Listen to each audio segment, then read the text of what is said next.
Hi, welcome back guys. This is your friend, the fanfiction guy. Back with another fanfiction. This is the first part of What If Deku Had Copycat Bookmark Quirk? Now before starting, please give this video a like and subscribe to the channel if you want more videos like this. Now let's get into the fanfic. Izuku Midoriya was small, barely 4 years old, but already his eyes shone with curiosity and excitement. He sat on the examination table, his legs dangling a little too short to reach the floor. His mom, Inko, sat beside him, hands clasped tightly in her lap. She was nervous, but Izuku? He was practically bouncing in place. He had been waiting for this moment his whole life. Ever since he learned what a quirk was, he dreamed about having one that would make him a great hero. Maybe he'd breathe fire like Ryukyu or be super strong like All Might. All right, Izuku, the doctor said kindly, adjusting his glasses as he turned to face the boy. We're just going to run a few tests to see what kind of quirk you've developed. It's completely normal, so don't be scared, okay? Izuku nodded eagerly, his green eyes wide with wonder. He had always wondered what kind of quirk he would have, even though he had a sneaking suspicion it would be something strange, something different. It was always the way with him, after all. The doctor led Izuku to a practice room. Was a small but well-equipped training space with padded floors and reinforced walls. A young nurse with a simple telekinesis quirk stood on one end, smiling kindly at Izuku. All right, Izuku, the doctor said. Miss Iam here is going to use her quirk. I want you to watch closely and tell me if you feel anything, okay? Miss Iam nodded and raised her hand. A clipboard on the desk slowly lifted into the air before gently floating back down. Izuku's brows furrowed. He had seen quirks in action before, but now that he knew he had copycat, he tried to focus on what he was feeling. The clipboard floated again. Izuku took a deep breath. Miss Iam, when you use your quirk, does it make you feel happy? The nurse blinked in surprise. Yes. Actually, I've always loved the feeling of making things move. It's peaceful for me. Something clicked. Izuku's fingers twitched and suddenly, the clipboard wobbled before lifting a few inches into the air. He could barely make the clipboard move, but he could. That was enough to make his heart race with excitement. The doctor nodded approvingly. Fascinating. It seems like even a basic level of understanding is enough to create a bookmark, though it's not very strong yet. With time and effort, Izuku, you'll be able to refine this ability. The doctor's eyes widened. I did it. Izuku beamed. I made a bookmark. Bookmark number 001 Iam. Great. Power strength, 30%. Side effects, none. Condition to upgrade, understanding why she loves using her quirk. He could barely make the clipboard move, but he could. That was enough to make his heart race with excitement. The doctor nodded approvingly. Fascinating. It seems like even a basic level of understanding is enough to create a bookmark, though it's not very strong yet. With time and effort, Izuku, you'll be able to refine this ability. The doctor, after leading Izuku back to his mom, began a series of tests, asking Izuku to focus, observe, and demonstrate. The boy had a hard time understanding the intricacies of some of the instructions, but with his mother's encouragement, he pushed through, determined to find out more about his own abilities. After a few more minutes, the doctor looked up from his clipboard, his expression serious but not unkind. Inko, Izuku, the doctor said, handing her a folder. It seems that Izuku has developed an interesting quirk. We've gathered enough information to give you a full report. Inko's fingers trembled as she opened the folder, reading through the neatly typed pages. Izuku, meanwhile, leaned in to look, his little face full of anticipation. The doctor cleared his throat before speaking again, his voice calm but filled with intrigue. Izuku's quirk is called Copycat. Izuku blinked, confused. Copycat? What does that mean? The doctor smiled. It means you have the ability to copy the quirks of others, Izuku. But it's not as simple as just looking at someone's quirk and copying it. You need to understand the person, to feel empathy for them in some way, to create what we call a bookmark in your mind. Inko nodded slowly, absorbing the information. A bookmark? What does that mean? Think of it like a mental imprint, something you can create after seeing someone's quirk in action. But it's not just the ability you copy, It's also pieces of their emotional state, their feelings. You need to empathize with them for the bookmark to form. The doctor went on, explaining the specifics of Izuku's quirk. Quirk name, Copycat. Quirk type, emitter. Description. The user can copy the quirks of others by creating bookmarks, mental imprints that store both the quirk's ability and fragments of the target's emotional state. However, unlike other power-copying quirks, Izuku cannot steal powers just by looking at someone. He needs to understand them on a deeper level. Bookmark creation. Step 1. Witness the quirk in action. Step 2. Feel some level of empathy, respect, or understanding for the target. Step 3. The bookmark is automatically created in his mental archive. Bookmark rules. F grade, 30% power, no side effects, just seeing the quirk once. D grade, 50% power, slight mimicry, copies fighting style, understanding how the target feels about their own quirk. C grade, 70% power, emotional bleed-through, starts moving or talking like the target, understanding why the target fights. B grade, 90% power, minor personality drift, understanding what the target is trying to protect. A grade, 100% power, no side effects, full sync without losing himself, deep mutual bond or witnessing the target's most vulnerable moment. Max bookmark slots. Intermediate, 4 slots. Veteran, 6 slots. Reader of stories, unlimited slots, if he chooses to fight for other people's stories instead of his own. If Izuku holds onto a bookmark for 6 months or longer, the doctor continued, he could potentially rewrite the quirk into a personalized version of his own, making it permanent. Inko let out a quiet gasp, her eyes wide. So, he can copy other people's quirks? But it sounds like it's more than just copying. It's about understanding them. The doctor nodded. Exactly. And while the ability to copy is incredible, it comes with its own set of challenges.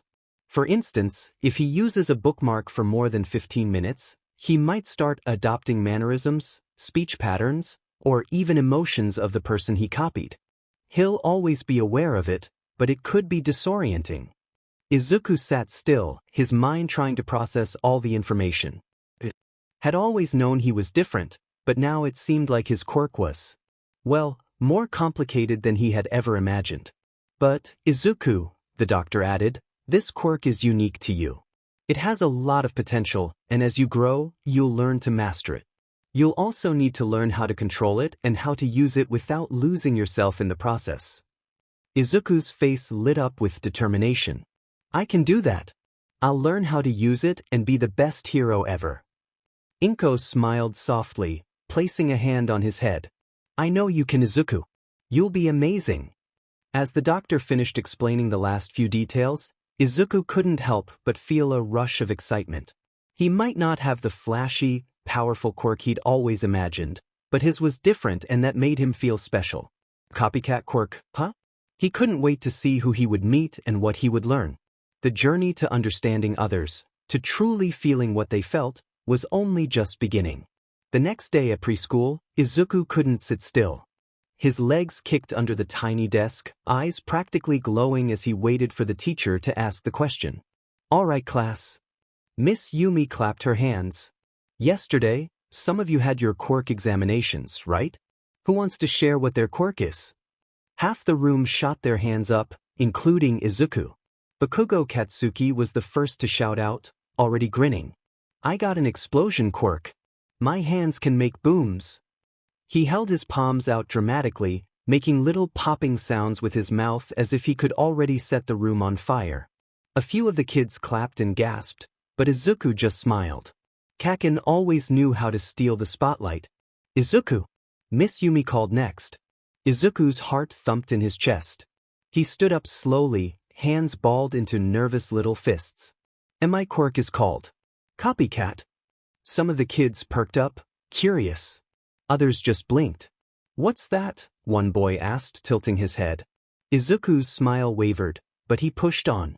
I can copy other people's quirks. If I understand them. There was a pause. Then the snickers started.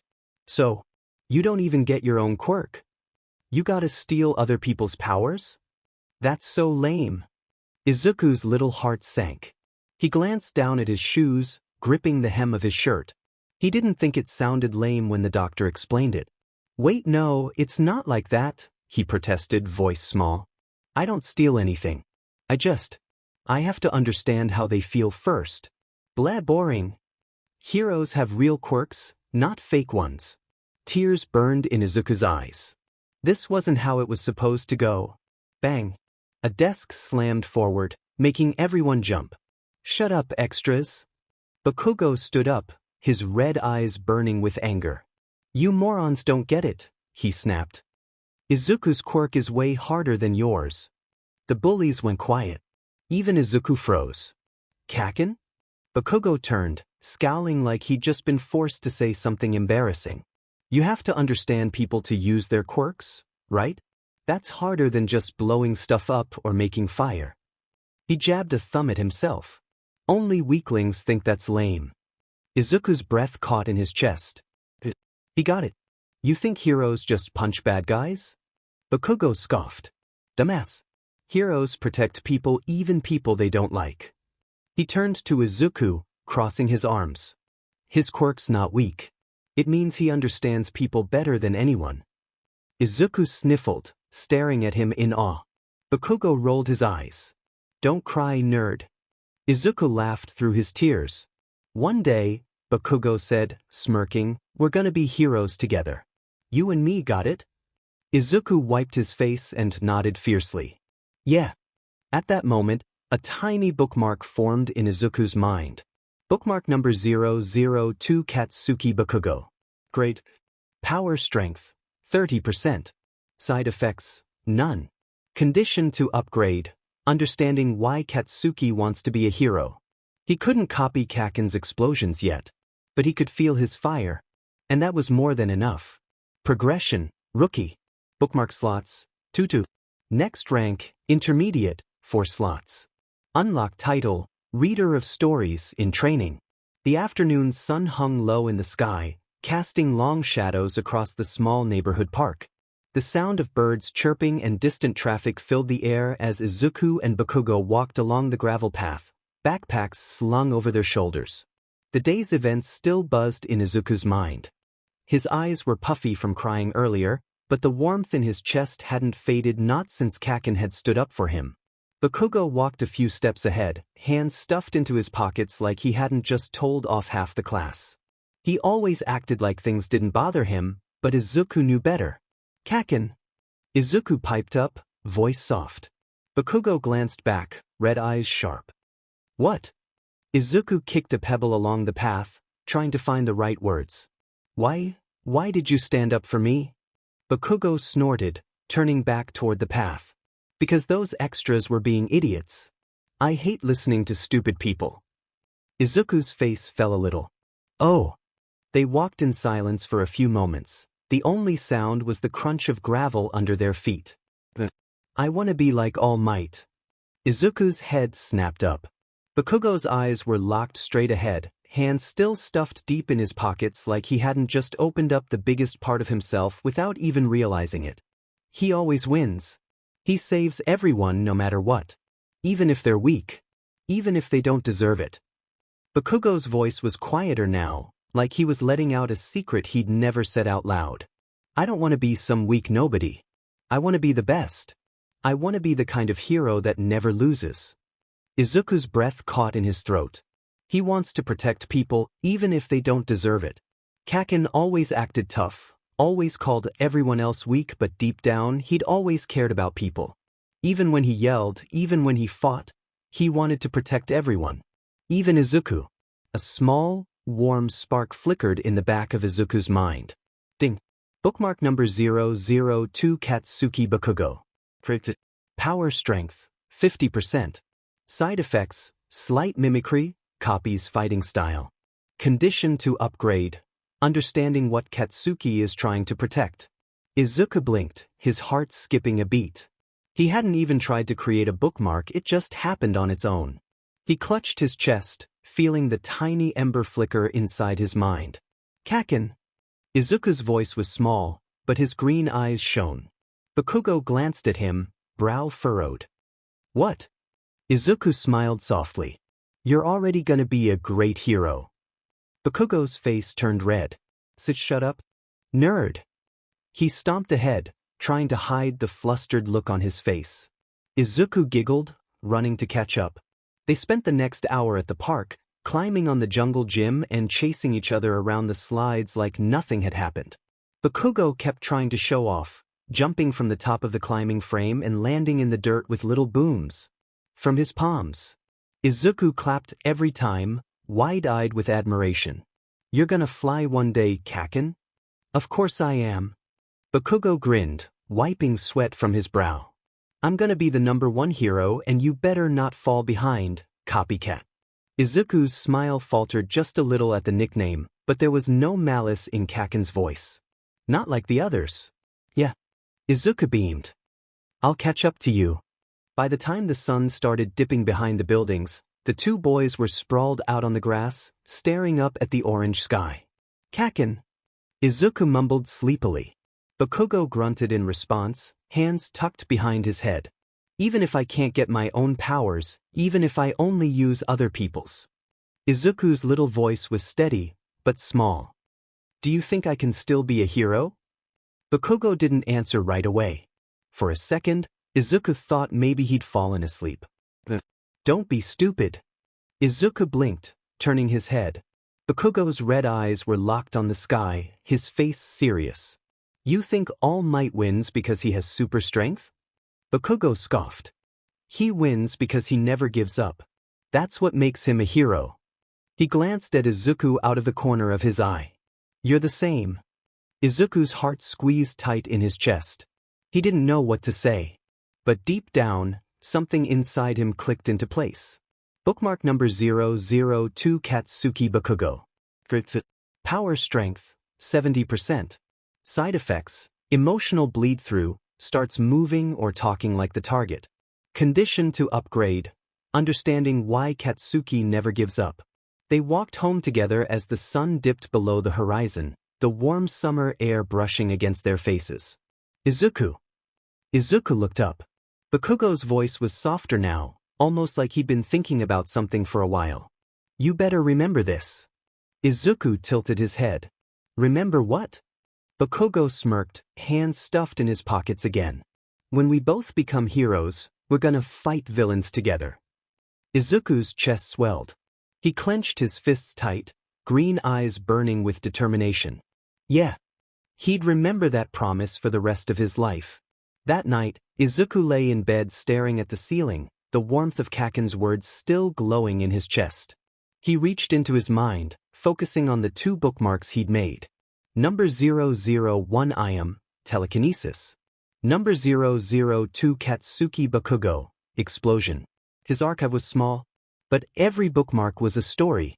A little piece of someone else's heart. He would carry those stories with him, protect them, learn from them because maybe a hero wasn't just someone who saved people. Maybe a hero was someone who carried the stories of others. Izuku Midoriya would become a hero. Not because he wanted power. Not because he wanted fame. But because every person had a story worth protecting. And someone had to remember them. Even the broken ones. Even the villains. Even the ones nobody else would ever understand. The next day, Izuku couldn't stop smiling the whole way to school. His bookmark archive was small, just 2 little imprints, but they felt like treasures locked inside his mind. He had copied someone's quirk. He had understood Kaken a little better. He was one step closer to being a hero. Bakugo walked beside him, yawning with his hands stuffed deep in his pockets.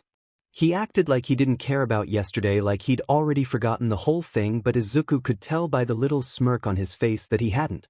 The promise they made. It mattered to him too. School was the same as always, loud, crowded, full of kids showing off their quirks whenever the teachers weren't looking. But something was different today. The bullies were watching him. Waiting. It happened during free play time. Izuku was in the corner, building a little tower out of blocks when he felt the shadow fall over him. Hey, Copycat. His heart sank. He looked up to see 3 kids standing over him, the same ones who mocked him yesterday. You bring your stolen quirks to school today? Izuku's mouth opened, but no sound came out. I bet you can't even use them unless someone cries on your shoulder first. Maybe we should let him copy crybaby powers. The kids snickered. Izuku squeezed his hands into little fists. He wanted to yell back to tell them they were wrong, but his throat felt tight. They wouldn't understand. They didn't want to. Oi! The whole room went quiet. Bakugo was standing on the other side of the room, red eyes narrowed dangerously. You extras got a death wish? The bullies flinched, but then one of them smirked. What's wrong, Bakugo? You gonna fight us over him? Bakugo's fists clenched at his sides. Izuku could see the little sparks flickering at his palms, tiny booms that hadn't quite learned how to explode yet. Maybe I will. Izuku's heart squeezed tight. Kaken's always protecting me. I'm supposed to be the one who understands people. He couldn't just let Kaken fight all his battles. Izuku stood up slowly, heart pounding in his chest. I don't need Kaken to protect me. The bullies blinked in surprise. Even Bakugo's eyebrows shot up a little. Izuku's fingers twitched. Without even thinking about it, his mind reached into his archive. Bookmark number 002 Katsuki Bakugo. Power strength, 70%. He could feel it. The flickering little ember Kaken had left inside him. He didn't even know how he was doing it, but the moment he thought about Kaken's fire, his palms got hot. Boom. A tiny explosion popped from Izuku's right hand, no bigger than a firecracker, but it sent him stumbling back onto his butt. The whole class froze. Even the bullies' mouths hung open. W.O. Holy crap, did he just? Izuku stared at his hand in shock. Smoke curled from his fingertips. He'd copied Kaken's quirk. But then, his fingers twitched again. Without meaning to, he wiped his nose with the back of his hand the exact same way Kaken always did when he was trying to look cool. His legs shifted into a wider stance the same way Kaken stood when he was about to fight. And when Izuku opened his mouth, "Oi, you wanna fight or what?" His heart stopped. He hadn't meant to say that. It just came out. Mental side effect activated. Emotional bleed through. The whole class burst out laughing. He's talking like Bakugo. What a copycat. Izuku's face burned red. He clamped both hands over his mouth, but his legs were still standing in Kaken's fighting stance, bouncing on the ball of his feet like he was looking for a fight. He couldn't stop. His body was moving like Kaken. His mouth was talking like Kaken. He could feel little flickers of frustration and fire smoldering at the edge of his thoughts. Not his feelings. Kaken's. Bakugo stomped over, glaring down at him. Oi, nerd, what the hell are you doing? I don't know. Izuku squeaked, still covering his mouth. Bakugo scowled, grabbing him by the collar and dragging him into the hallway. They ended up behind the school, where no one could see them. Bakugo finally let him go, crossing his arms. Alright, spill it. How'd you copy my quirk? Izuku hugged his hands to his chest, still trying to fight off the urge to scowl and call Kaken an extra. I don't know. It just happened. Bakugo narrowed his eyes. How long can you do it?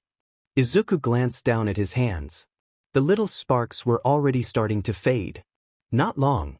Maybe a few minutes. Bakugo snorted. Weak. Izuku's heart sank. But then, Bakugo grinned. But not bad for a nerd. Izuku blinked up at him. You really think so? Yeah. Bakugo smirked, stuffing his hands back into his pockets.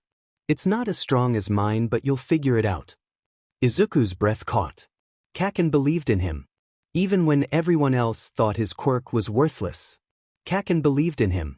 Ding. Bookmark number 002 Katsuki Bakugo. Great beat.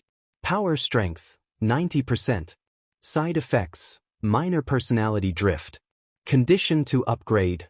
Understanding what Katsuki is trying to protect. Izuku clutched his chest. He could feel the bookmark shifting inside him, the ember burning a little brighter. Kaken. He looked up, eyes shining. I'm gonna get stronger. Bakugo's grin widened. You better. They walked home together that afternoon, bruised and sweaty and smiling like idiots. Izuku couldn't stop fiddling with his fingers, making little sparks flicker between them. He wasn't just copying anymore. He was carrying a piece of Kaken's fire inside him. That night, Before he fell asleep, he reached into his mind. 2 little bookmarks flickered inside his archive. One for kindness. One for fire. He traced his fingers over the mental imprint of Kaken's heart, all that frustration and anger burning just beneath the surface. He would protect that story. He would carry it with him. Izuku Midoriya's quirk would never be flashy. It would never make him the strongest. But maybe heroes weren't just born with power. Maybe the strongest heroes were the ones who carried the stories of others. One bookmark at a time. The next few days passed quietly. Izuku kept his head down at school, trying not to draw attention, but he couldn't stop the little sparks that flicked from his fingers when he thought no one was looking. His mind kept drifting back to the feeling of the bookmark flickering inside him like there was a little ember tucked behind his heart. It scared him. It thrilled him. He wanted more. Late at night, when the house was dark and quiet, Izuku would sneak out of bed. He tiptoed to the little blanket fort in the corner of his room, half built out of all-might bedsheets, and slipped inside with a flashlight tucked under his chin. The world felt smaller in there. Safer. It was just him, his archive, and the stories he carried. He closed his eyes, reaching into his mind the way the doctor had taught him. The bookmarks flickered to life, 2 little lights glowing in the darkness of his thoughts. Number 001 I am, telekinesis. Power strength, 50%. Number 002 Katsuki Bakugo, explosion. Great beat. Power strength, 90%. Izuku's heart fluttered as he focused on the second one. Kaken's bookmark felt. It pulsed inside his chest like a heartbeat, wrapped in little bursts of frustration, pride, and stubbornness. He reached for it carefully. The ember caught fire. Izuku's palms grew warm, little sparks crackling at his fingertips. He squeezed his eyes shut, biting his lip to keep from gasping out loud. 5 minutes. 10 minutes. 15. By the time the sparks finally faded, Izuku's chest was heaving, sweat sticking his pajamas to his skin. His legs were bouncing without him meaning to, just like Kaken's always did. He wiped his nose with the back of his hand. Just like Kaken. Side effect activated. Minor personality drift. I'll blow all those extras away. Tsh. Izuku clamped his hands over his mouth, eyes wide. He hadn't meant to say that. It just slipped out. The 4th night, Inko found him. Izuku. He froze mid-squat, bouncing on the ball of his feet, palms crackling faint little sparks, his whole body moving like a tiny, green-haired Bakugo. Inko stood in the doorway, clutching the laundry basket tight against her chest. Her wide green eyes flicked from his sparking hands. To the nervous little scowl plastered across his face. To the way his legs kept bouncing like they were trying to pick a fight. Oh, sweetheart. Izuku's heart dropped straight into his stomach. I wasn't. He scrambled to hide his hands behind his back, but Inko was already kneeling beside him, her warm hands cupping his trembling cheeks. Her eyes were soft. You've been practicing, haven't you? Izuku's throat closed up. He wanted to lie. He wanted to tell her everything was fine. But his whole body was still bouncing in little half-squats, like he was trying to pick a fight with the air. Inko's face crumpled. Oh, baby. Her hands slipped down to his little shoulders, squeezing tight. Does it hurt? Izuku blinked, startled. No, it doesn't hurt. I'm fine. Inko searched his face, eyes shining like she was trying so hard to believe him. But you're not acting like yourself. Izuku's chest squeezed tight. He couldn't tell if it was his own sadness or Kaken's frustration bleeding through the bookmark. His hands clenched into little fists at his sides. I'm trying to get stronger. His voice cracked a little on the last word. I'm trying to be a hero. Inko's breath caught in her throat. For a second, she looked just like she had at the doctor's office, clutching his test results to her chest with tears shining in her eyes. Izuku didn't know why. But something in the back of his mind whispered that if he looked just a little closer, if he really understood what his mom was feeling, he could bookmark her right then and... But he didn't want to.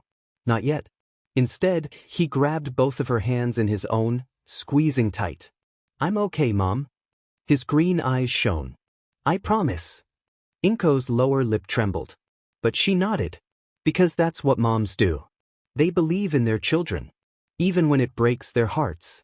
From that night on, Inko started leaving little ice packs in the freezer wrapped in All Might Band-Aids without ever asking what they were for. She never told him to stop training. She just hugged him a little longer in the mornings. When Izuku asked why, she only smiled and said, "Every hero gets hurt sometimes." By the end of the week, Izuku could hold Kaken's bookmark for almost 20 minutes without losing control. But every time the fire burned inside him, it felt a little more like someone else's anger. Someone else's pride. He copied Iam's telekinesis again too, trying to float little pencils and action figures in the air. But no matter how hard he tried, it always felt weaker than the real thing. He was just a copy. One night, as he stared up at the ceiling, he wondered what would happen if he ever held onto a bookmark for too long. Would he still be Izuku Midoriya?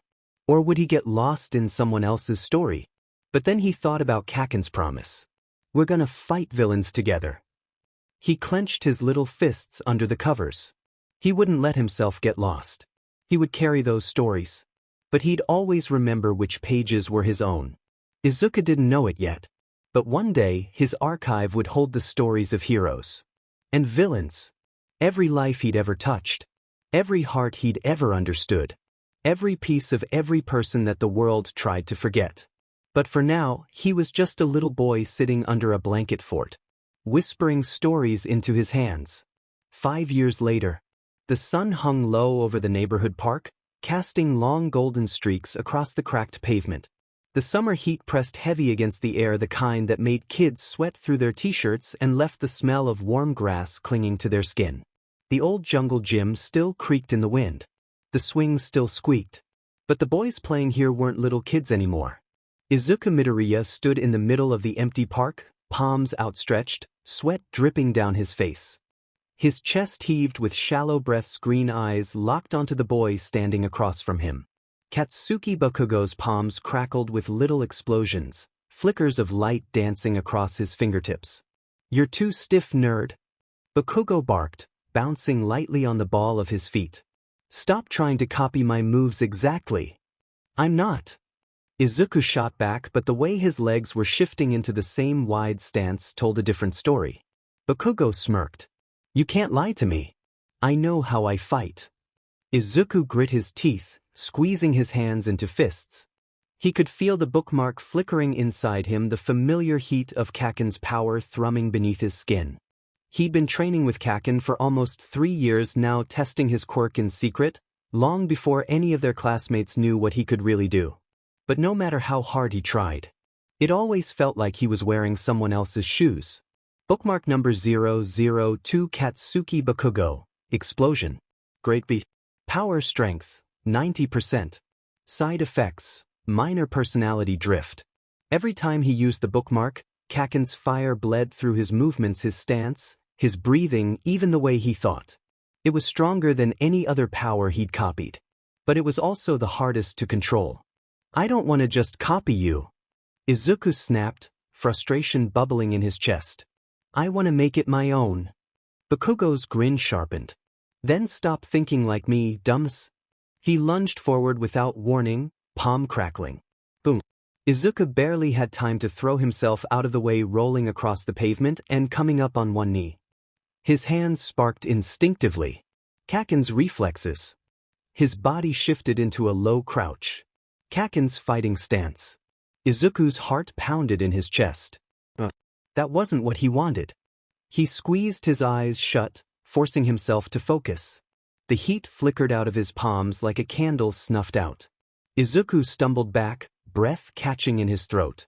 Without the bookmark burning inside him, he just felt like himself again. "You cut it off?" Bakugo's voice rang out, sharp with surprise. Izuku nodded slowly, wiping sweat from his forehead. I have to." His fingers curled into his palm. "I can't be a hero if I can't fight like me." Bakugo stared at him for a long second, then grinned wide and wild. "Finally." By now, Izuku's archive was bigger, fuller, but still small compared to what it could be one day. Bookmark arc. Number 001, Iam, telekinesis, D grade. Number 002 Katsuki Bakugo, Explosion, B grade. Number 003 Hideki, Speed Burst, C grade. Number 004 Mrs. Sato, Healing Touch, D grade half created. He hadn't reached his limit yet, but he'd learned something important over the years. Copying powers was easy. Copying hearts, that was the hard part. Every bookmark he'd made so far came with a little piece of someone else's emotions like echoes pressed into his mind. Sometimes he could hear them. Sometimes he could feel them. Kaken's frustration. Ayam's quiet fear. Hideki's desperate need to feel fast even if it was just for a few seconds. They stayed with him. Every story.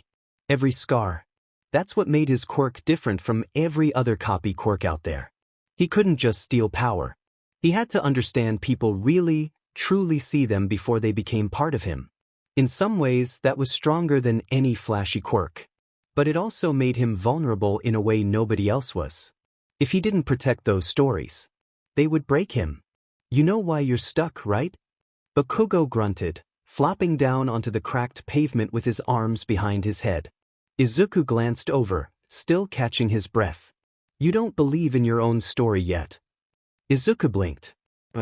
Story? Bakugo snorted, like it was obvious. All you ever talk about is what other people feel. He shot him a sideways glance. But what's your reason, nerd? Why the hell do you want to be a hero so bad? Izuku opened his mouth, then closed it again. His chest ached. He'd been asking himself the same question for years now. His mom's tired smile flashed behind his eyes. Kaken's promise echoing in his ears. All Might posters lining his walls. I want to save people. Bakugo scoffed. Everybody wants to save people. Izuku's fists clenched in his lap. I want to save their stories. Words came out before he even realized he was saying them. Bakugo's red eyes flicked toward him, something sharp and thoughtful flickering behind the usual fire. Bookmark condition updated. Understanding what Katsuki is trying to protect.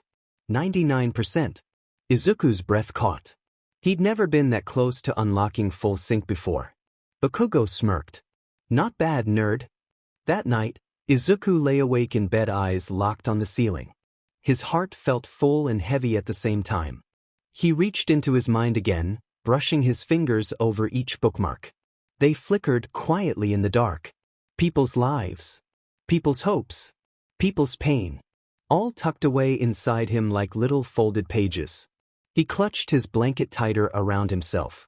He was still scared of what would happen if he held onto those stories too long. Would they change him? Would he forget who he was? But deep down, he already knew the truth.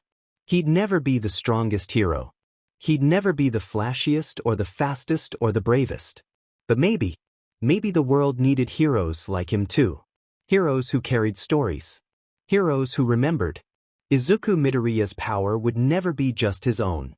It would belong to everyone he ever met. Every person he ever tried to understand. Every story the world tried to forget. One bookmark at a time.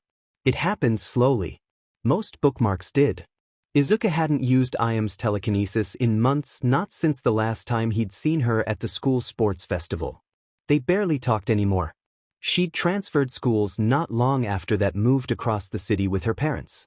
He used to feel her fear tucked inside the bookmark, the little tremble hiding behind her quirk. She never liked using her powers in front of people.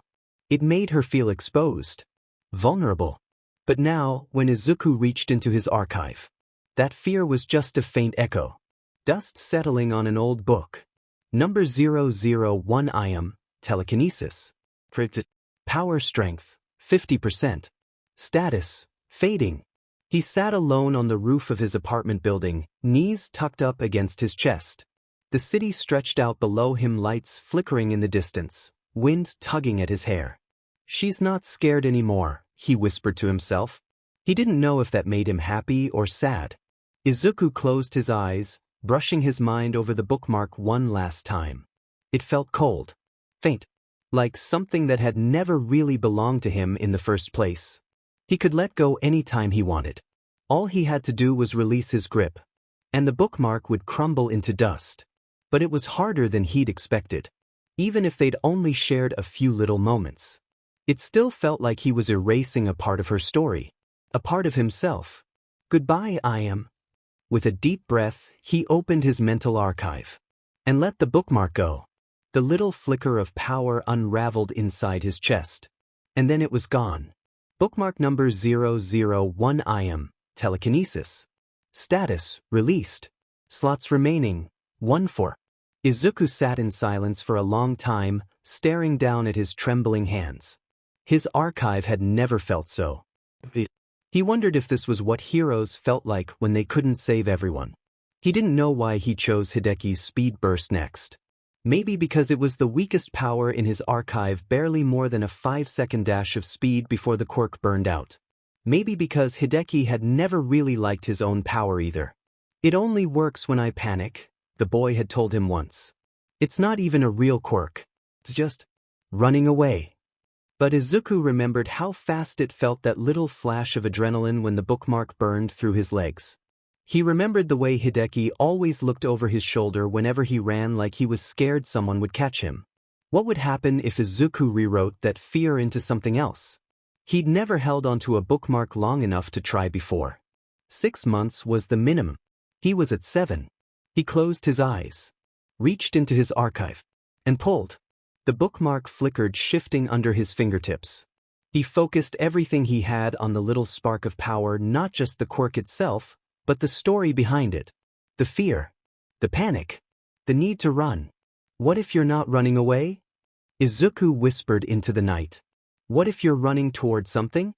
The spark inside him began to shift, flickering faster and faster until it felt like it was spinning. The fear inside the bookmark softened, then sharpened into something new. Something stronger. Rewrite in progress. Izuku's heart pounded in his chest. He could feel the quirk changing, breaking apart, and piecing itself back together in his mind. It was still Hideki's power, but now it was his too. Finally, the bookmark clicked into place, warm and steady inside his archive. Number 003 Sprint Drive. Grade, C+. Power strength, 75%. Side effects, none. Personalized version, speed burst plus accelerated focus. Izuku's eyes flew open, breath catching in his throat. His legs tingled. His heart raced, but not from fear. He stood slowly, wiping sweat from his palms. There was only one way to test it. He took one deep breath, then ran. The world blurred around him faster than he'd ever moved before. But his mind stayed sharp this time, cutting through the speed like a knife through paper. He could see every crack in the pavement, every flicker of light. Every second stretched out longer and longer, until he felt like he could choose exactly where to place his next step. He skidded to a stop, heart pounding against his ribs. It was still fast, still powerful, but now it felt like running toward something. His own story. Bookmark upgrade complete. Number 003 Sprint Drive. Status, permanent rewrite. Izuku's breath caught in his throat. He'd done it. His first real rewrite. His own quirk. His own story. He stood there in the dark for a long time, staring down at his trembling hands. For the first time in his life, he didn't feel like a copy. He felt like himself. Izuku Midoriya would carry the stories of others, but he was starting to write his own. Izuku sat alone in his room that night, legs crossed on his bed, the faint glow of his all-might nightlight flickering against the wall. The cool summer air drifted through the window, carrying the distant sound of cars rumbling down the streets of Mizudafu. His archive was still warm inside his mind, flickering quietly with 2 bookmarks. Number 001 Katsuki Bakugo, Explosion. Grade B. Status, stable. Number 002 Sprint Drive. Grade, C+. Status, permanent rewrite. There was only one bookmark left that he'd held long enough to rewrite. Mrs. Sato's healing touch. He'd made the bookmark 2 years ago, after watching her patch up a scraped knee on one of the neighborhood kids during a festival. She didn't even know he'd copied her quirk. It was weak, barely enough to close a paper cut or ease a headache. It only worked when he pressed both hands against someone and concentrated for at least 30 seconds. But he'd never forgotten the way Mrs. Sato's hands shook while she worked, the tired weight behind her smile. He'd heard the whispers around the neighborhood. Her husband had passed away a few years back. Her quirk wasn't flashy. It couldn't heal everything. It couldn't save everyone. And yet, she still used it every single day. Izuku pressed his palms together, closing his eyes. He could feel the bookmark flickering faintly inside his chest, small and fragile. Number 003 Healing Touch. Status, half created. Side effects, none. He hadn't used it much. He'd never wanted to invade the pieces of her heart wrapped around the power. But now, he wanted to understand her story. He reached into the bookmark with careful fingers, peeling back the layers of power until he could feel the emotions stitched underneath. Tired kindness. Grief buried beneath quiet smiles. A heart that kept trying even when it knew it would never be enough. Izuku's throat tightened. "I'm sorry," he whispered. His hands trembled as he dug deeper into the bookmark, letting the emotions flow through him. What if healing wasn't about saving everyone? What if it was about choosing to care even when you couldn't fix everything? The bookmark began to shift, warming against his fingertip. Rewrite in progress. The air in the room felt heavier. Izuku clenched his fists, squeezing his eyes shut. This one was harder than Sprint Drive, heavier somehow. He could feel Mrs. Sato's sadness curling around the power, the weight she'd carried for years without ever letting anyone see. Her story hurt, but she carried it anyway. Slowly, Izuku began to stitch something new into the bookmark. Not just healing wounds, but carrying pain. The warmth in his chest bloomed brighter, softer. He could feel the bookmark binding itself into something stronger. Something quieter. Something that belonged to him. Finally, the power clicked into place, wrapping itself around his heart like a warm blanket. Bookmark upgrade complete. Number 004 Empathy Touch. Status, permanent rewrite. Abilities, heals minor wounds plus temporarily eases emotional pain through physical contact. Side effects, none.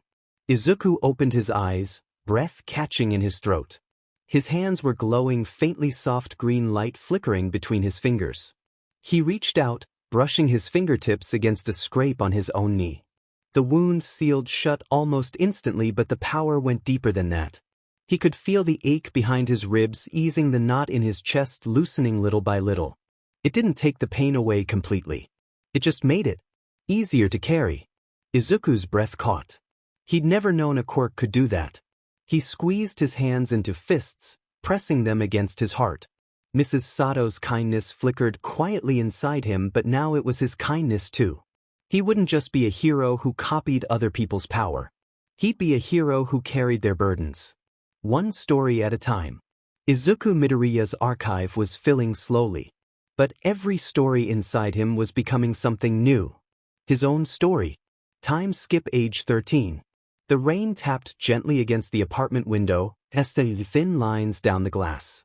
The smell of miso soup hung in the air, faint but warm, while the small kitchen lamp flickered weakly in the corner. Izuku sat at the table with his arms folded tight against his chest, eyes fixed on the steam rising from his bowl. His archive flickered softly at the back of his mind, heavier than ever. Current slots, 3-4. Bookmarks. Number 001 Katsuki Bakugo, Explosion, B grade. Number 002 Sprint Drive, Permanent Rewrite. Number 003 Empathy Touch, Permanent Rewrite. Number 004 Empty. He'd rewritten 2 quirks now. He should have felt stronger. But lately, he just felt tired. His hands still shook sometimes without him realizing. He caught himself mimicking people without meaning to, little gestures, little phrases like tiny pieces of their stories were still lingering under his skin. "Sweetheart." His mom's voice broke the silence. Izuku flinched slightly, shoulders curling tighter. Inko stood by the stove, stirring a pot with slow, careful motions. Her hair was pinned back messily, stray green curls falling loose around her tired eyes. She'd been watching him more lately. He knew she could see the strain. "I'm okay, Mom," he mumbled automatically. He wasn't. Inko's stirring slowed. Her eyes flicked toward him, soft but steady. "You don't always have to be." Izuku's breath caught. For a second, neither of them spoke. Only the sound of rain against the glass and the faint bubbling of the soup filled the room. "You been talking in your sleep again?" she said quietly. Izuku's hands clenched tighter against his arms. He hadn't even realized. "Izuku, what you're doing with your quirk?" "I'm fine." It came out too fast, too sharp. Inko's stirring stopped completely. "I'm fine," Izuku whispered again, smaller this time. His archive flickered painfully against his mind, old emotions curling under his skin. Bakugo's anger. Mrs. Sato's quiet sadness. Fragments of fear and grief and hope, stories that didn't belong to him. He could feel all of them, every person he'd ever copied pressed into the back of his skull like layers of paper stacked too high. "I'm fine," he kept repeating, like maybe if he said it enough, the words would hold him together. Inko slowly set the wooden spoon down. Then she crossed the kitchen, moving carefully, like she was afraid he might shatter if she got too close. When she finally sat down across from him, she didn't say anything at first. She just reached out, gently brushing her fingers over the back of his hand. Izuku flinched again.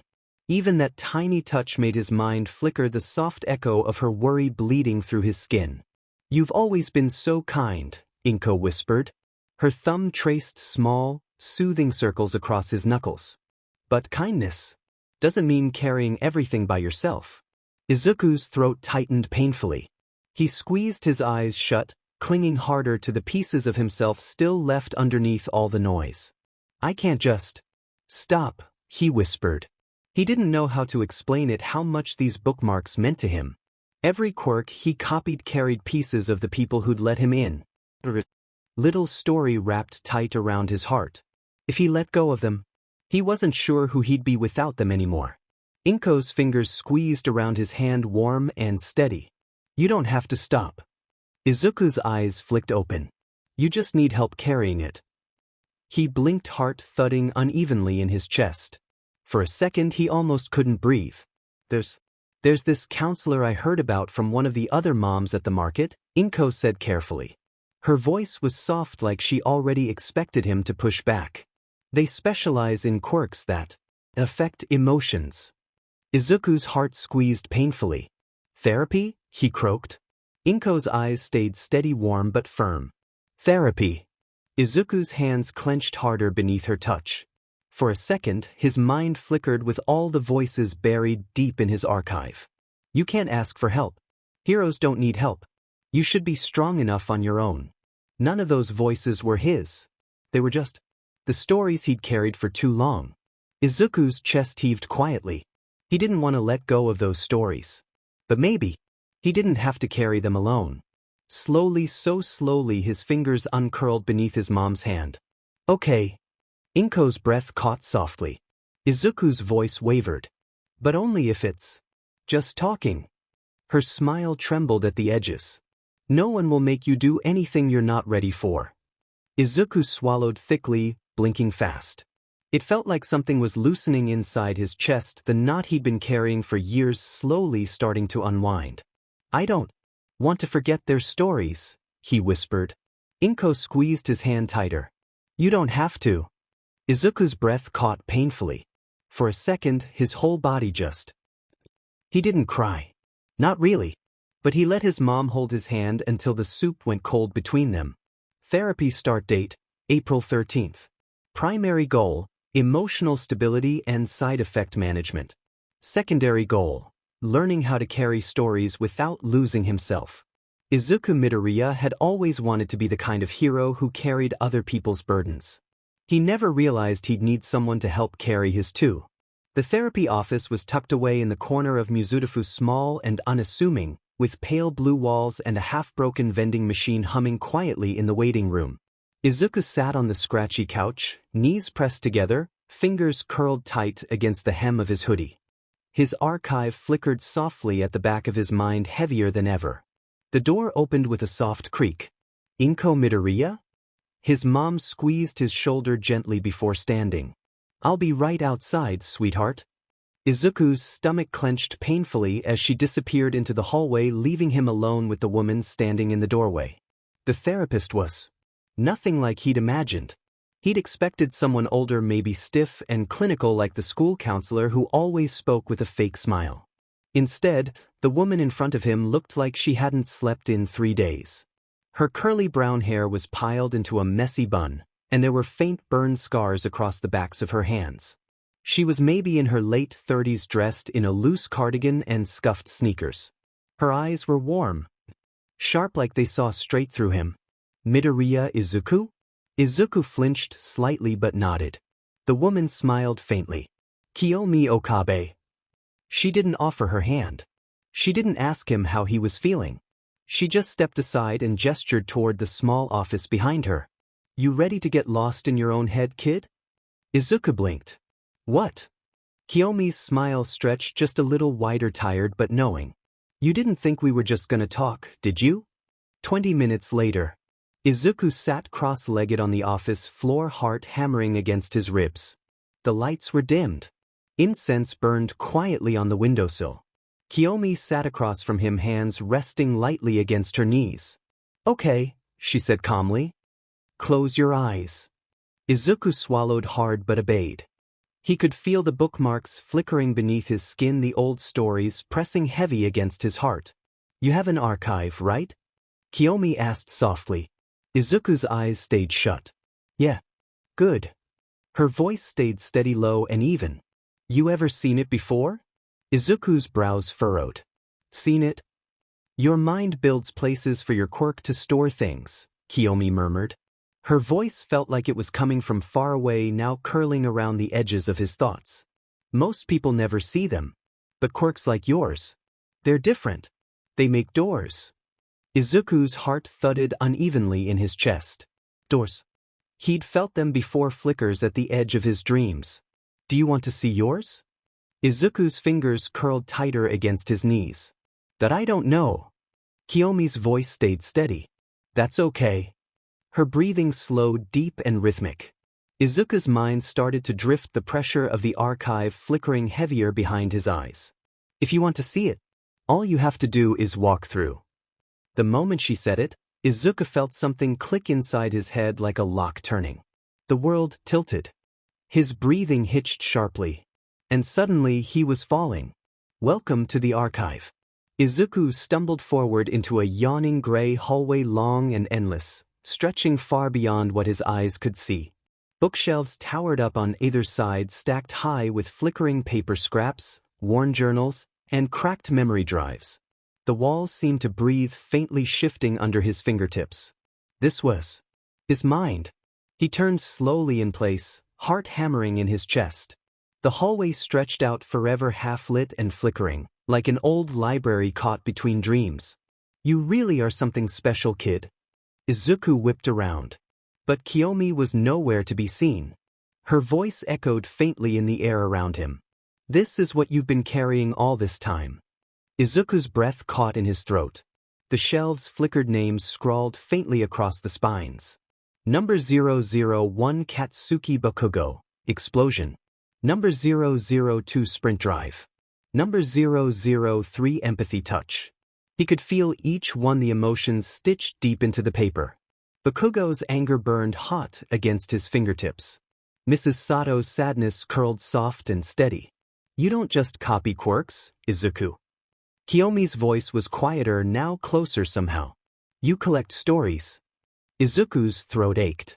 He reached out slowly, fingers brushing against the worn cover of the Empathy Touch bookmark. The book pulsed faintly beneath his touch, warm and alive.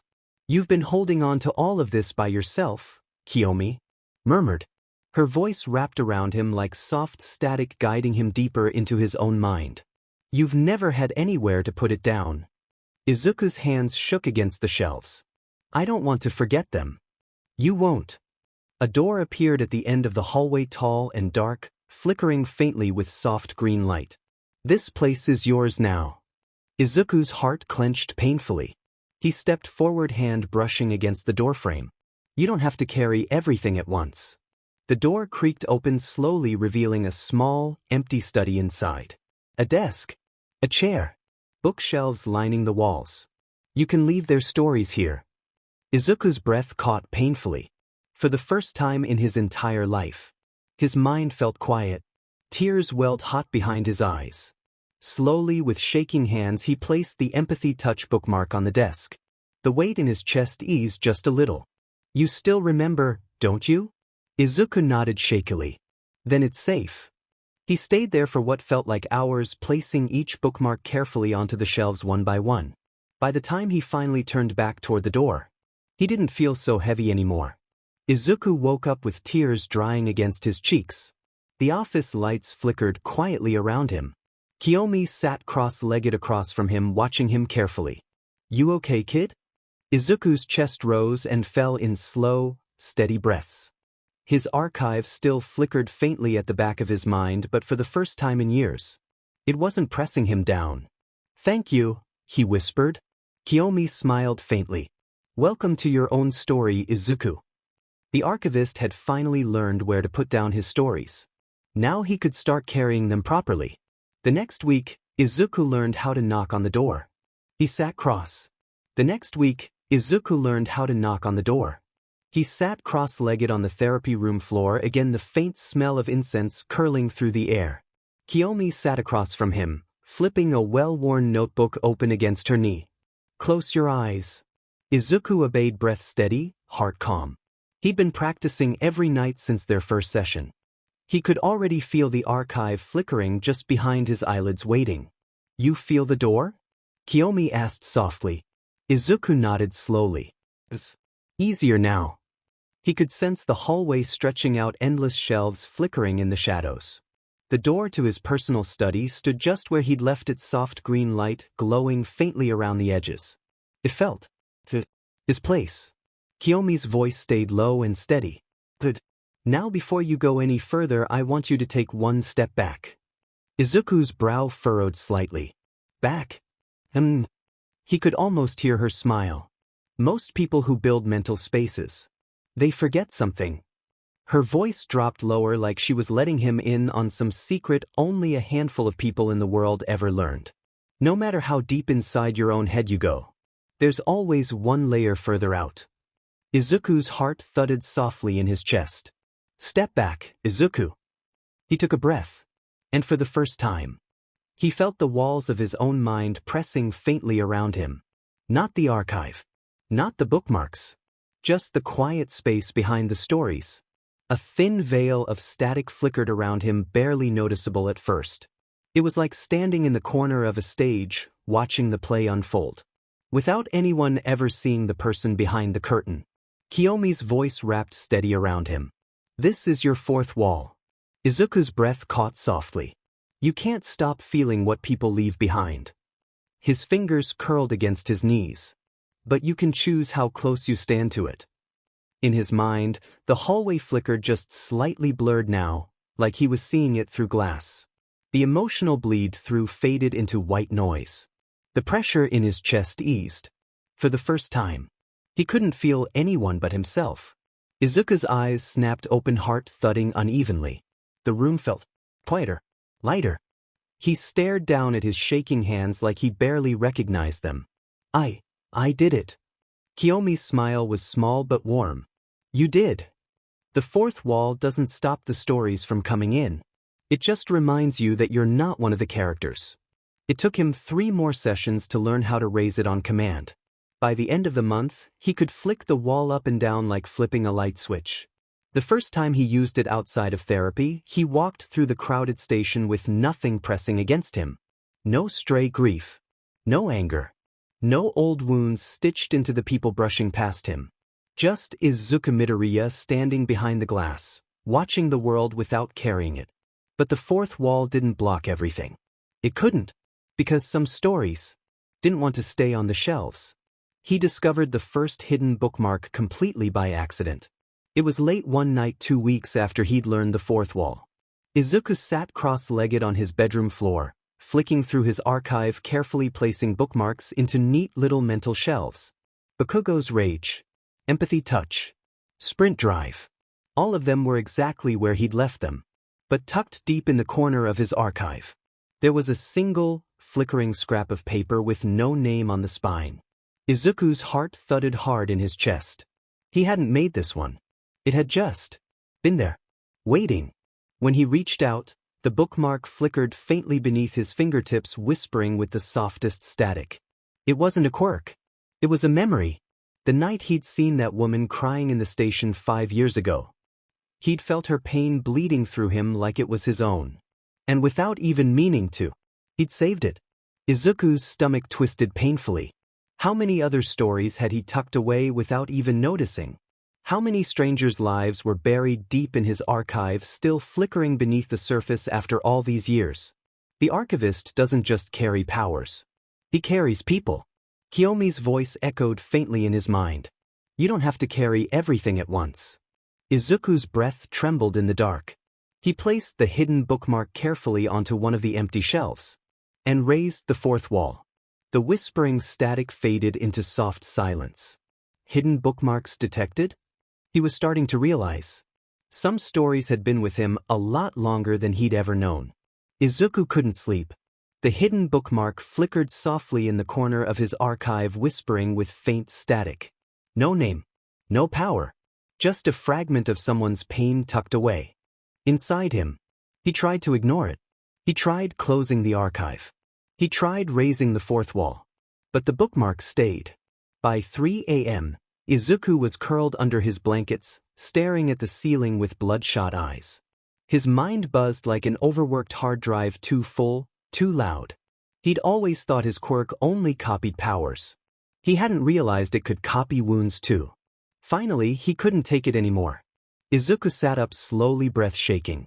He pressed 2 fingers against his temple, like Kiyomi had taught him. The nut. The archive unfolded around him, endless gray hallways flickering softly in the dark. His personal study stood just where he'd left it, warm and steady, full of neatly shelved bookmarks. But the hidden one still glowed faintly in the corner. Izuku stepped toward it, carefully, heart hammering in his chest. The closer he got, the louder the whispering static became, curling against his ears. He reached out slowly, fingers brushing against the spine.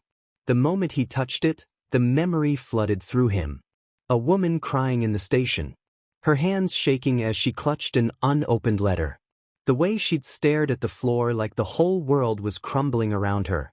Her grief pressing so hard against Izuku's tiny chest that he'd barely been able to breathe. He'd only been 8 years old. He hadn't even known what her quirk was. But the bookmark had still been made. Izuku's stomach twisted painfully. He didn't want to carry this. He didn't want to carry something that had never belonged to him in the first place. Kiyomi said, I don't have to hold everything. His voice echoed softly in the empty archive. But how was he supposed to let it go? His fingers curled tighter around the bookmark's spine. He could feel the woman's pain bleeding through the pages, tangled and heavy. If he stored it, it would stay here forever. If he burned it, it would be gone. The thought made his stomach churn. He'd spent his whole life hoarding stories like precious artifacts, terrified of losing them. Even the painful ones. Even the ones that weren't his. Slowly, Izuku raised his other hand, breath catching in his throat. If he was going to carry stories, he had to learn how to let them end. The moment he willed it, the bookmark caught fire. The flames burned soft and green, curling around the edges of the paper without ever touching his skin. The whole archive flickered faintly around him like the hallway itself was holding its breath. Izuku's chest ached as the bookmark crumbled between his fingers. Ashes scattering into the empty air. The grief bled out slowly. By the time the flames died, the static was gone. Izuku collapsed onto the floor of his mind, heart pounding hard against his ribs. He stayed there for a long time, just breathing. When he finally opened his eyes again, his room was still dark. His mom was snoring softly down the hall. Izuku pressed a hand to his chest, waiting for the grief to claw its way back up. But there was only silence. For the first time in his entire life, he'd let go of someone else's pain. Izuku wiped his eyes against his sleeve. He laid back down, curling into his blankets. Sleep finally found him before dawn. When he woke up the next morning, the archive was quiet. But somewhere deep inside him, 1,000 other hidden bookmarks still flickered silently in the dark. Waiting. Izuku always thought he'd remember his first bookmark. The day he'd learned about his quirk, sitting in that cold doctor's office, Clutching the folder with Copycat stamped across the front, he'd been so sure that his power hadn't worked yet. He was wrong. The first bookmark had been made long before that day. He just hadn't known how to look for it. Hidden bookmarks don't come from powers. Kiyomi's voice echoed steady in his head, one of their latest sessions replaying behind his eyes. They come from stories you couldn't walk away from. Izuku sat cross-legged on his bedroom floor, again fingers pressed lightly against his temple. The fourth wall flicked up around him like tinted glass, dulling the outside world to a soft buzz. He'd been digging through his archive every night since the story burn. One bookmark down. 1,000 left to find. This one felt different, though older. It wasn't whispering like the others. It was buried. Faint static flickered behind the shelves, barely a flicker at the edge of his mind. Izuku knelt down slowly, running his fingers along the floorboards of his archive. When he pressed against the right spot, the wood creaked open. A hidden compartment. His stomach twisted. There was only one bookmark tucked inside. Thin. Fragile. The name on the spine was written in messy, uneven letters like a little kid had scribbled it down with shaky hands. Kaken. Izuku's breath caught hard in his chest. He reached out slowly, fingertips brushing against the paper. The moment he touched it, the memory flooded through him. A 4-year-old boy with messy green curls. Bakugo screaming at some older kids to leave him alone, little fists swinging furiously. Izuku frozen on the playground, heart pounding too hard to breathe. He'd been too scared to fight. Too small. Too weak. But something about the way Kaken stood there furious and unbreakable had burned itself into Izuku's chest. He'd wanted to be brave like that. He'd wanted to understand why Kaken fought so hard. Even back then, he'd made a bookmark.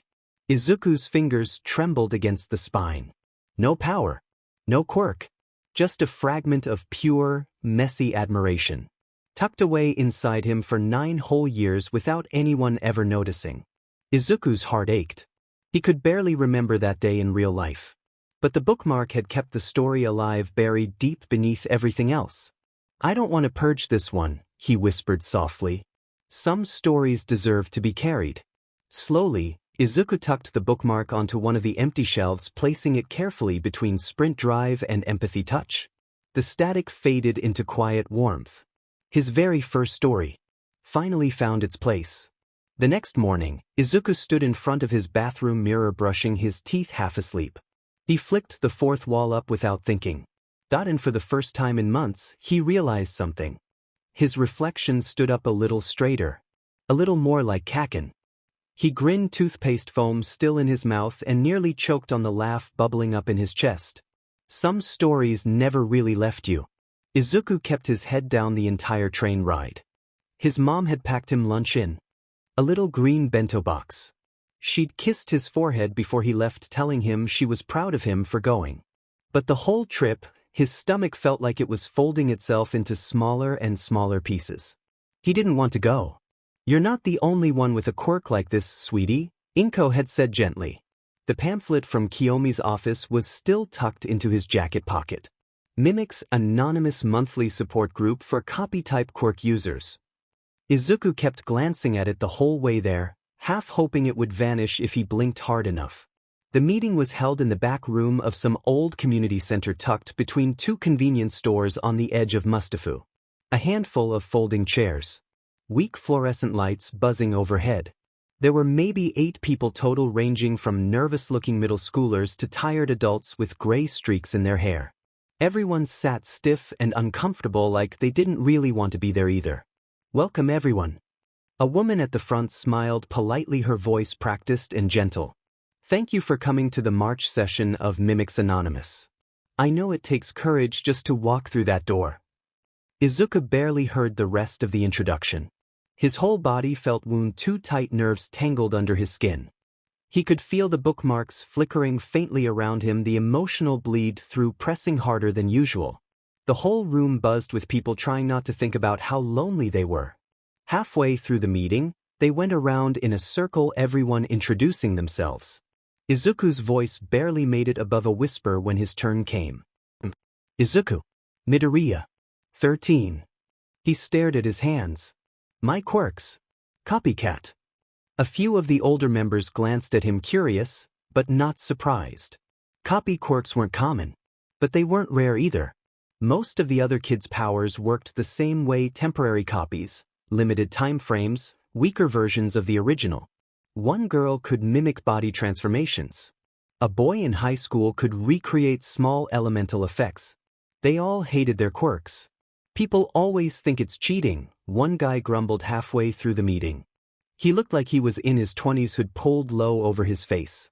They act like you're not even using your own power. Izuku flinched hard. He'd heard those words 100 times from the other kids at school. He almost didn't speak up.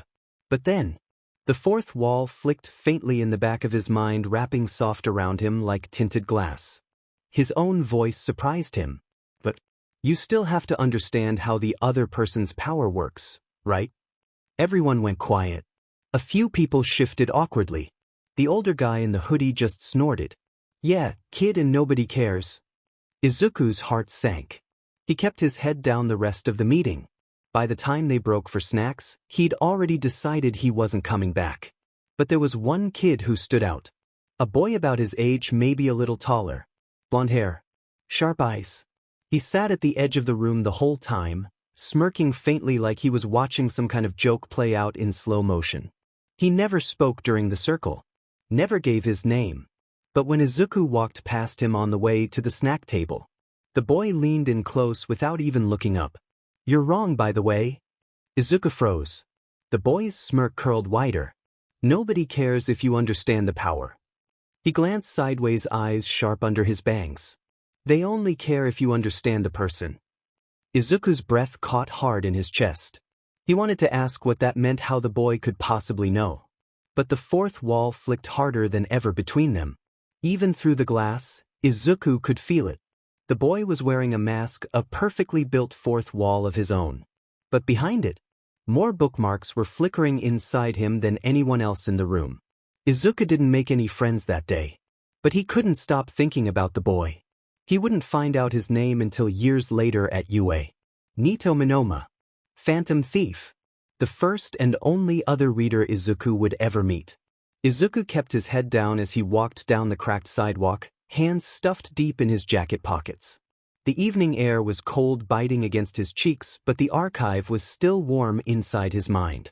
He couldn't stop thinking about the boy from the meeting. Nobody cares if you understand the power. They only care if you understand the person. Izuku's fingers curled tighter around his train ticket in his pocket. He wasn't sure why those words were sticking to him so hard, pressing in behind his ribs. He'd spent his whole life trying to understand people. But what if that wasn't enough? He barely noticed the alley until he heard the footsteps. Quick. Someone small. Tiny fingers curled into the hem of his jacket. Izuku startled, spinning around. Only to freeze when he saw the girl standing behind him. She couldn't have been older than 6. Thin. Pale silver hair tangled over her shoulders. Big red eyes wide and frightened under the bandages wrapped around her arms. Izuku's heart clenched hard. Eche, are you okay?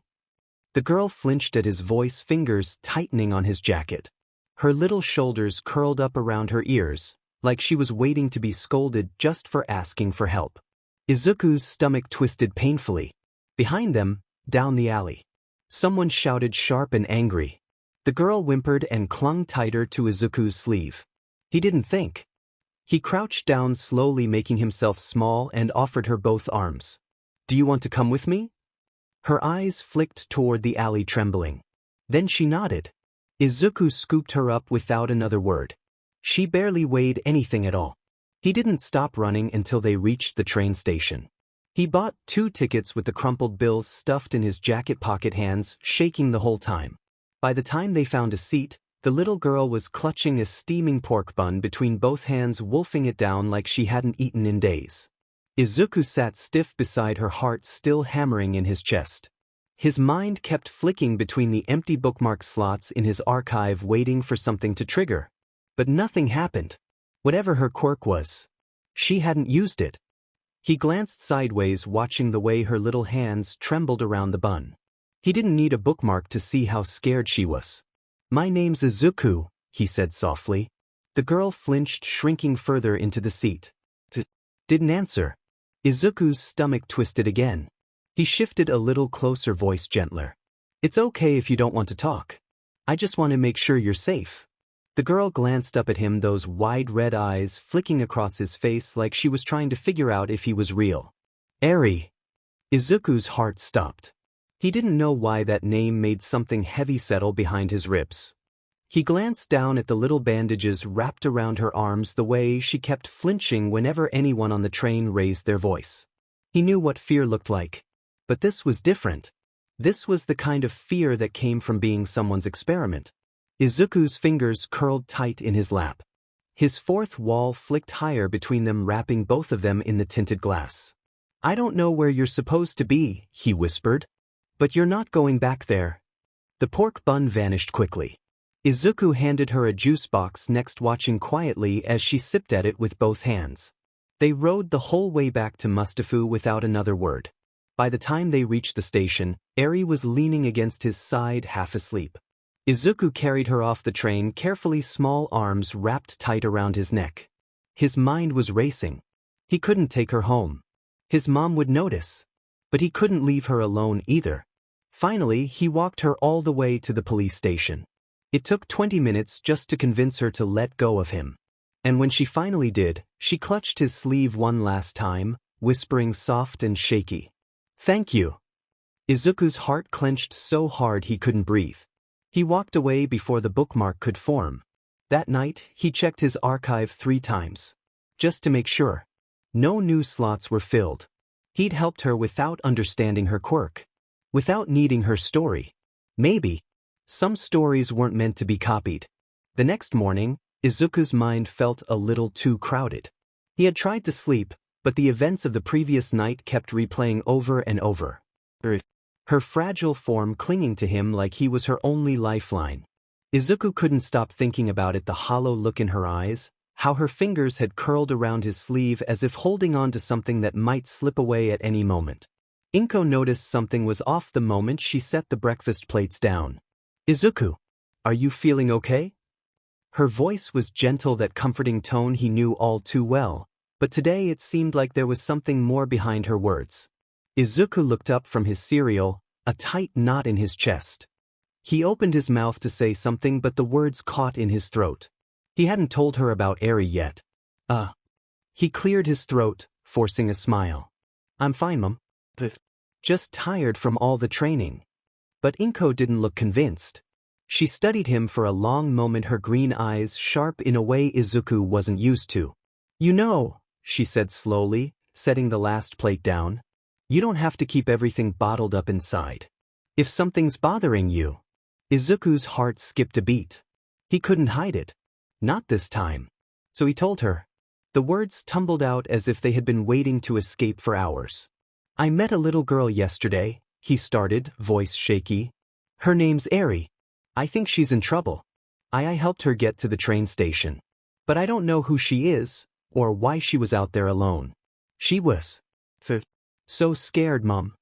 Inko's expression softened, but the concern in her eyes deepened. "Did you tell the police about her, sweetheart?" Izuku nodded. "Yeah. I took her to the station. But she didn't say much. She just clung to me the whole time."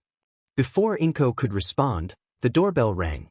Izuku blinked, startled, and Inko stood to answer it.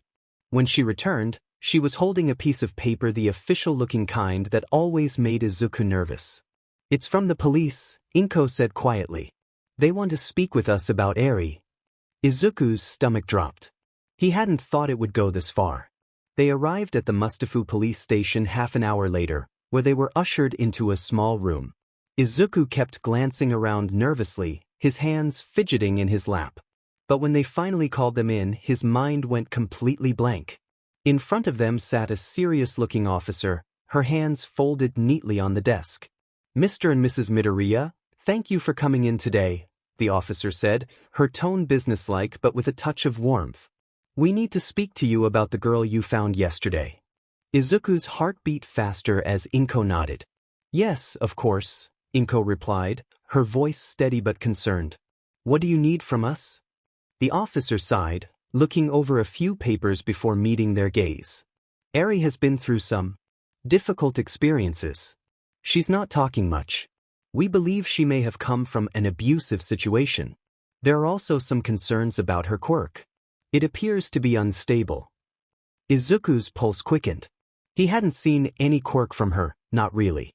But he could feel something strange and echo from her, something out of place in his archive. Is she okay? Izuku asked before he could stop himself. The officer gave him a sympathetic look. We're still trying to figure out the full story, but she's safe now, thanks to you, Mr. Midoriya. Izuku bit his lip, trying not to think about the fear in Eri's eyes the night before. Inko, the officer turned to her, we're wondering if you and your son might consider offering Eri a safe place.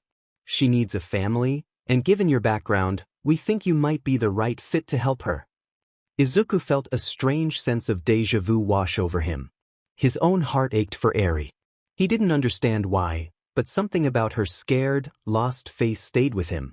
Inko looked over at him, eyes filled with that same understanding. Of course, she said, voice quiet but firm. We'll take care of her. They were allowed to meet Eri, who was sitting in a small room with a stuffed bunny in her hands, staring blankly at the floor. When she looked up, those red eyes locked on Izuku for a long moment, as if unsure whether he was real or just another phantom from her past. Izuku took a step forward slowly, offering her a gentle smile. It's okay, he said softly. You're safe now. We just want to help. She blinked at him, silent for a moment. Then, hesitantly, she handed him the bunny. Izuku took it carefully, heart swelling with a strange mix of emotions. Thank you, Eri whispered, her voice small and fragile. Izuku nodded. You're welcome, he whispered. But as they left the police station, Inko placed a comforting hand on Izuku's shoulder. I know it's a lot, sweetie, but I'm proud of you. Izuku smiled at her, the weight in his chest lifting just a little. He didn't know what would come of this of Eri or the strange, haunting feeling in his chest. But somehow, he felt like their stories were already connected. The following days after Eri's arrival at the Midoriya household felt like a quiet storm. Inko had been kind enough to give her space, but Izuku could feel the tension between them. He tried to help Eri adjust, but the quiet girl still barely spoke, often retreating to the corner of the living room or hiding behind one of the house's many rooms. Izuku understood her hesitation. He'd seen the way she reacted to loud sounds, the way she flinched when anything seemed to happen too suddenly. It reminded him of how he used to be constantly avoiding any situation where he could fail, where someone could hurt him. But Eri, she had a different kind of fear. He had to admit, it unsettled him. The weight of her silence, the way she watched the world from a distance, never fully engaging. It was like something inside her had been broken. One afternoon, a few days after she had moved in, Izuku found Eri sitting by the window, staring out into the street. Eri, he called softly, sitting down beside her. She flinched but didn't move away. Izuku didn't push. Instead, he sat with her for a while, watching the quiet street outside. He didn't need to say anything. Eri finally broke the silence. Her voice was so soft it barely reached his ears, but Izuku had grown used to paying attention to even the smallest sounds. I didn't mean to hurt anyone, she whispered. Izuku's heart clenched at the words. You didn't hurt anyone, he said gently. You're not alone, Eri. We're here for you. Eri's eyes met his, and for the first time, Izuku saw a flicker of hope in her expression, a brief, fleeting moment where she believed him. Later that evening, Izuku found himself sitting in front of his desk, his mind swirling with his emotions. His archive was still full of unopened slots waiting for new stories to collect, new experiences to imprint. He had used several of his past bookmarks for training, but the more he learned, the more he felt like something was missing. The bookmarks had always been a tool, a way for him to understand and grow stronger. But now, they were something different. Eri had shown him that. It wasn't about copying. It was about connecting. As the evening turned into night, Izuku sat with his journal open in front of him, pen hovering over the page. The words on the paper had always come easy before. He'd always been so focused on the next step, the next ability he could copy. But now, as he stared at the blank page, he realized that the story he had been writing all these years wasn't his own. The thought felt strange, foreign. But it was true. And now, he had to start writing his own story. A few days later, Izuku was sitting on the porch after a long training session with Bakugo. He was trying to focus on a new technique when Bakugo threw him a sideways glance. "Oi, you've been acting weird lately. What's up with you?" Bakugo asked, his tone less sharp than usual. Izuku hesitated, wiping sweat from his brow. He wasn't sure how to explain everything that had been happening. "Just a lot, Kaken. Eri's been through a lot, and I'm trying to help her," Izuku replied. Bakugo didn't answer at first. He just looked at Izuku, his usual scowl softening ever so slightly. "You're soft." Izuku winced, but Bakugo continued. "But if you really want to help her, you'll do it the right way, not just copying her or fixing her like one of your quirks." Izuku blinked. He had never thought about it that way, as if helping Eri was just something to fix. "Right?" Izuku muttered. "I guess. I've been too focused on finding the answer instead of just being there for her." Bakugo snorted. "Whatever. Just don't forget, we're in this together. You're my rival, but if you need me, I'll be there." Izuku smiled, feeling a warmth spread through him. "Thanks, Kaken." The next morning, Izuku woke up early. He had been thinking about something. The night before, he had practiced his copycat ability, testing out new ways to strengthen his own quirks. But it wasn't enough anymore. He had felt the disconnect between the copies and himself. He wanted more. He wanted his quirk. So he decided to visit the archive again, seeking out new possibilities for himself. He would no longer use his quirk just to mimic, he wanted to transform them. Izuku sat in the quiet space of his archive, closing his eyes. He had thought about this for a while, if he could take control over his own quirks. If he could craft something entirely his own from the fragments he had collected. His mind buzzed with possibilities. He felt a warmth spread through his fingers as he focused. His archive flared up around him. A single slot opened. It felt different this time. His own power sparked to life in a new way. He didn't just copy the ability, he rewrote it. A rush of energy swept through him. Izuku opened his eyes, feeling the shift. This wasn't just mimicry. It was evolution. And he knew then that he was ready. To be more than just someone who copied stories. To be someone who could tell his own. Izuku's mind raced, thoughts buzzing with a newfound clarity. He could feel it, the shift. It wasn't just his usual copycat ability anymore. His quirk had grown. The bookmarks, once simple imprints of power, had transformed into something else entirely. They were no longer a mere way to replicate what others could do. They were a bridge to his own potential. Sitting in his room late into the night, Izuku ran his hand through his hair, feeling the weight of it all pressing down on him. The transformation from copying abilities to forging his own was intoxicating, but it wasn't without its cost. In the quiet space of his archive, he had rewritten the quirk he had first copied, the one that had always seemed too simple, too basic in its original form. But now, the power was his. Izuku closed his eyes and focused on the gentle warmth in his hands. He could feel the subtle hum of energy, something that wasn't quite like the original quirk he had copied, but more like a reflection of his own desires and fears. He understood now that the bookmarks weren't just tools. They were experiences, fragments of lives, emotions, and choices. When he copied a quirk, it was more than just gaining power. He was absorbing a person's essence, their story. And now, it was up to him to write what came next. The weight of this realization settled deep in his chest. Izuku wasn't just accumulating abilities. He was becoming them. He could feel the echoes of everyone he had copied, the emotional bleed-through from each bookmark mixing with his own thoughts and feelings. He wasn't sure how he felt about it. He had always admired heroes. He had always wanted to be like them. To save people. To protect. But he never considered what it meant to carry someone else's story inside him. How it might change him, how it might weigh him down. And then there was Eri. His mind drifted back to the quiet girl, sitting alone in her room. She had barely spoken in the days since she moved in, clinging to the stuffed bunny he had bought her like it was the only thing keeping her grounded. He had learned quickly that Eri was broken in a way he couldn't fully understand. She didn't talk about her past, couldn't talk about it, maybe. But there was a silent desperation in her eyes, an unspoken plea for someone to protect her. Izuku had tried to be the one. He had promised her safety, comfort, a future. But he realized, as he sat there in the dim light of his room, that he wasn't entirely sure he could be the hero she needed. Not when he was still trying to understand how to be his own. That night, as the moonlight spilled across his bed, Izuku lay awake, his thoughts a tangle of uncertainty. Was it fair for him to carry so many people's stories inside him? Was it even possible for him to be the hero he wanted to be with such a heavy burden? The next morning, Izuku headed out early for his training session with Bakugo. They had agreed to meet at their usual spot, an old, abandoned warehouse near the edge of the city.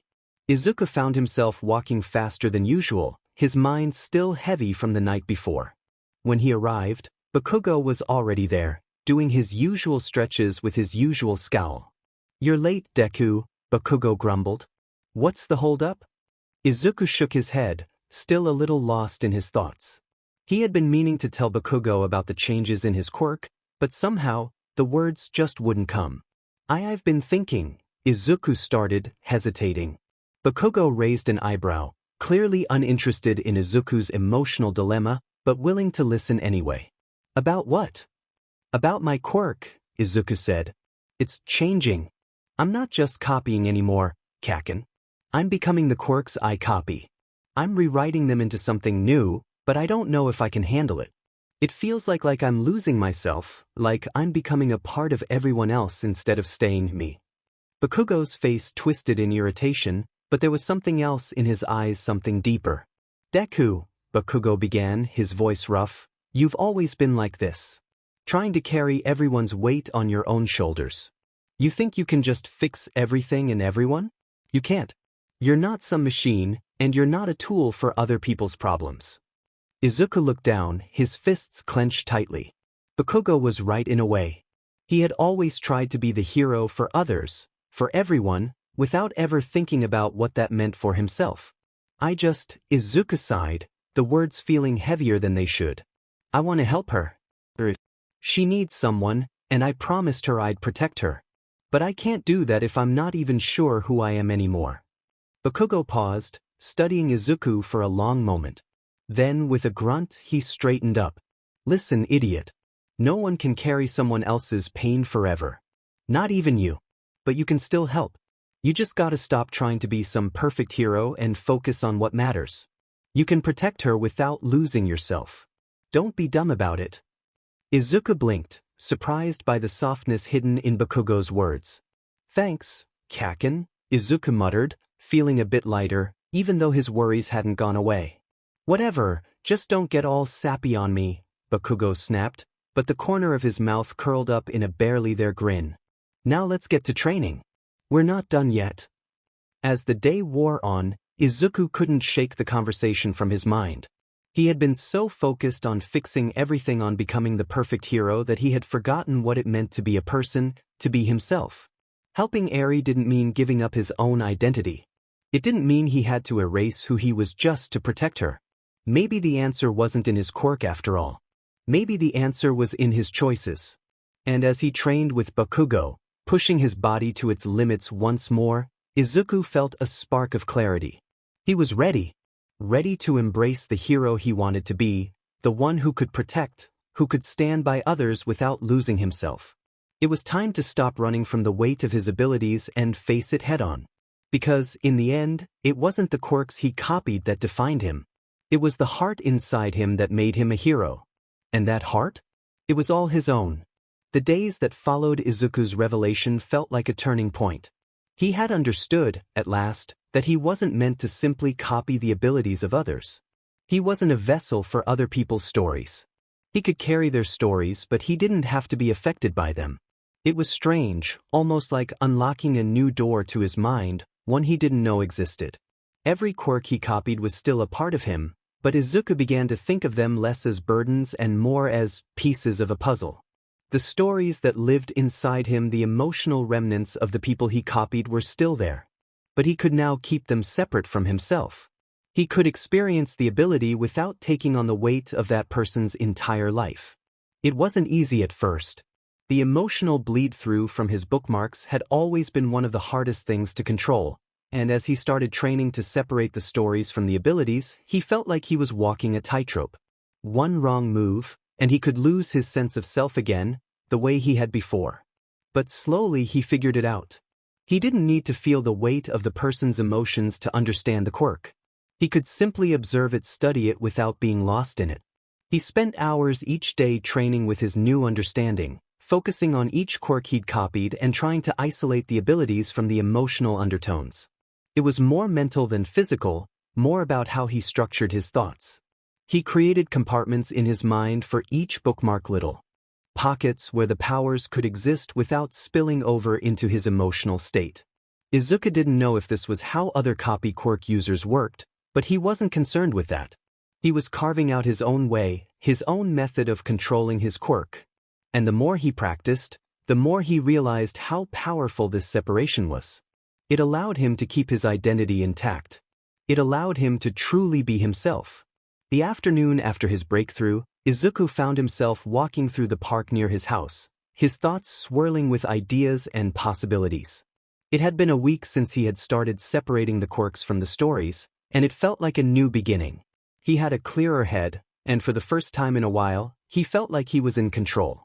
Izuku was lost in thought when a voice snapped him back to reality. "Hey, nerd." Izuku turned to see Bakugo walking towards him, his usual scowl in place. "What's up, Kaken?" Izuku asked, his voice a little lighter than usual. He had been feeling more confident, more at ease. "You better not be slacking off, Deku," Bakugo snapped, but there was a hint of amusement in his tone. "We've got more training to do. You're gonna get soft if you keep wandering off like this." Izuku chuckled, a genuine smile tugging at his lips. "Right, sorry. I was just thinking about something." "Thinking?" Bakugo raised an eyebrow, his expression skeptical. "Since when do you think?" Izuku rolled his eyes, but there was no edge to it. "I've been thinking a lot more lately. About how to make my quirk better. How to use it the right way." Bakugo paused for a moment, his usual brashness taking a back seat. "Well, don't get all mushy on me, all right? You've got work to do. And don't expect me to go easy on you just 'cause you're getting all philosophical." Izuku laughed softly, feeling the weight of Bakugo's words sink in.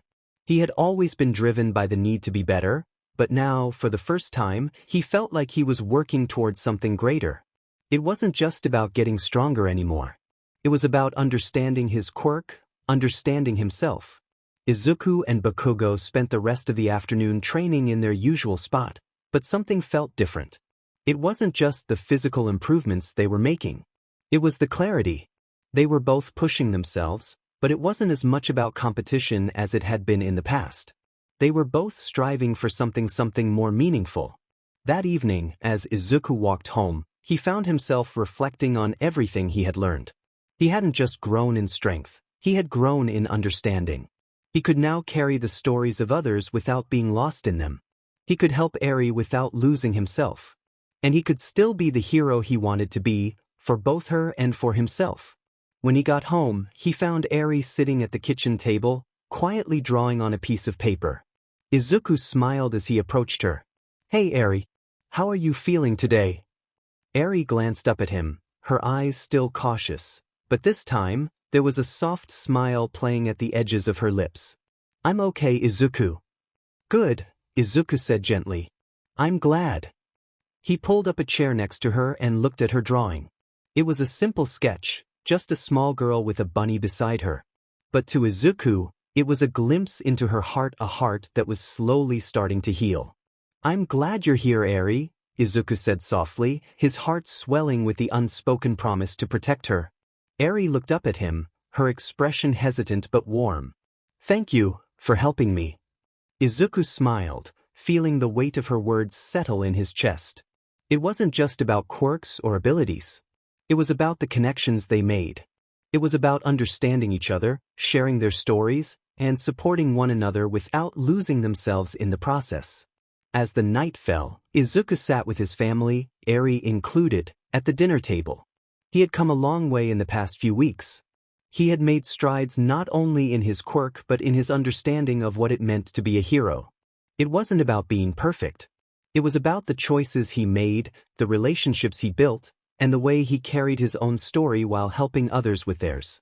And as long as he stayed true to himself, Izuku knew he could protect those who needed him most without losing his own identity. Izuku sat nervously in the waiting room of the therapy center, his fingers anxiously tapping against his jeans.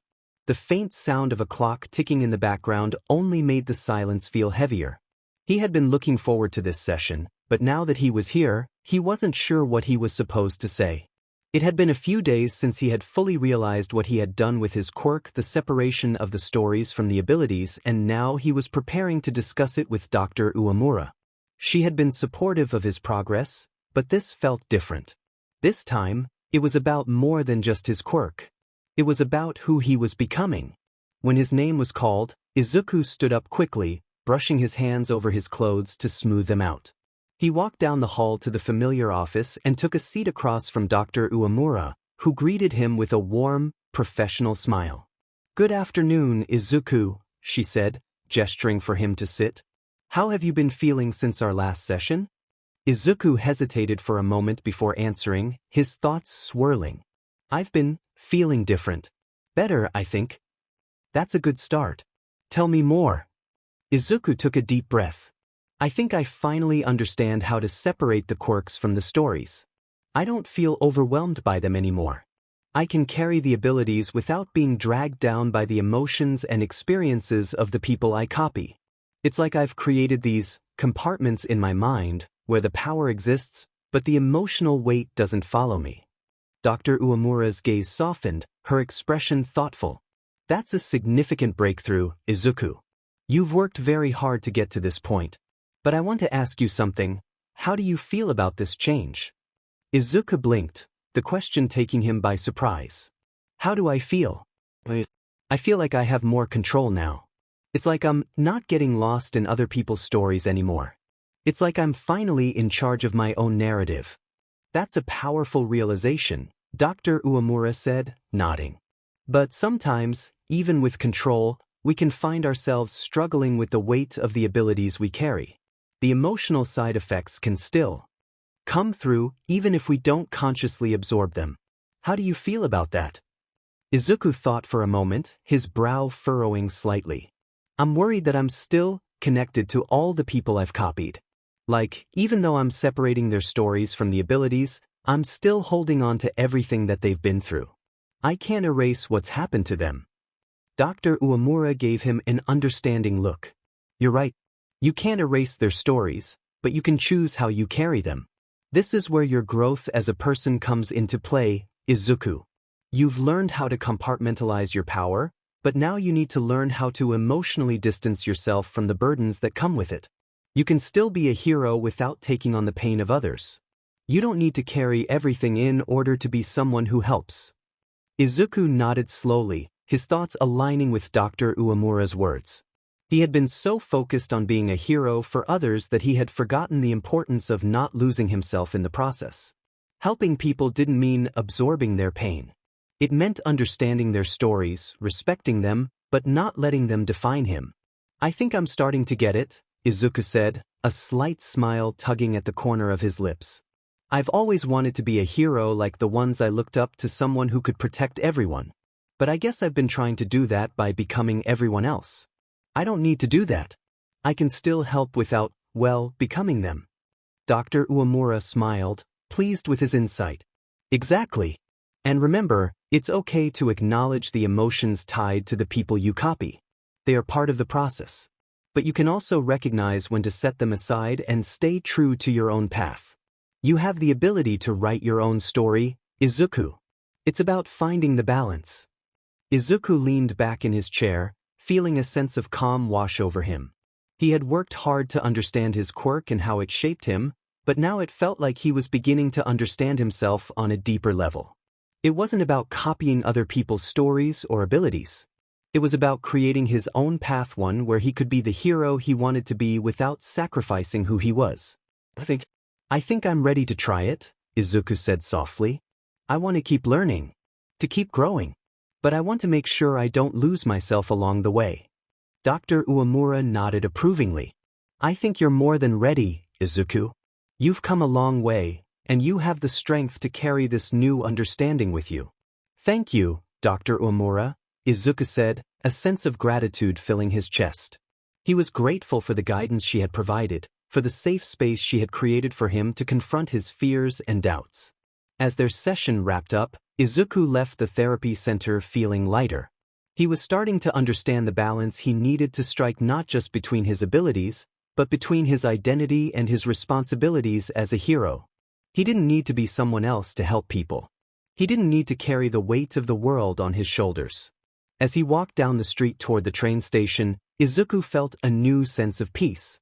The future still loomed large, with countless challenges ahead, but for the first time, he felt ready to face them not as a copy of someone else, but as himself. He was Izuku Midoriya, and he was going to be the kind of hero who could carry the stories of others without losing his own.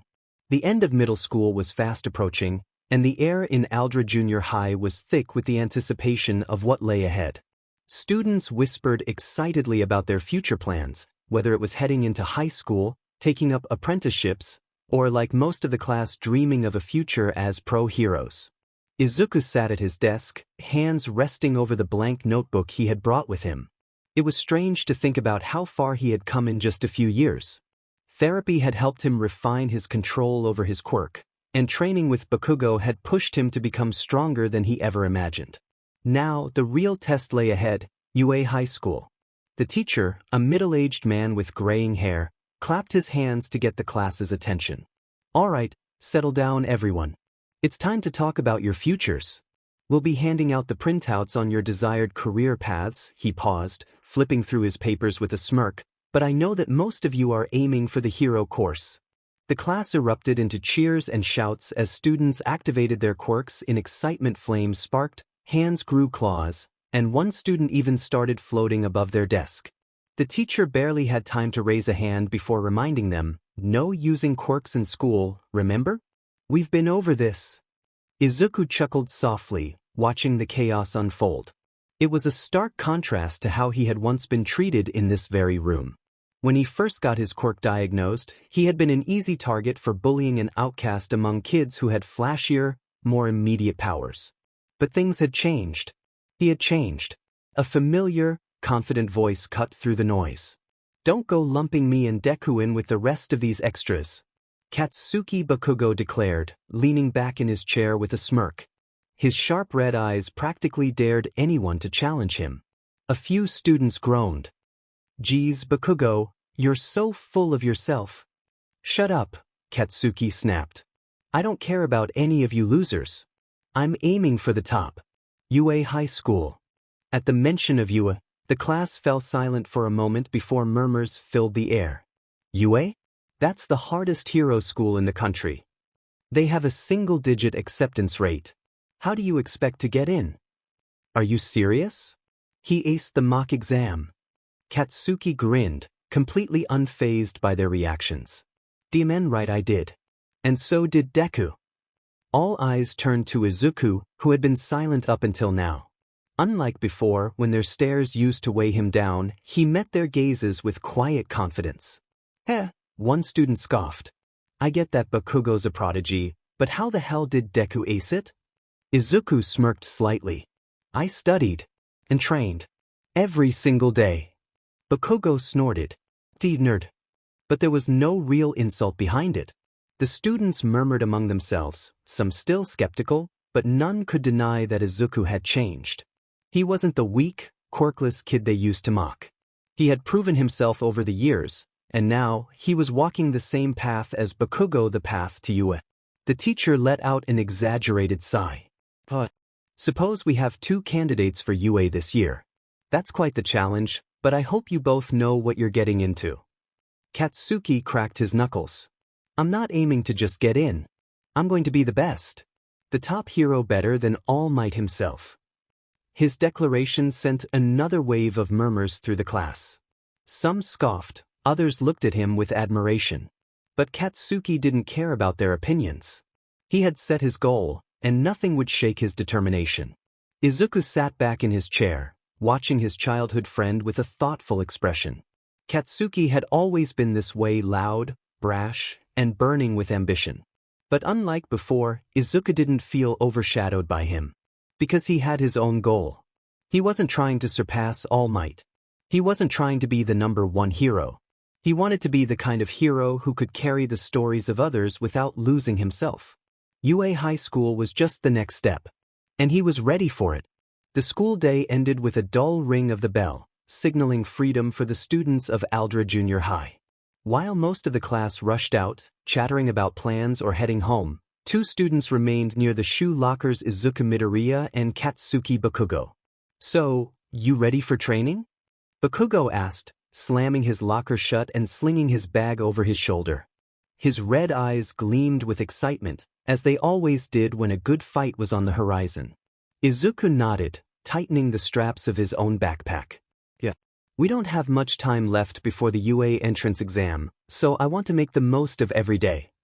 "Same," Bakugo said, cracking his knuckles. "So, what's your plan? Gonna nerd out and write 1,000 pages of notes again?" Izuku smirked at the jab but didn't deny. "Actually, I was thinking of copying more quirks before the exam. I've been focusing on refining the ones I already have, but I need more variety. UA is going to throw all kinds of obstacles at us, and I need to be ready for anything." Bakugo grinned. "But you'd be a dumbass if you didn't.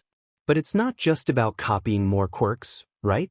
You need to figure out how to use them together." "Exactly." Izuku's eyes lit up. "I've already found some synergy between certain quirks, but I need to keep testing. Speed Burst works well with reinforced muscle because the added durability lets me move faster without wrecking my body. But then there's Healing Touch. I have to figure out how to use it mid-combat instead of only after a fight. And that's just the start. I need more defensive options, ranged attacks, crowd control." Alright, I get it, you DMN nerd." Bakugo rolled his eyes but crossed his arms, thinking. "You've got a solid idea, but there's something missing. If you want to fight like a real hero, you need to be unpredictable. Power's not enough, you need experience." Izuku nodded. "I know. That's why I was thinking, maybe every month or 2, we can have a full-on fight day. No holding back. You get to practice against different quirks, and I get to practice fighting with them." Bakugo's smirk widened. "You want to test your quirks against me? Fine by me. Just don't cry when I kick your butt." Izuku laughed. "I wouldn't expect anything less." Bakugo slung his arm around Izuku's shoulder for a brief second before pushing him forward. "Then let's go train, nerd. We don't have time to waste." As the two walked out of the school, the sky turning orange with the setting sun, they knew that the road ahead would be brutal. UA was no joke and the competition would be fierce. But they weren't just aiming to pass. They were aiming to dominate. 4 months later, the air crackled with energy as Izuku and Bakugo stood across from each other in an abandoned training lot, a space they had claimed as their personal battleground. 6 months remained until the UA entrance exam, and neither of them had slowed down. If anything, their training had only intensified. Izuku rolled his shoulders, feeling the familiar weight of his quirks settling over him. In the past 4 months, he had acquired 3 new ones. Phantom Step, a mobility quirk that let him blur his movements, making it seem like he was teleporting short distances.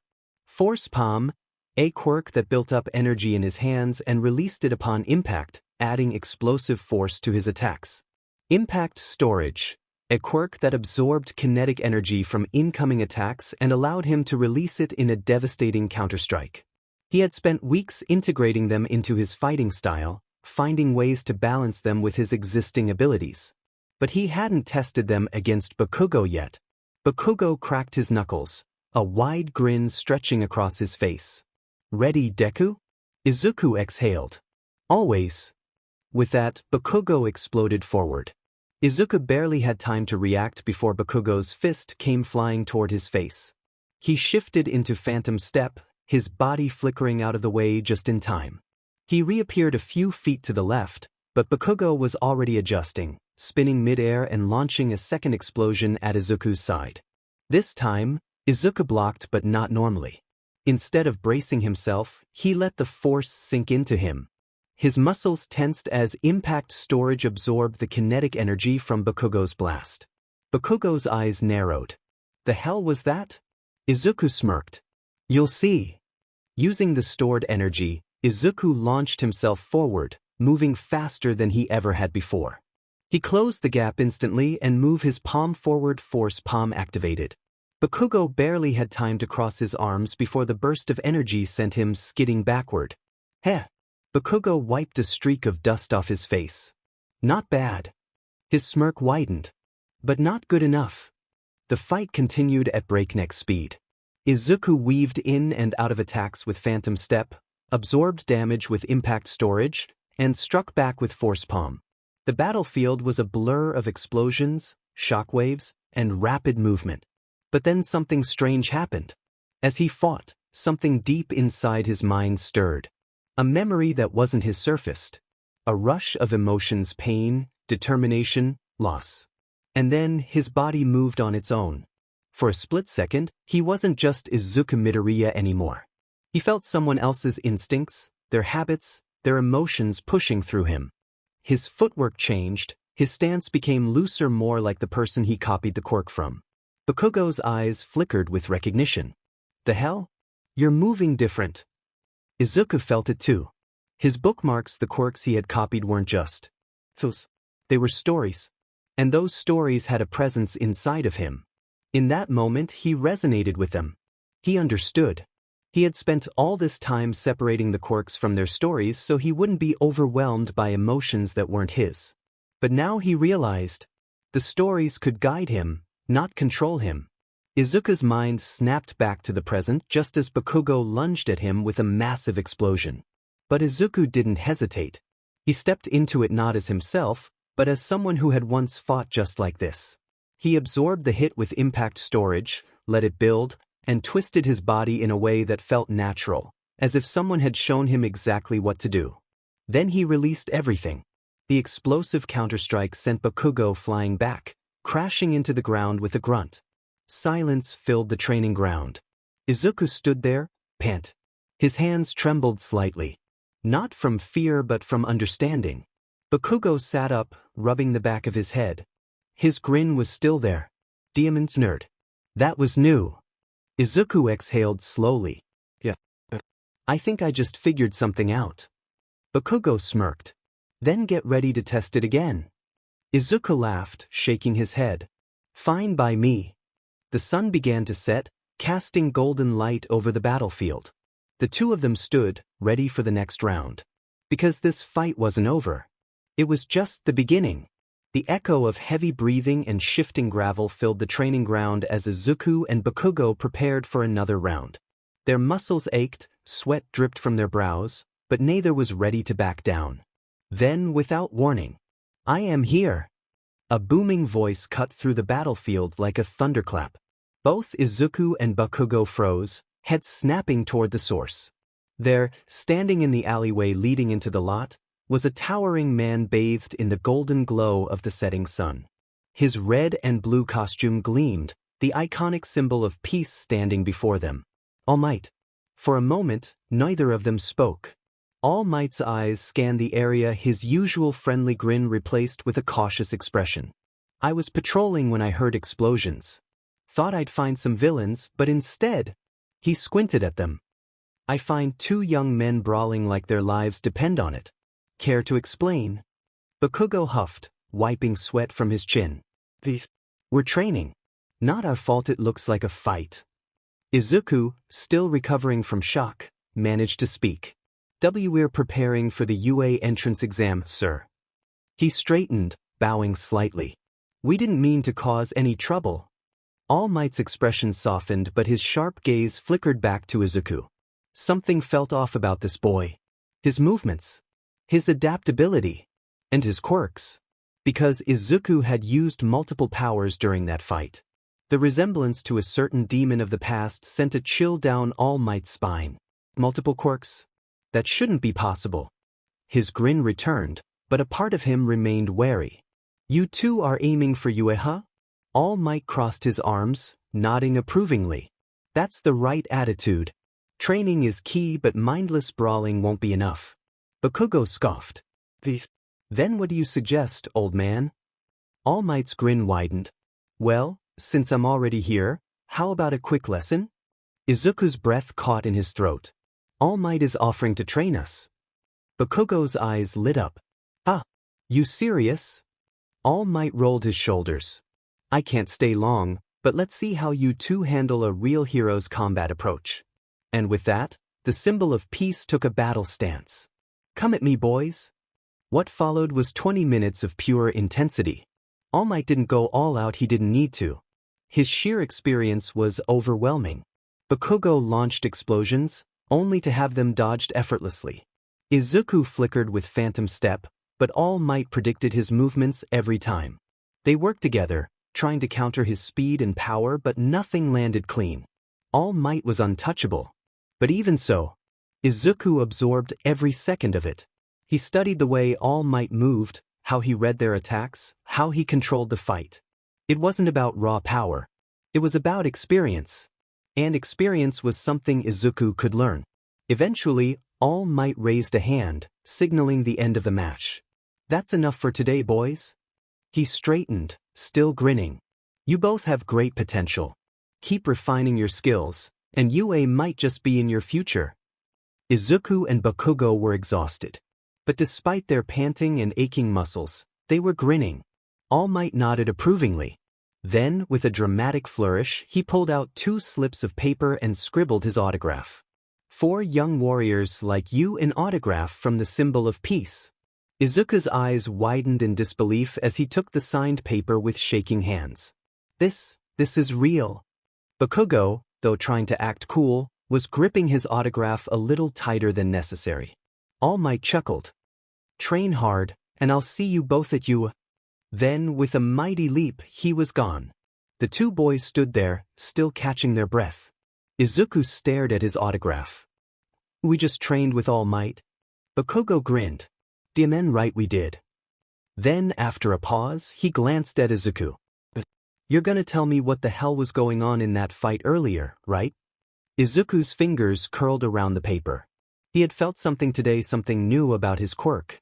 About the stories he carried. But for now, he just smiled. Yeah, I'll explain.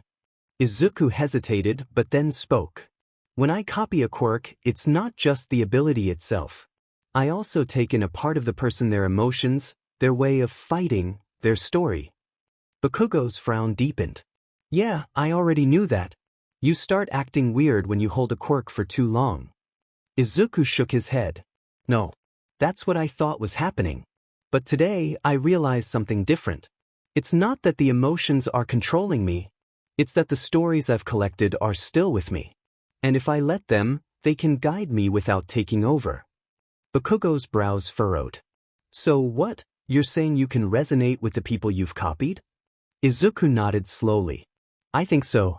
It's like, when I fight, if I tap into the understanding I have of someone's story, their experiences come through.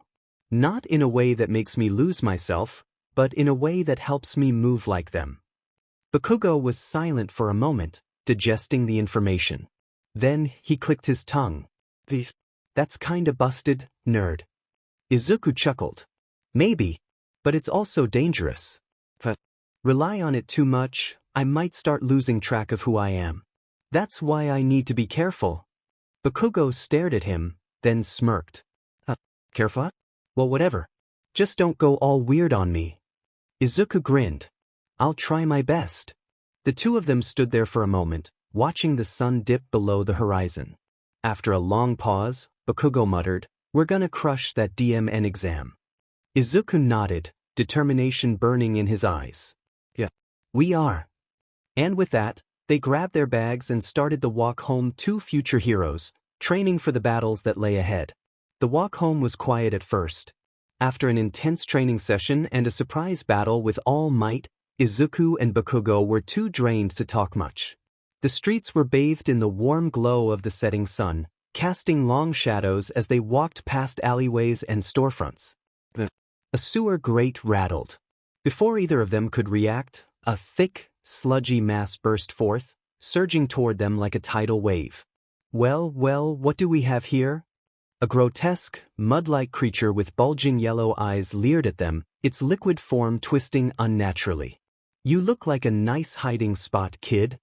Before Izuku could react, the villain's Sludge lunged at him. Izuku!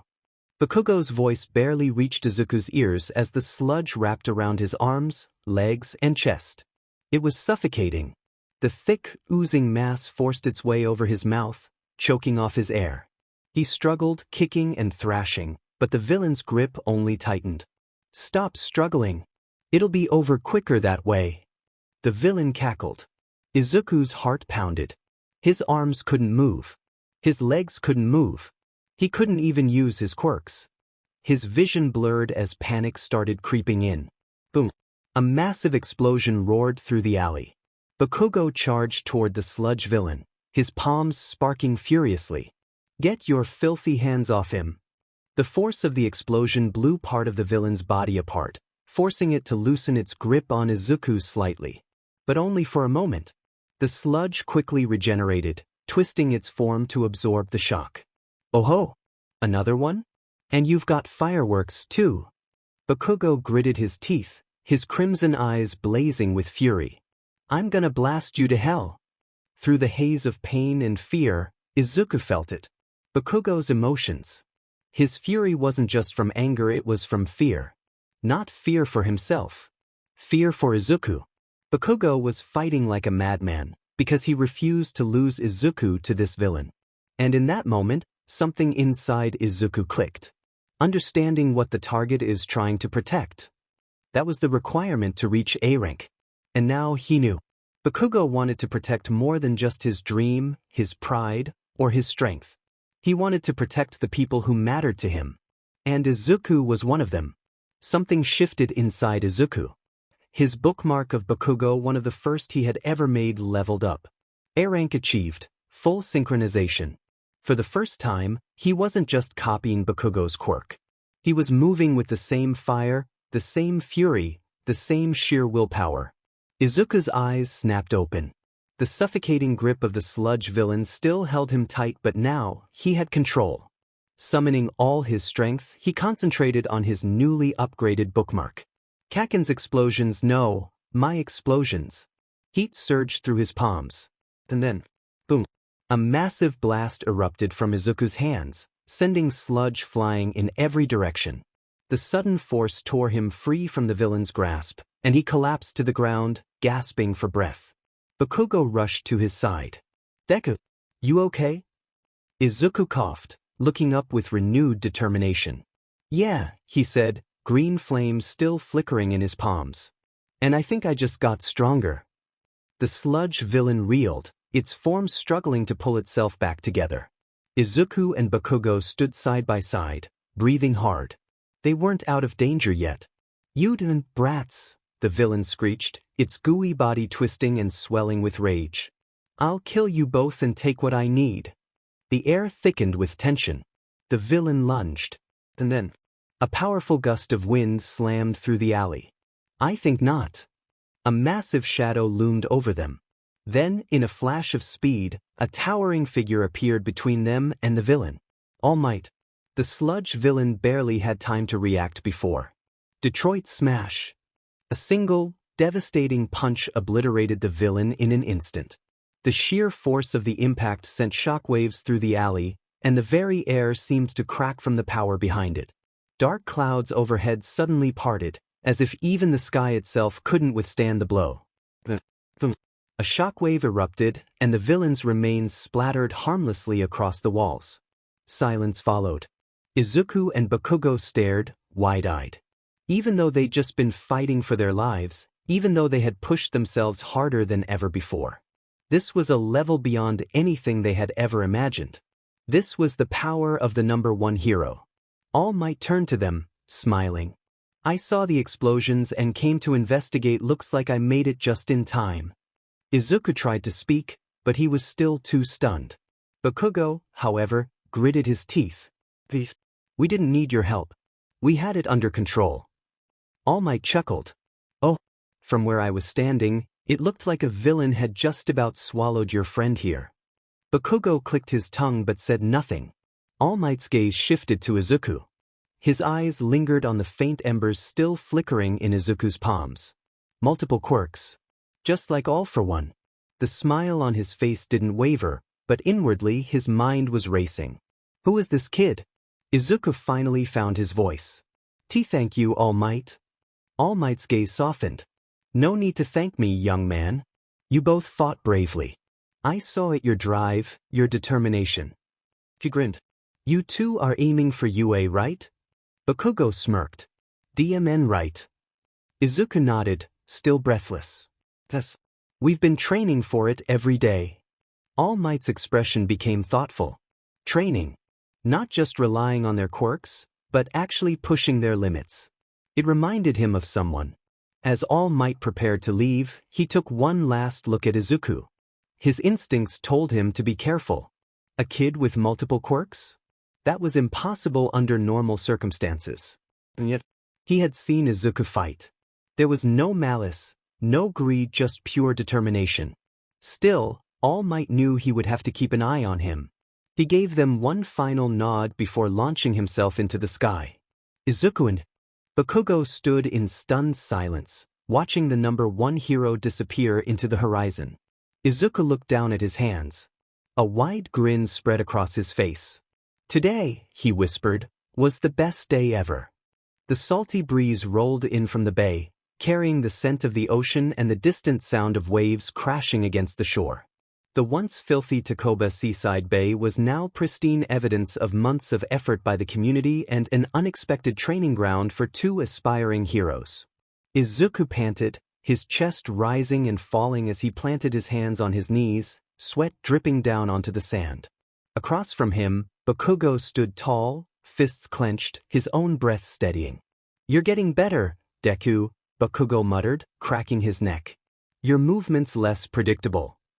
Izuku wiped his forehead, grinning. Thanks, Kaken. But you're still pushing me back. Of course I am. You copy a bunch of quirks, but you don't own them yet. Bakugo flicked his hand, a few leftover sparks popping from his palm. You're figuring it out though. That wind move at the end almost threw me off. Izuku glanced at his hands, flexing his fingers. His newest quirk, Gale Force, had incredible versatility. He had used it instinctively near the end of the fight, creating a gust to disrupt Bakugo's balance before trying to close in.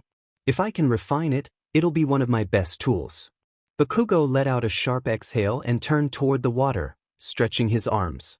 We'll do one more fight before the entrance exams. A full power match. No holding back. Got it? Izuku straightened up, nodding. Got it. Once their agreement was settled, the two made their way off the sand, grabbing their water bottles and heading toward the nearby walkway. Later that evening, Izuku sat on his bed, flipping through his notebook. It was filled with diagrams and notes on all the quirks he had copied.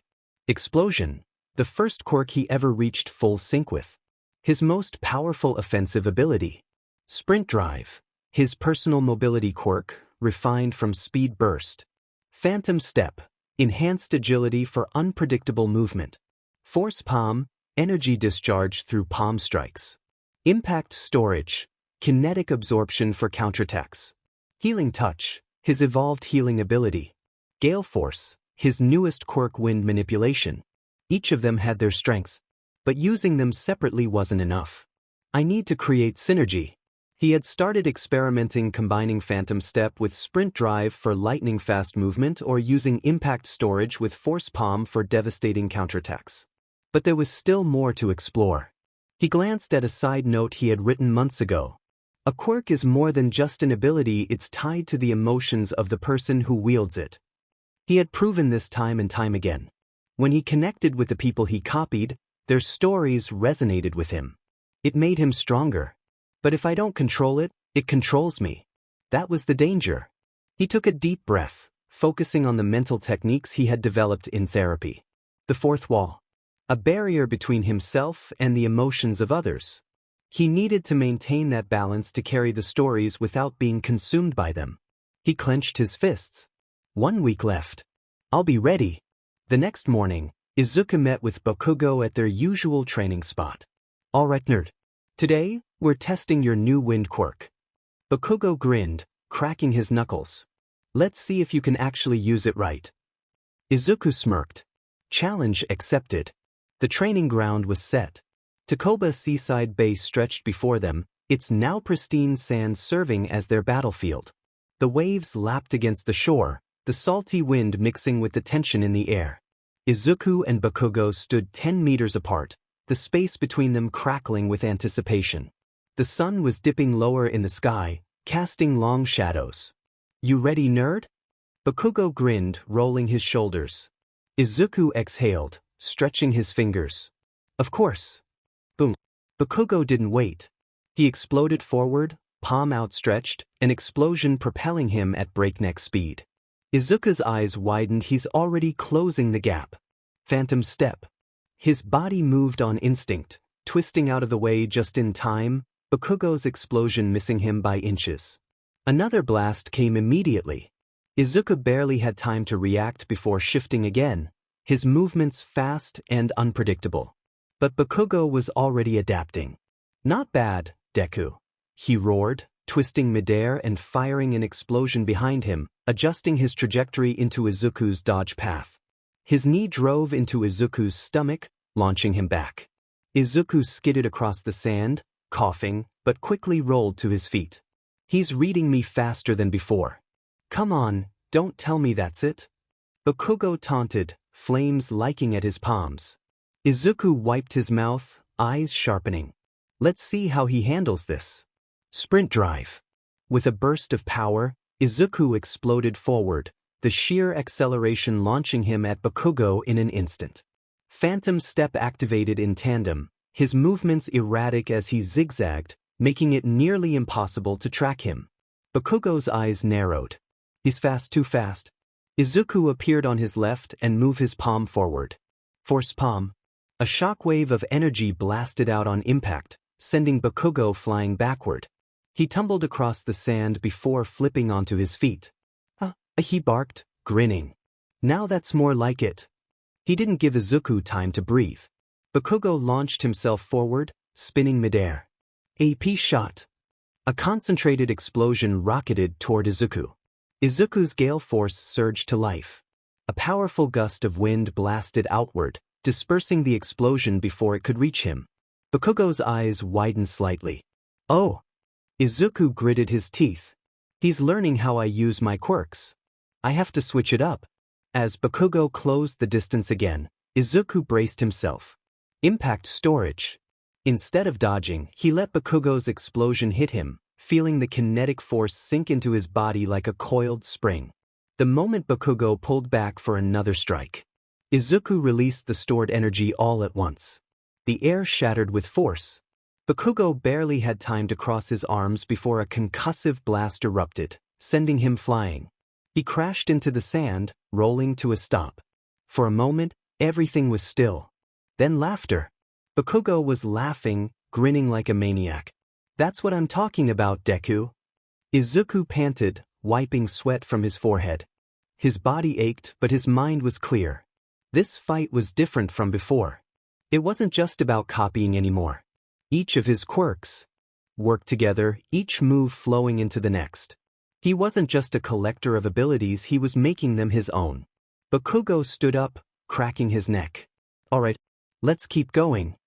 Izuku smiled. This is the best training I could ever ask for. Izuku steadied his breathing. He wasn't done yet. If I want to match Bakugo, I have to push harder. Bakugo rolled his shoulders, eyes gleaming with battle-hungry excitement. You still standing? Let's see how long that lasts. Boom. He launched forward, explosions propelling him toward Izuku at breakneck speed. Izuku's mind raced. He's too fast. If I just dodge, he'll adjust. I need to disrupt him. What would Bakugo least expect? Then it hit him. Izuku slammed his hands together. Explosion. A deafening blast erupted from his palms, a wall of fire and smoke engulfing the space between them.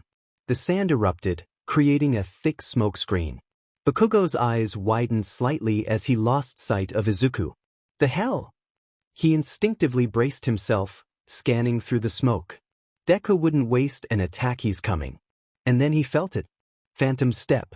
Izuku's blurred figure emerged from the smoke, moving in an unpredictable pattern. Bakugo twisted, trying to track him. Too late. Force palm. A shockwave blasted into Bakugo's side, sending him staggering. But he reacted instantly, planting his hand on the ground and firing an explosion to spin himself upright. Izuku wasn't finished. As Bakugo adjusted, a sudden gust of wind surged forward. Gale force. The wind pushed Bakugo off balance just long enough for Izuku to close the distance. Impact storage. Izuku absorbed the force from the earlier explosion, his muscles tensing with stored kinetic energy. Bakugo saw it coming. Like hell, I'm letting you hit me again. He detonated an explosion at the ground, launching himself backward. But Izuku was ready. He shifted his weight. Sprint drive. A burst of speed sent him rocketing forward, outpacing Bakugo's retreat. Bakugo's eyes widened. Izuku unleashed all the stored energy in a brutal counterstrike. The ground shook as the impact sent Bakugo crashing through the sand, rolling to a stop. For a moment, the only sound was the waves crashing against the shore. Then laughter. Bakugo groaned, rolling onto his back. "Damn it." Izuku blinked. "Are you?" "Shut up, nerd." Bakugo sat up, rubbing his head. He scowled, but there was no real anger behind it. Instead, he smirked. "You got me." Izuku smiled, offering a hand. "That was a good fight." Bakugo snorted but took it. "Next time, I'm kicking your butt." They both stood, the sea breeze cooling their sweat-soaked bodies. This was more than just a fight. It was proof. They were both getting stronger. And in 1 week, the real test would begin. The UA entrance exam. UA High School. The massive campus stretched before Izuku as he walked through the front gates, his heart pounding in his chest. This was the moment he had been preparing for. Years of training, sparring with Bakugo, refining his quirk. All of it led to this exam. He adjusted his backpack and took a deep breath. This was it. The place where the greatest heroes in the world trained. The place where his idol once walked. And the place where he would prove himself. Beside him, Bakugo walked with his usual confident smirk, hands shoved in his pockets. This place better not be full of extras. Izuku chuckled nervously. "Well, it's the best hero school in Japan. I think it'll be tough." "Tough for them," Bakugo shot back. Taking a deep breath, he pushed forward, stepping through the gates into the massive campus. The main building was as grand as he imagined, huge, modern, and radiating importance. As they walked through the entrance, hundreds of examinees filled the hall, all waiting to take their first step toward becoming heroes. And then the first trial began, the written exam. The second Izuku saw the test, his nerves vanished. He had studied every possible topic that could show up. His mother, Bakugo, and even his therapist had helped him prepare. The questions ranged from ethics to hero laws to tactical reasoning in combat scenarios. Izuku's pencil flew across the page, each answer coming as naturally as breathing. "This is easy." A glance at Bakugo told him he was breezing through it too. The blonde wore a bored expression, tapping his pencil against the desk as if he was waiting for a challenge. Within an hour, the test was done. Izuku leaned back in his seat, exhaling. Step 1 complete. Now for the real challenge. After a brief break, the examinees gathered in a large auditorium. A massive stage stood before them, and soon, a booming, excited voice filled the room. "Welcome, examinees. Thanks for making it to today's live show." Izuku blinked as Present Mike, the pro hero, stood center stage, hyping up the crowd. His voice was way too loud for a morning exam, but Izuku couldn't help but smile. "It's really happening." Present Mike wasted no time explaining the test. Multiple foe city battle zones. Robot villains of different point values. 10-minute survival and destruction test. Destroy robots, earn points. Simple. Izuku clenched his fists. "I've trained for this. I can do this. We're about to separate you into different testing grounds, where you'll be smashing some combat robots. The more points you get, the better your score." The screen flashed, showing the different battlefields, A through G. Izuku scanned the list, his name appearing under Battlefield B. His eyes darted to Bakugo's name Battlefield D. They weren't together. Izuku felt a flicker of disappointment but quickly pushed it down. This was good. If they had been on the same battlefield, they would have spent the whole exam trying to outdo each other instead of focusing on passing. Bakugo clicked his tongue. "TC, guess we ain't fighting together this time, huh?" Izuku grinned. "Looks like it." Bakugo turned to him, a spark of competitiveness in his eyes. "Fine. Let's make it a bet." Izuku raised an eyebrow. "A bet? Whoever gets more points in their exam wins. Loser buys the winner whatever they want." Izuku smirked, excitement buzzing in his chest. "You're on." Bakugo smirked back, turning toward his assigned bus. "Don't get cocky, nerd." Izuku laughed, stepping onto his own bus. This was it. The real test was about to begin. The tension in Battlefield B was palpable. Hundreds of students stood behind the starting line, waiting for the gates to open. The towering walls blocked their view of the testing grounds, but the distant sounds of whirring servos and grinding metal promised chaos. Izuku stood among them, stretching his legs. His heart pounded not from nerves, but from excitement. This was what he had trained for. Above them, Present Mick's voice boomed over the speakers. "Are you ready, hero hopefuls? When the gates open, your exam begins. Destroy as many robots as you can to rack up points." Izuku breathed in sharply, rolling his shoulders. "Go fast. Get an early lead." The giant clock overhead counted down. Beep. The gates slammed open. Without hesitation, Izuku bolted forward. "Hey, he's cheating!" A voice rang out from behind him. Several students were still frozen, expecting some sort of start signal. Another contestant yelled. He left before the countdown finished. Present Mick's laughter exploded over the speakers. "There ain't no starting signal in a real battle." "He's got the right idea." Izuku didn't care about the shouting behind him. He was already moving. With a burst of sprint drive, he shot forward, zigzagging between debris and shattered pavement. Robots emerged from the alleyways and side streets, 3 one-pointers skittering forward on mechanical legs. Izuku's eyes flickered between them. Too easy. Phantom step. His body blurred as he dashed past the first robot, its optical sensors struggling to track him. Izuku twisted in midair. Force palm. His hand crashed into the robot's core, sending a burst of energy into its circuits. It shuddered and collapsed, sparks flying. He landed lightly, pivoting toward the other two. One lunged at him. Impact storage. Izuku let it hit him, its metal claw slamming into his forearm. He barely felt the pain, the kinetic energy stored in his body like a coiled spring. Release. Izuku threw a punch, his fist exploding forward with stored energy. Boom. The second robot disintegrated under the force, metal shards scattering across the pavement. The third bot backed away, sensors blinking rapidly. Gale force. Izuku moved his arm forward, a powerful gust of wind tearing through the street. The robot flew backward, crashing into a building. +3 points. +3 points. +3 points. Izuku kept moving. While others cautiously picked fights, he was already 17 robots deep. A group of students gawked as he vaulted over wreckage, using phantom step to double back and fake out robots, using sprint drive to weave through the battlefield faster than anyone else. A 4-pointer emerged, a hulking machine, nearly twice the size of the others. Izuku grinned.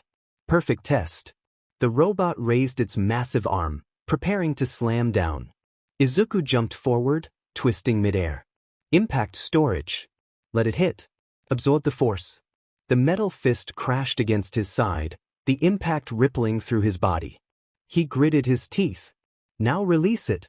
His legs snapped upward, unleashing all the stored energy. A brutal axe kick to the machine's head. The entire upper half of the robot caved inward, sparks exploding outward as the giant collapsed. +10 points. Students gasped as they watched him take down an enemy 3 times his size in one hit. Izuku was too focused to notice. He was moving again, searching for the next fight when he heard it. A scream. He turned sharply, eyes locking onto a collapsed section of a building. A girl with short brown hair was pinned under debris, her face twisted in fear as a one-pointer skittered toward her. She's stuck. She can't move. Izuku moved before he thought. Phantom step. In an instant, he was next to her, the wind from his arrival making her gasp in surprise. Hold on, Izuku said quickly. Explosion. He slammed his hand into the rubble, blasting away the concrete trapping her leg. The girl gasped as she pulled herself free. Can you run? Izuku asked. She nodded. But get to safety. She hesitated, then scrambled away just as the robot attacked. Izuku ducked under a swinging claw, planted his hands and spun. Gale force. A burst of compressed wind shot from his palm, sending the robot tumbling backward. He finished it off with a quick force palm to the core, dropping it instantly. He turned, ready to keep moving. But something caught his eye. The girl he saved wasn't running. She was staring at him. Her eyes were wide not with fear, but awe.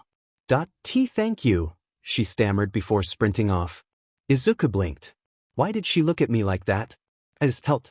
Shaking it off, he turned his attention back to the battlefield. No time to waste. The fight wasn't over yet.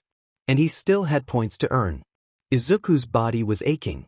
He was drained, muscles screaming, breath ragged. But there was no stopping now. The zero-pointer, a massive, hulking robot, was barreling toward him. Its metallic feet crushed the ground beneath it with every step, and its laser sensors scanned the area with cold precision. Izuku could feel the pressure in the air. It was unlike anything he'd fought before.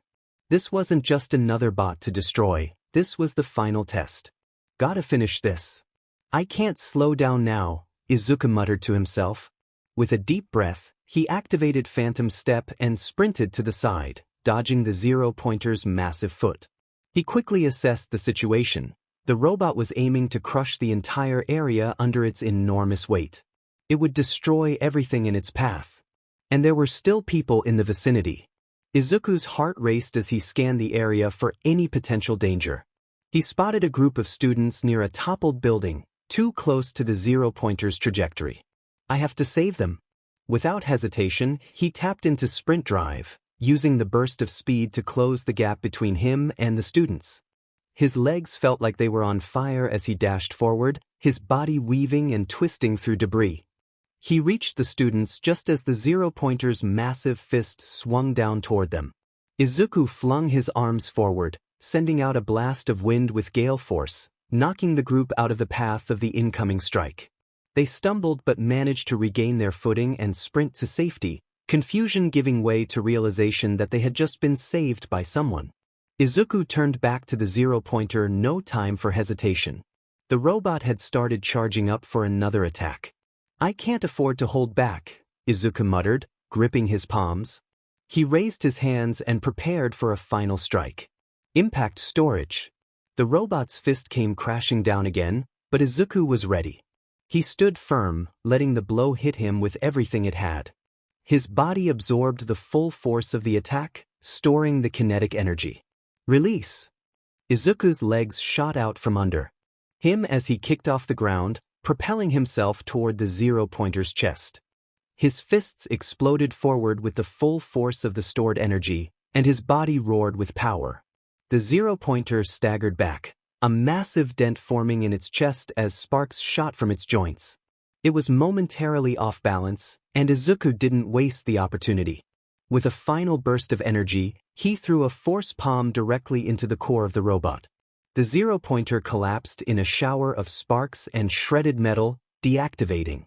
The battlefield fell silent, save for the faint hum of the remaining bots. Izuku stood there for a moment, panting heavily, sweat dripping down his face. His legs felt like jelly beneath him, but he couldn't stop now. He'd done it. The fight was over. And so was the exam. The loudspeaker blared. Time's up. Please clear the battlefield. Izuku made his way to the designated exit area, where the other students had gathered.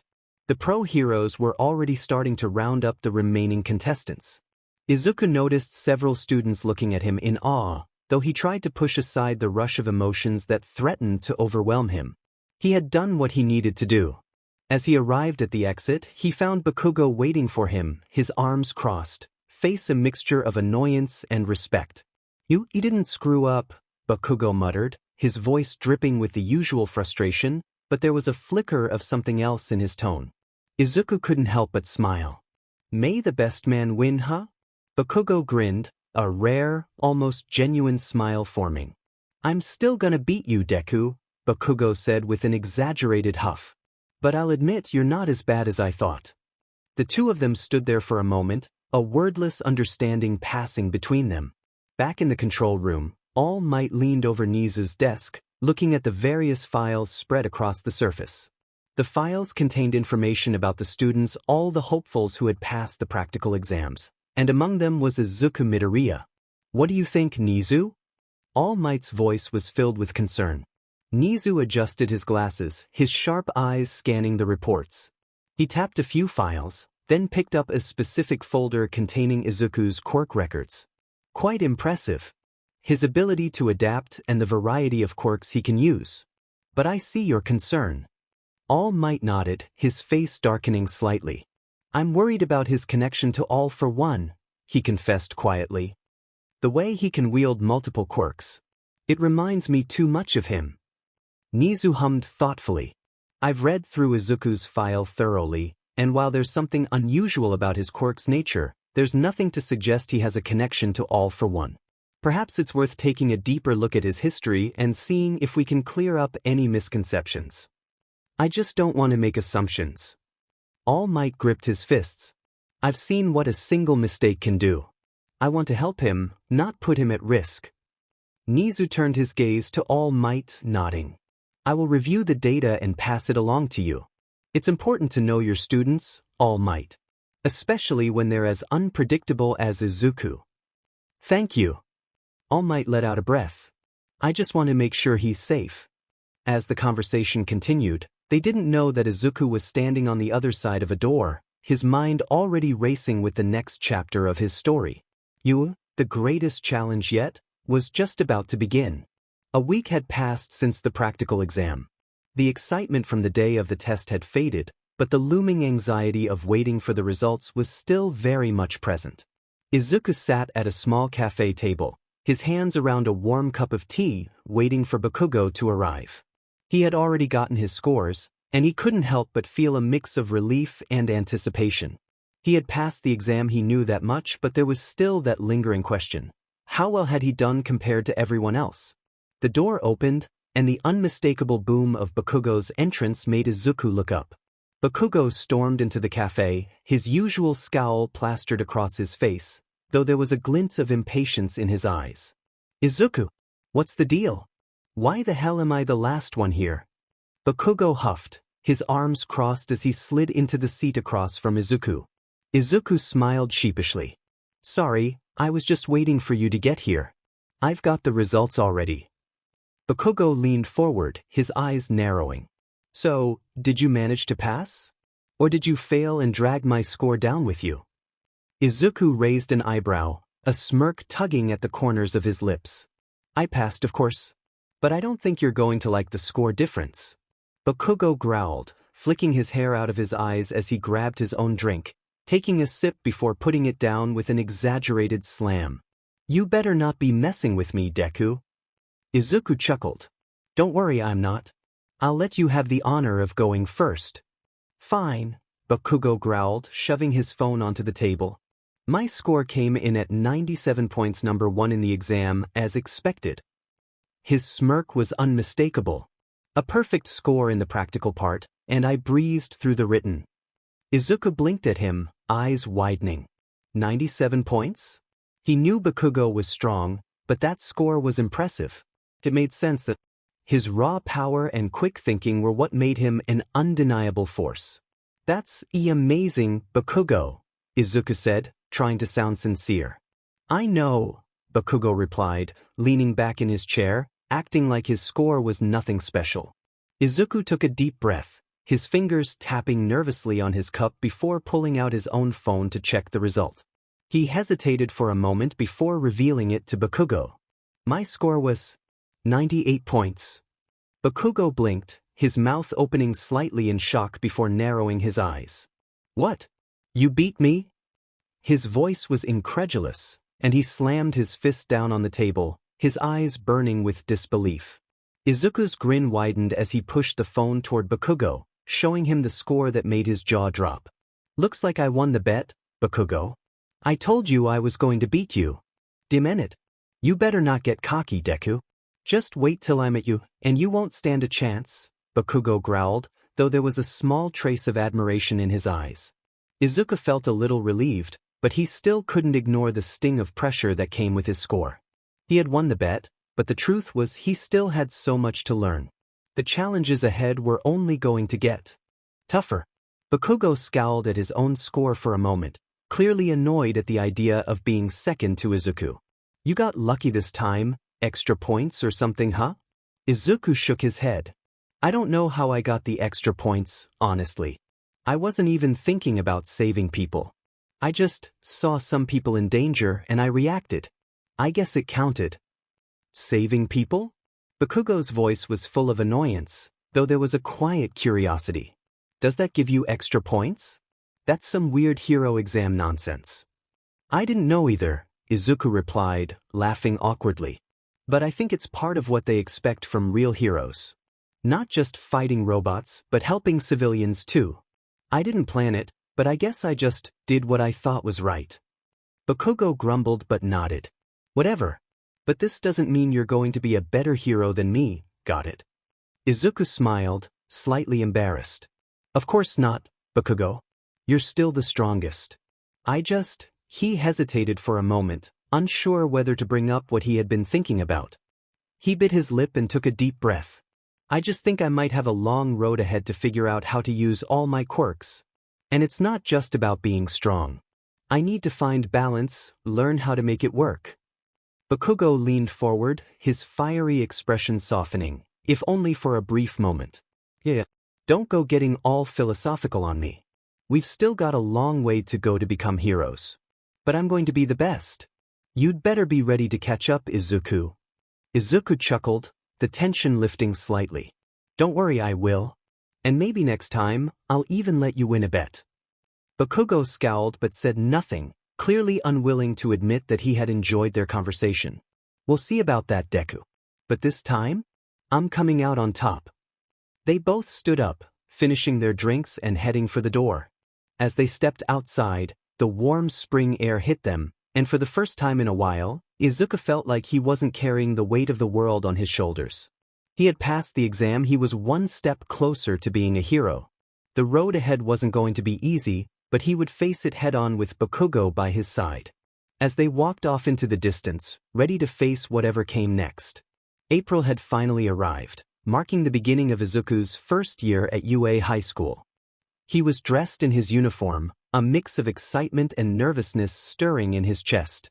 He knew that this was just the start of his journey, and every step counted from here on out.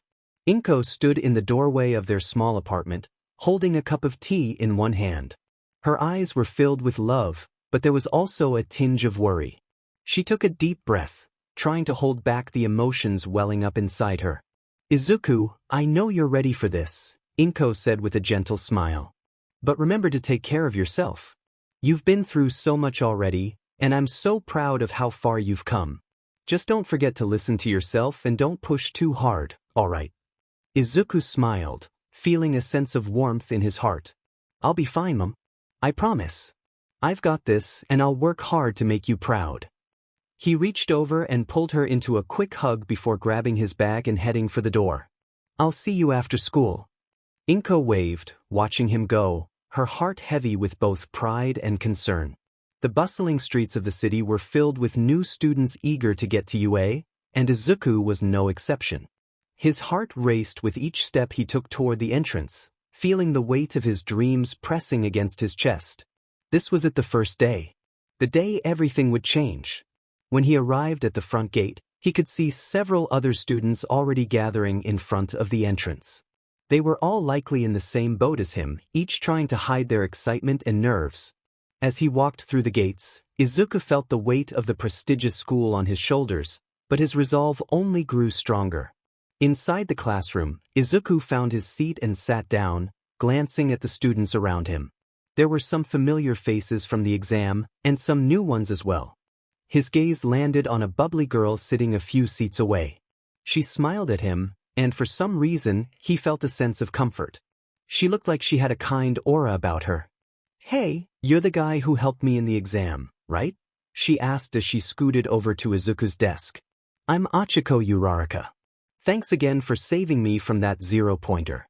I don't know what I would have done without you." Izuku blinked, slightly taken aback by her straightforwardness. "Oh, no problem. I was just doing what any hero would do, right?" Achiko smiled brightly, her cheeks a bit flushed. "I guess so. But still, I really appreciate it. You seem like you're a natural when it comes to this hero stuff." Before Izuku could respond, the door to the classroom suddenly slammed open, causing everyone to jump.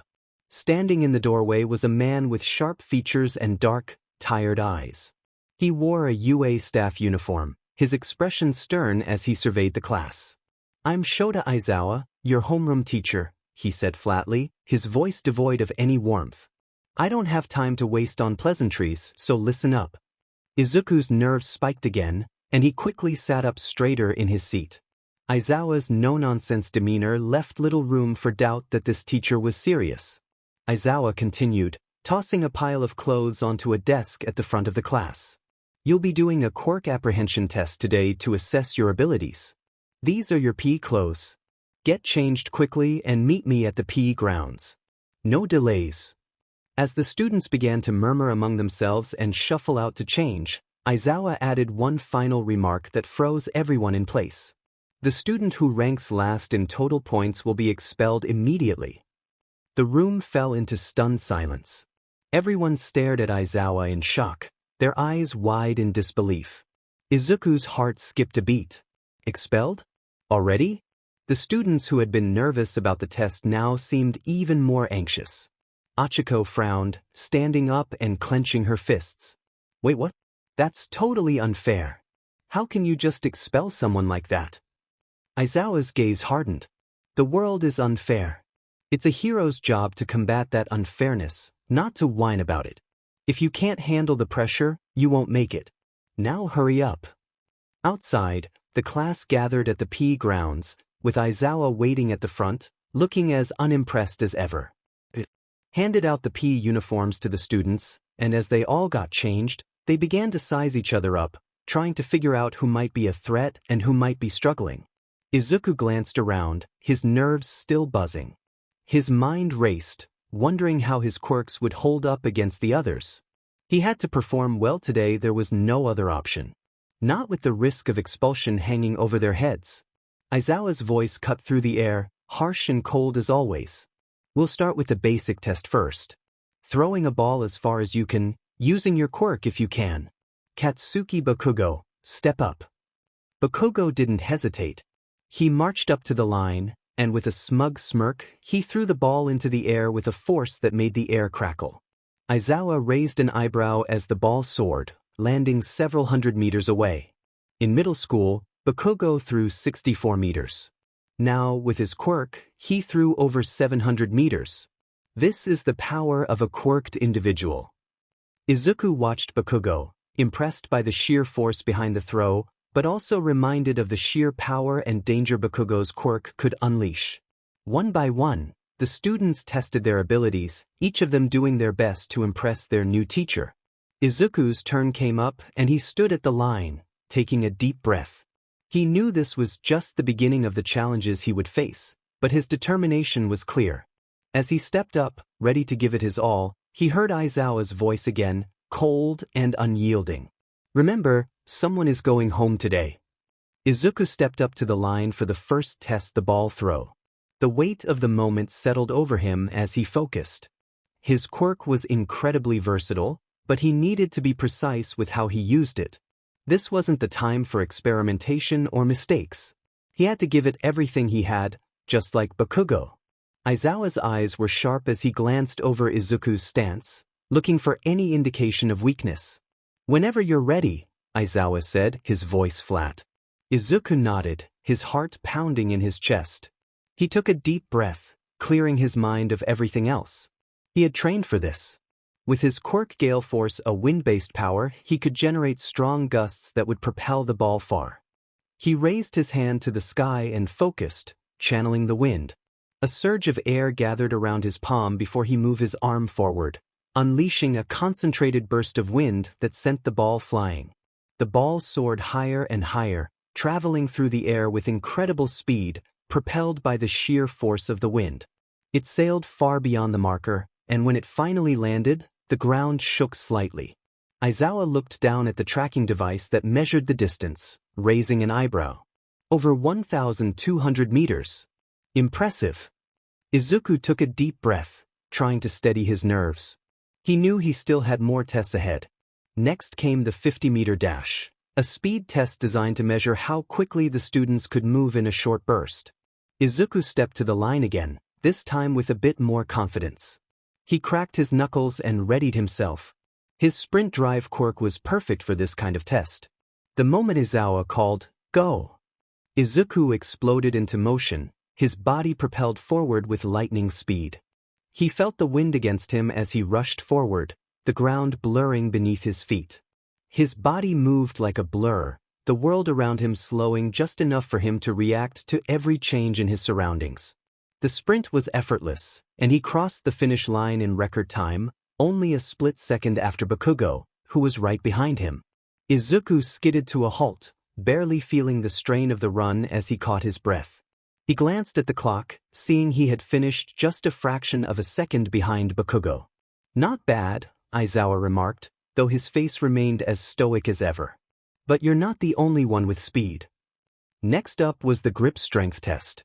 Izuku approached the machine, feeling a little more confident now, but knowing this test was more about raw strength. When he gripped the handle, he drew on every ounce of his training and natural strength. "This is all me," he thought, focusing. The machine registered his power as he squeezed, his fingers tightening until the numbers on the display stopped. Second place. Izuku couldn't help but feel a sense of accomplishment. He hadn't used any quirks here, just his own strength. That felt good. The standing long jump test came next. This one was tricky, but with the ability to control wind with gale force, Izuku felt confident. He took a deep breath and focused. In one smooth motion, he leaped forward. As he reached the peak of his jump, he twisted his body mid-air, summoning a gust of wind beneath him to carry him even farther. The force pushed him well past the usual distance, and he landed smoothly on the other side of the sandbox. The jump was impressive. His peers even gasped in awe as they watched him soar through the air. Next up was the repeated side steps, and this was a test that had always made Izuku nervous in the past. It was a test of stamina, reflexes, and agility, everything he had worked on during his training with Bakugo. He stepped up, focusing on his movements. Phantom Step heightened his reaction time, allowing him to slide across the sand faster than normal. With every step, his feet were lighter, quicker, and his body reacted without hesitation. He was nearly fluid, jumping side to side, using the wind to push off when needed, and keeping his movements sharp. But as he neared the finish line, he could feel himself slowing down. Despite his speed, his stamina wasn't enough to top the others. He placed fourth in this test, which was respectable, but there was still room for improvement. While Aizawa was keeping an eye on the other students, Izuku noticed a disturbance out of the corner of his eye. Shoji and the others were pointing at Mineta, who had been acting strangely during the tests. It wasn't long before Mineta's inappropriate behavior came to light. Shoji, who had seen it firsthand in the locker room, brought up Mineta's actions, which made the other students tense. Aizawa didn't hesitate to intervene. "Mineta, you're expelled. Pack your things and leave the grounds immediately." Mineta's face went pale. What? He stammered. But I didn't. You're a liability. You've been warned." Aizawa's voice was final, his gaze unflinching as he turned his attention back to the tests. After the tests were over and the dust settled, the students gathered to discuss their scores. Izuku stood with his classmates, looking at the results, knowing that everyone had put their best foot forward.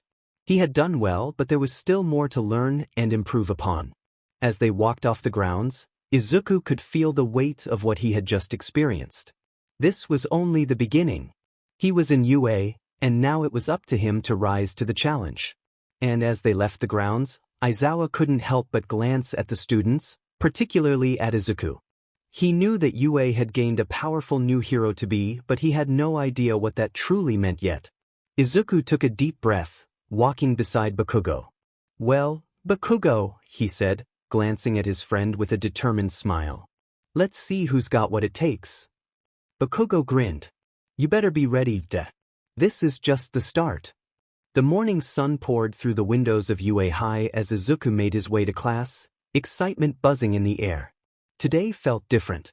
He had made it past the first hurdle, and now he was about to face real challenges. When he entered Class 1A, the classroom was already lively, with students chatting and getting to know each other better. Aizawa wasn't in yet, which allowed the students a moment of peace before the day's exercises began. As Izuku took his seat, he noticed something unusual, a new face. A boy with messy purple hair and a quiet demeanor stood by the door, his eyes scanning the room cautiously. There was something about him that immediately struck Izuku, but he couldn't quite place it. "Class, quiet down," Aizawa's voice cut through the chatter as he walked into the room, his tired eyes glancing over them. "We have a new student joining you today. His name is Shinso Hitoshi." The class turned their attention to Shinso, who looked slightly uncomfortable with all the eyes on him. Izuku gave him a friendly nod, trying to make him feel more at ease, but Shinso's expression remained unreadable. "Shinso, you'll be joining the rest of the class. Don't expect any special treatment, but if you've made it this far, I assume you can hold your own." Aizawa didn't waste any more words and immediately went into business. As Shinso made his way to an empty seat, the class returned to its own conversations, the air thick with anticipation. Izuku turned to Bakugo, who was sitting nearby, his usual scowl firmly in place. "Who do you think will be grouped with today?" Izuku asked, his eyes glinting with the excitement of what was to come. "Doesn't matter. I'm gonna crush everyone anyway," Bakugo grunted, cracking his knuckles. He'd already proved his power in the Quirk apprehension test, but Izuku knew Bakugo was always looking for ways to push his limits further. "I wouldn't be so sure," Izuku said with a smirk. "There are some pretty strong people in this class. Like Todoroki, he hasn't even used his full power yet." Bakugo scoffed, but before he could respond, Aizawa was already speaking again. "Today, we're going to be doing something a little different. You'll be divided into teams of 3, and each team will have to face off against another. The goal is simple: win. I'll be watching and evaluating, but this is not about winning at all costs, it's about how you work together and how you use your quirks strategically." Aizawa tossed out a stack of papers, each with a name on it. The names were listed in pairs, and they quickly read off who would be with whom. "Your groups will be: Group 1, Shinso, Kirishima, Kaminari. Group 2, Tokoemi, Jair, Sato. Group 3, Bakugo, Uraraka, Mina. Group 4, Izukuda, Momo. Group 5, Shoji Aoyama Koda. Group 6, Tsuyu, Ojiro Siro. Group 7, Todoroki, Toru. And you're all going to be facing me for this test." There was a collective gasp at the mention of Aizawa taking part. "You heard me. Your objective is simple: defeat me. However, I won't be holding back. Consider this a real battle." Izuku felt his pulse quicken. Aizawa was known for his no-nonsense approach to teaching, and he had seen just how fast the man could neutralize a quirk with his own. This was going to be an intense test. The students were quickly shuffled into their respective groups. Izuku, who had been paired with Ida and Momo, felt a strange mix of excitement and nerves. He had worked alongside them in the past, but this would be the first real test of teamwork since arriving at UA. "I'm counting on you too," Izuku said as he glanced at Ida and Momo. "We'll need to be as efficient as possible." Momo nodded, her usual calm demeanor in place. "Agreed. We'll need to strategize our approach. With your quirks, Izuku, we should be able to cover a variety of situations." Ida, ever the serious one, adjusted his glasses. "We can't afford to waste any time. I'll focus on speed and precision. You two focus on using your abilities to support our actions." Got it, Izuku said, feeling his resolve firm. The groups prepared themselves for the test ahead. The arena was a large outdoor area with various obstacles designed to test both physical and strategic capabilities. Aizawa stood at the far end, waiting for the students to approach. "This is it," Bakugo muttered as he stood with his team, eyes narrowing as he glared at Izuku's group. "May the best man win." Izuku smiled back at him, nodding. "Let's do our best, Bakugo." The teams faced off, and the first rounds began. Izuku could feel his heart pounding in his chest, but the adrenaline was exactly what he needed to push past any hesitation. He and Momo began by setting up their plan. Momo would use her creation quirk to provide gadgets and tools, while Izuku and Ida would focus on mobility and combat. The moment the battle began, Izuku relied on his phantom step and sprint drive to gain the upper hand in mobility. As soon as he was in range, he used his force palm to launch powerful bursts of energy, forcing their opponents to either dodge or take the hit. Momo created barriers to protect them from counterattacks, while Ida was quick to take advantage of any opening, rushing in with his own speed. Aizawa, however, wasn't an easy opponent. Despite his laid-back attitude, he was quick to analyze the students' movements and counter with precision. His own quirk erasure shut down any offensive attack that relied on a quirk, forcing Izuku and the others to adapt quickly. Despite their teamwork, it was clear that Aizawa was too experienced for them to win outright. Izuku's gale force helped him create diversions, but Aizawa's calm and calculating nature put them on the defensive more than once. The battle was intense, but the students were learning. Momo's quick thinking and Ida's speed kept them in the game, while Izuku's versatile quirks allowed him to adapt to nearly every situation. As the minutes wore on, Izuku realized that the key to winning was not in brute force, but in synchronization. Together, they could overcome even the toughest of opponents. After the battle ended, Izuku was exhausted, but there was a sense of accomplishment. They hadn't won, no team did, but they had learned how to work as a team, and that was just as important as victory. Aizawa dismissed the group, his expression as unreadable as ever. "You've got potential. Keep working on your teamwork. You're all far from perfect, but you'll get there." As the students filed back to the locker room, Izuku couldn't help but feel a renewed sense of determination. With each challenge, they were growing stronger. The road ahead was long, but he was ready to face whatever came next. He couldn't wait to see what tomorrow would bring. The day's intense training session with Aizawa had left many of the students exhausted, but Izuku's mind was still buzzing with excitement. As he packed up his things, he overheard a few students talking about an after-school combat class, a program designed to help students refine their fighting styles, either through weapons or advanced quirk application. The idea intrigued him. While his quirks were diverse and powerful, he knew that raw power alone wasn't enough. He had seen firsthand how Aizawa had countered their abilities earlier.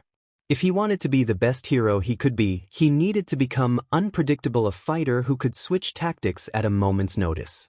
As he left the classroom, he caught sight of Momo, who seemed to be heading in the same direction. "Yayarozu," Izuku called out, jogging up to her. "Are you going to that after-school combat program?" She turned to him with a nod. "Yes. I believe further refining my combat abilities would be beneficial. My quirk allows me to create weapons, but I need to be skilled enough to use them effectively." Izuku smiled. "That makes sense. I think I'll check it out too." As the two walked toward the training hall, they were joined by Bakugo and Shinso. "Can't believe you're actually going, Deku," Bakugo scoffed. "What? Your quirks aren't enough?" Izuku smirked at him. "I figured learning how to fight properly couldn't hurt." Shinso, who had been silent for most of the walk, shrugged. "It's not a bad idea. My quirk isn't suited for direct combat, so I figured I should at least learn something that'll keep me from getting knocked out in one hit." Bakugo grinned, cracking his knuckles. "You all better keep up." When they arrived at the training hall, they found a few other students already there. Some were trying out different weapons, while others were practicing sparring techniques. The instructor, a tall, scarred man with gray hair and sharp eyes, greeted them. "Welcome," he said, looking over the group. "You're here to refine your combat abilities. Some of you will choose weapons, Others will focus on pure technique. But remember this: a hero should never rely on their quirk alone. A well-trained fighter is unpredictable, and unpredictability wins battles.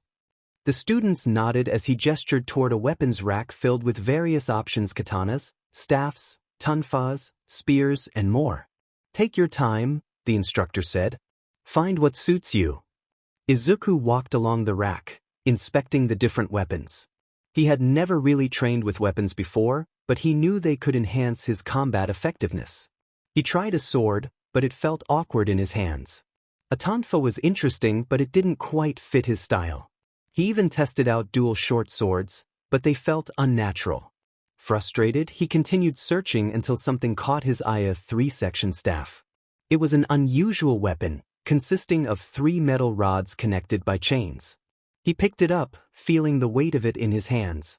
The moment he gave it a test spin, he knew it felt right. He tried a few more movements, using Phantom Step to maneuver quickly while testing out strikes. The staff's ability to switch between a long-reaching weapon and close-range strikes matched his fighting style perfectly. The instructor watched with a raised eyebrow. Interesting choice. A 3-section staff is one of the hardest weapons to master, but it's also one of the most versatile. Izuku nodded, determination flaring in his eyes. I like how it moves. Feels natural. Nearby, Bakugo had picked up a pair of combat gauntlets, which seemed to amplify his explosions, while Momo was experimenting with a spear, likely due to her ability to create weapons. Shinso, surprisingly, had chosen a weighted chain, possibly to assist with his more indirect fighting style. The instructor clapped his hands together. All right, now that you've chosen your weapons, it's time to learn how to use them. The training session was intense. Izuku struggled at first, the chains of his weapon constantly smacking him in the arm when he made a mistake. But every time he got hit, he adjusted, analyzing his movements and adapting. His combat instincts, honed through years of training, helped him pick up the staff's unpredictable flow faster than most would expect. Momo was a natural with the spear, using her agility and intelligence to make precise strikes. Bakugo, as expected, relied on raw aggression and power, his gauntlets amplifying his explosions into devastating strikes. Shinso focused on evasion and misdirection, using his weighted chain to trap opponents and control the battlefield. Izuku quickly realized that his Phantom Step paired exceptionally well with the 3-section staff. He could dart in and out of combat, using quick strikes before disengaging. The more he practiced, the more fluid his movements became. At the end of the session, the instructor gave them one final piece of advice. A weapon is just an extension of yourself. It doesn't make you stronger, it makes you more efficient. Train with it, and one day, it'll feel like a part of you. Izuku nodded, gripping the staff tightly. This was just the beginning. He had a long way to go, but he was excited for what was to come. As they left the training hall, Bakugo smirked at Izuku. So, Deku, you think you'll actually be able to use that thing in a real fight? Izuku grinned. Guess we'll have to wait and see. After an exhausting first lesson, most students had left for the night, but Izuku, Bakugo, Momo, and Shinso remained. In the training hall, their instructor had taken notice of their dedication and smirked. You four are still here? He asked. Bakugo cracked his neck. We just picked up these weapons. No point in stopping now. Izuku gripped his blunt training staff, feeling the weight of it in his hands. We should get some actual combat experience with them. Learning technique is one thing, but applying it in a fight is completely different. Momo nodded. It would help us understand how our weapons move in real combat. The instructor crossed his arms, clearly pleased. All right, then how about a sparring tournament? The four of them straightened up at that. It'll be simple. One-on-one fights in a single elimination bracket. Blunted weapons, no quirks. You win by either forcing your opponent to yield, knocking them out, or disarming them. He grinned. Since you all seem so eager, let's see how well you actually handle those weapons. The four exchanged looks, competitive energy sparking between them. I'm in, Bakugo said immediately. I'd love to test my skills, Momo added. Shinso sighed. I don't like pain, but fine. Izuku grinned, heart pounding with excitement. Let's do it. The instructor quickly organized them into a bracket. Bakugo versus Shinso. Izuku versus Momo. The two winners would then face off in the final match. The first fight between Bakugo and Shinso was brutal. Bakugo rushed in immediately, swinging his heavy blunt gauntlets at Shinso, but the other boy had no intention of standing still. He dodged backward, using his weighted chain to whip at Bakugo's legs. Bakugo, however, was too fast. He sidestepped the chain and closed the gap with explosive speed. Clang! One of his gauntlets smashed into Shinso's chain, throwing it off course. The force sent Shinso stumbling back. That all you got? Bakugo taunted. Shinso narrowed his eyes and shifted his strategy. Instead of attacking directly, he threw the chain upward, making it spiral unpredictably toward Bakugo's arms. Bakugo deflected the first swing, but the chain wrapped around his forearm. Shinso yanked it hard, pulling Bakugo off balance. For a split second, it seemed like Shinso had gained the upper hand. But then, like I'd let you win. Bakugo used the momentum to roll forward, tearing the chain free from Shinso's grip. With a quick twist, he closed the distance and slammed a gauntlet into Shinso's chest, sending him crashing to the ground. Match over. Bakugo wins. Shinso groaned, rubbing his sore ribs. Ain't it? Guess I need to work on my defense. Bakugo smirked, rolling his shoulders. Try again next time, mind control freak. Izuku and Momo stepped into the ring next. Izuku spun his three-section staff, adjusting his stance. This weapon was still new to him, but his phantom step training had taught him to move unpredictably, which would be his key advantage. Momo, on the other hand, held her spear with expert precision. She wasn't just experimenting, she had a natural talent for long-reach combat. Ready? The instructor called. They both nodded. Fight! Momo struck first, lunging with a precise move aimed at Izuku's center of mass. Izuku dodged, pivoting to the side with phantom step-like footwork, and swung his staff to deflect the spear. Clap! The impact reverberated through his arms. Momo's strength was no joke. Momo followed up with a series of rapid moves, forcing Izuku to stay on the defensive.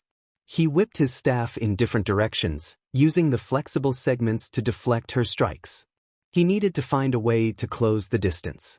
Seeing an opening, Izuku flicked his wrist, sending one end of his staff whipping toward Momo's leg. She barely dodged, hopping back. Not bad, she admitted. But you're holding back. Izuku grinned. Let's fix that. He changed tactics, switching to a more aggressive approach. He feinted to the left before suddenly whipping his staff toward her exposed right side. Momo reacted quickly, twisting her spear to block. But Izuku had anticipated that. At the last second, he folded the staff inward, shortening its reach mid-attack. The unexpected move let him land a hit against Momo's side. She staggered back, surprised by the trick. Izuku pressed forward, spinning the staff at high speed. Momo barely had time to reset her stance before he twisted his body and lashed out again. She blocked, but the force disarmed her, knocking her spear to the ground. A brief silence followed. I yield, Momo finally said with a small smile. That was clever. Izuku wins. The final fight was between the two childhood rivals. Both of them grinned as they stepped into the ring, gripping their weapons tightly. No quirks, huh? Bakugo smirked. Guess I'll have to crush you the old-fashioned way. Izuku chuckled. Wouldn't expect anything less. The instructor raised his hand. Final match. Begin. The two lunged at each other at the same time. Bakugo swung his gauntlets with brutal force, trying to overpower Izuku instantly. But Izuku was faster. He sidestepped, spinning his three-section staff around to strike at Bakugo's ribs. Bakugo barely blocked it with his gauntlet, but the force still sent him sliding back. Not bad, nerd, he growled. But not good enough. He charged forward, swinging wildly. Izuku dodged, using his phantom step footwork to stay just out of reach. But Bakugo was relentless. He faked a left hook, making Izuku instinctively dodge. Then immediately pivoted and slammed his gauntlet into Izuku's stomach. Izuku staggered, gasping as the wind was knocked out of him. Bakugo grinned. Gotcha! But just as he moved to finish it, Izuku, instead of retreating, used the momentum to twist midair and slam the end of his staff into Bakugo's leg. Bakugo's balance broke. Izuku followed up immediately, whipping his staff around for a final strike. The staff hit Bakugo's shoulder, knocking him to the ground. Silence. Bakugo sat up, rubbing his sore shoulder. Fine. You win. Izuku grinned, offering a hand. Good match. Bakugo scowled but took the hand. With that, the tournament was over. But for all four of them, this was just the beginning. The day had finally arrived. Class 1A's first foundational hero studies lesson. And their teacher? All Might.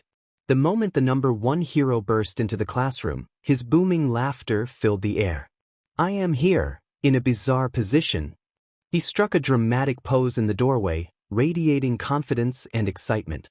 The class was stunned for a moment before chaos erupted. Whoa! It's really All Might! Kirishima shouted, practically vibrating with excitement. He's our teacher? Kaminari grinned. This school just gets crazier and crazier. A few students remained quiet, more focused on analyzing the situation. Shoto Todoroki in particular kept his arms crossed, watching All Might with an unreadable expression. After giving them a moment to settle down, All Might grinned. Today, young heroes, will be stepping into the next phase of your training. You've handled urban battles during the entrance exam, but real heroes don't always fight in open spaces. He suddenly pointed at the students. Most villain encounters happen indoors. That's why today's lesson is a battle trial. The class murmured in excitement. All Might held up a remote and pressed a button. The walls slid open, revealing lockers filled with custom hero costumes. You'll be wearing your hero outfits for the first time. All Might continued. A hero's costume is an extension of their identity, a reflection of their fighting style. Once you're suited up, meet me at Training Ground Beta. The students wasted no time, rushing to their lockers to change. When Izuku stepped into the changing room, he took a deep breath. This was it. His first real step as a hero in training. He opened his locker and stared at his new hero costume. It wasn't the same jumpsuit from his old sketches. No, this one had been designed with a clear purpose in mind. As he suited up, he could feel the thought and effort that had gone into its design. A reinforced combat vest covered his torso, lightweight yet durable enough to absorb strong impacts. His arm guards weren't just for defense, they could adapt to different copied quirks, allowing him to channel abilities more effectively. His 3-section staff was securely holstered on his back, ready for combat at a moment's notice. Tactical boots ensured that he wouldn't lose footing in high-speed movement. And lastly, his sleek visor flickered to life, scanning and analyzing the environment. The color scheme was sleek silver and dark green, giving him a striking yet tactical appearance. Looking at himself in the mirror, Izuku felt something settle in his chest. This was it. He was ready. The students stepped onto the training field, now fully dressed in their hero costumes. The sight was incredible. Each student's outfit reflected their personalities and fighting styles. Katsuki Bakugo's costume had his signature grenade gauntlets, looking every bit as explosive as his personality. Momo Yaoyorozu's costume allowed for easy material creation, emphasizing function over modesty. Shoto Todoroki's costume was simple yet effective, with a design that balanced his fire and ice powers. Achiko Uraraka's suit was practical, focusing on mobility and aerodynamics. All Might beamed at them. You all look amazing. Now then, on to today's exercise. A large screen appeared behind him, displaying a 3D model of a building. In this scenario, villains have hidden a nuclear weapon inside a building, All Might explained. One team will play the villains, guarding the weapon. The other will be the heroes, trying to either capture the villains or secure the objective before time runs out. The class buzzed with excitement. To simulate real hero work, the teams will be chosen at random. He pressed a button, and names flashed on the screen. Team 1, Shinso, Kirishima, Heroes, versus Kaminari, Tokoyami, Villains. Team 2, Jiru, Todoroki, Heroes, versus Bakugo, Uraraka, Villains. Team 3, Mina, Izuku, Heroes, versus Ida, Momo villains. Team 4, Shoji, Aoyama heroes versus Koda, Fu villains. Team 5, Ojiro, Siro heroes versus Sato, Tor villains.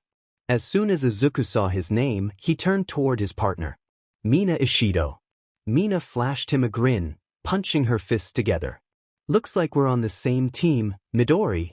Let's kick some villain butt. Izuku smiled back. Let's give it our all. Their opponents? Ida and Momo. That was going to be tough. Ida's speed and strategic thinking paired with Momo's resourcefulness and creation abilities meant that they wouldn't just win with brute force. They would need a plan. As All Might explained the rules in more detail, Izuku glanced at Mina. We'll need a strategy to counter Ida's speed and Momo's adaptability. Mina tapped her chin. I can make the ground slippery with my acid. That might slow Ida down. Izuku nodded. That's good.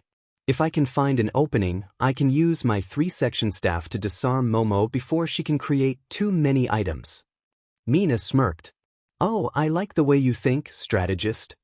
Before they could discuss further, All Might clapped his hands. Teams, get into position. The battle trial was about to begin. Izuku and Mina stood outside the multi-story mock building, their target inside. Ida and Momo had already fortified their defenses. All right, Izuku whispered, scanning the area. Our main problem is Ida's speed and Momo's ability to create tools on demand. If we rush in blindly, we'll get overwhelmed. Mina nodded. Yeah. If we can cut off their movement, we can push them into a corner. Izuku smirked. That's where your acid comes in. If you coat the floor near entrances and hallways, we can limit their options. Meanwhile, I'll use Phantom Step and Sprint Drive to close in before they expect it. Gotcha. Mina grinned. Let's do this. Ida adjusted his stance. Momo, how's our preparation? Momo, already hard at work, had created several barricades and shields to fortify their position near the fake bomb. Almost ready. I'll keep making defensive tools, but if they rush us, we'll need a backup plan. Ida nodded. Then I'll handle the front line. With my speed, I can prevent them from getting anywhere near the objective. Momo considered. If they outmaneuver you, I'll have to neutralize them myself. If Midoriya copies one of our quirks, we could be in trouble. Hero team begin. The instant present mic gave the signal, Izuku and Mina moved. Mina rushed ahead, sliding on a trail of her acid. With practiced precision, she coated the hallways and doorways leading toward the bomb. Any fast movement from Ida would be dangerous now. Meanwhile, Izuku vanished. His phantom step left behind faint afterimages as he moved in unpredictable patterns, using his enhanced mobility to scout the best entry points. Ida's foot almost slipped as he tried to rush toward the entrance. What the? He skidded to a stop just in time. Momo quickly assessed the situation. They're trying to control your movement. Be careful. Before they could counter, Izuku. Sure. He appeared from above, dropping down with a spinning strike from his 3-section staff. Momo barely had time to react before the weapon extended, knocking the shield from her hands. Ida attempted to charge in but hesitated. The acid-covered floor made any sudden movement risky. Mina exploited that hesitation. Surprise! She slid underneath Ida's guard and splattered acid onto his armor, forcing him back. With their opponents on the defensive, Izuku saw his chance. He lunged for the bomb. Not yet. Momo formed a stun grenade, tossing it toward Izuku. A flash of light and sound filled the room. Izuku instinctively shut his eyes and rolled to the side, barely avoiding a follow-up attack from Ida. The battle was getting intense. Shaking off the distraction, Izuku refocused. Ida was still blocking his path, but Mina was already adapting. She feinted toward Ida's right, forcing him to react, before throwing a larger glob of acid directly in front of him. He had no choice but to step back, leaving a clear opening for Izuku. Got it. Izuku lunged forward, snatching the mock bomb. Hero team, victory. Present Mix's voice boomed over the speakers. Izuku exhaled, standing up straight. That was Turning toward Mina, he grinned. Nice teamwork. She smirked. Hell yeah. We crushed it. Kyokujairu and Shoto Todoroki, heroes, versus Katsuki Bakugo and Achiko Uraraka, villains. Todoroki and Jairu moved with precision, using Todoroki's ice-based defense to block off entry points and Jairu's sound-based scouting abilities to track Bakugo and Uraraka's positions. However, Todoroki was holding back.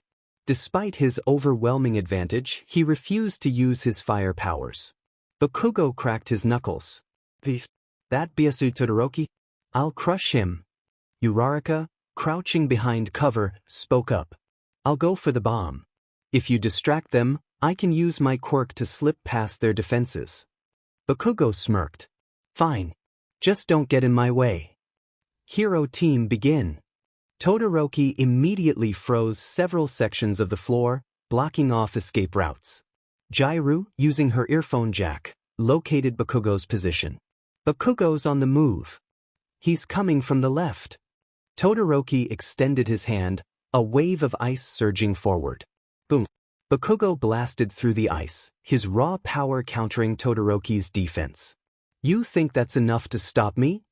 The two clashed, Bakugo's explosions shattering ice barriers, while Todoroki remained eerily calm. However, Izuku, who was watching this battle from the sidelines in brief moments, noticed something. Todoroki wasn't using his fire. Even when cornered, he refused to call upon the other side of his quirk. But why would he purposely fight with only half of his power? Izuku had heard stories about Todoroki. He was supposed to be a prodigy, the son of Endeavor. If his fire side was anywhere near as strong as his ice, he should have been using it. But he wasn't. The battle ended with Todoroki losing in the fight, but Bakugo didn't seem happy about his win. As the battles wrapped up, Izuku's mind kept drifting back to Todoroki. He had fought so well, yet he had never used his fire. But what was his story? Izuku wanted to find out. The sun hung high over UA High School, its towering buildings gleaming under the afternoon light. It had been a week since the battle trial, and life at UA was moving fast. However, something was different today. Just outside the main entrance, a crowd of reporters gathered, cameras flashing, microphones waving in the air. All Might. All Might. Is it true you've joined UA as a teacher? What do you have to say about the future of Japan's #1 hero working in education? Can you confirm whether UA is preparing a new generation of top heroes under your guidance? Their attempts to get inside, however, were pointless. The infamous UA barrier, a high-tech security system, ensured that no unauthorized personnel could step foot beyond the entrance. One of the reporters, a man with a sharp suit and thin glasses, sighed. It's no use. UA has always been tight on security, but with All Might here, they've doubled down. Another reporter, holding a camera, glanced toward the massive front gate. Guess we'll have to wait until one of the students or teachers steps outside. Little did they know, that wouldn't be happening anytime soon. Inside Class 1, as spacious homeroom, the atmosphere was considerably less chaotic than the situation outside. Aizawa, wrapped in his signature yellow sleeping bag, stood at the front of the classroom, his eyes half-lidded in their usual tired look. Listen up, he muttered, his voice monotone but still commanding attention. We need to pick a class president and vice president today. The class immediately erupted into chaos. Oh hell yeah. Kaminari grinned. Let's vote for me, guys. Absolutely not, Jairu deadpanned. I believe I would be a strong candidate, Ida declared, his hand chopping through the air with robotic precision. Leadership is a vital component of hero work, and I am well equipped for the role. Meh, doesn't matter to me, Tokoyami shrugged. Kirishima leaned toward Bakugo. Hey man, you gonna run? Bakugo scoffed. Like hell I care about leading you extras. While everyone argued, Izuku sat quietly at his desk, deep in thought. Leadership was important. A class president wasn't just a figurehead, they were someone the entire class relied on. Who would be the best choice? Aizawa, already annoyed by the noise, pulled out a whiteboard and scribbled, "Voting time." Enough noise, he muttered. We're deciding this democratically. Everyone gets one vote. The class quickly wrote down their choices, and after tallying up the results, 2 names came out on top. Izuku Midoriya, 4 votes. Momo Yaoyorozu, 4 votes. Another murmur spread through the class. A tie. Kaminari blinked. So what now? Aizawa exhaled through his nose, not particularly invested. Figure it out yourselves. Momo straightened her posture, her expression calm but slightly uncertain. Midoriya, what do you think? Izuku thought for a moment before nodding. I think you should be class president. The class paused. You're really giving it up? Kirishima asked. I mean, dude, you did get votes. Izuku smiled slightly. Momo's got great tactical awareness and leadership experience already. She's one of the smartest in the class. I think she's the better choice. Momo blinked, surprised for a moment, before nodding gratefully. Thank you, Midoriya. In that case, I would be honored to serve as class president. Aizawa glanced at Izuku. And you're fine with vice president? Izuku nodded. Yeah. I'll support her however I can. The rest of the class seemed satisfied with this decision. Works for me, Kaminari shrugged. Yeah, Momo's responsible, Mina grinned. And Midoriya's got a good head on his shoulders. With the decision finalized, Aizawa rolled up his sleeping bag and muttered, Good. Now I can sleep in peace. The class chuckled lightly before moving on to their next subject. Izuku, meanwhile, sat back in his chair, his mind still racing. Being a leader, it wasn't something he expected, but if it meant helping his classmates, he was more than willing to step up. After the decision for class president and vice president was settled, the students of Class 1A moved on with their day. When lunchtime rolled around, Izuku, Achiko, Bakugo, and Tenya found themselves sitting together in the UA mess hall, eating and chatting between bites. Izuku twirled his chopsticks absent-mindedly, still lost in thought. You seem tense, Midoriya, Tenya noted, adjusting his glasses. Izuku sighed. I don't know if I'm really the right person for the vice president role. I didn't even want it at first. What if I mess up? Bah! Tenya waved his hand dismissively, his usual choppy hand gestures accompanying his words. A leader is not one who desires power, but one who takes responsibility.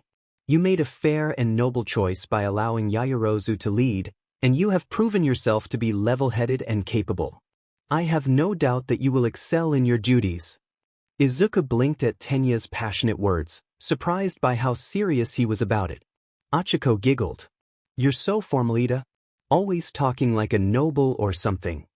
That is because my family is one of honor and wisdom, Tenya declared proudly, sitting up straighter. Bakugo, across the table, scoffed as he chomped down on his meal. Great. Another elite family brat. Ignoring Bakugo's tone, Tenya continued. I come from the prestigious Ida family, a long line of pro-heroes. My older brother, Tensei Ida, is a famous hero known as Ingenium. Izuku's eyes widened slightly. Tensei Ida? I've heard of him. He's an amazing hero with a strong sense of justice. Tenya nodded, his expression proud yet determined. Yes. He is my inspiration.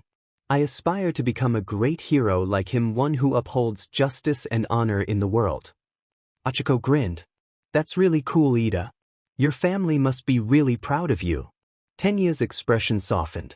They expect much from me, which is why I must always push myself to be better. Izuku smiled. I think you're already doing a great job.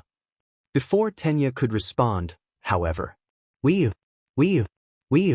A deafening siren blared through the cafeteria. The atmosphere shifted instantly. A voice came over the school-wide intercom. Warning! Unauthorized entry detected. All students are to evacuate immediately. For a moment, there was silence. Chaos erupted. Students rushed toward the exits, shoving and pushing to escape.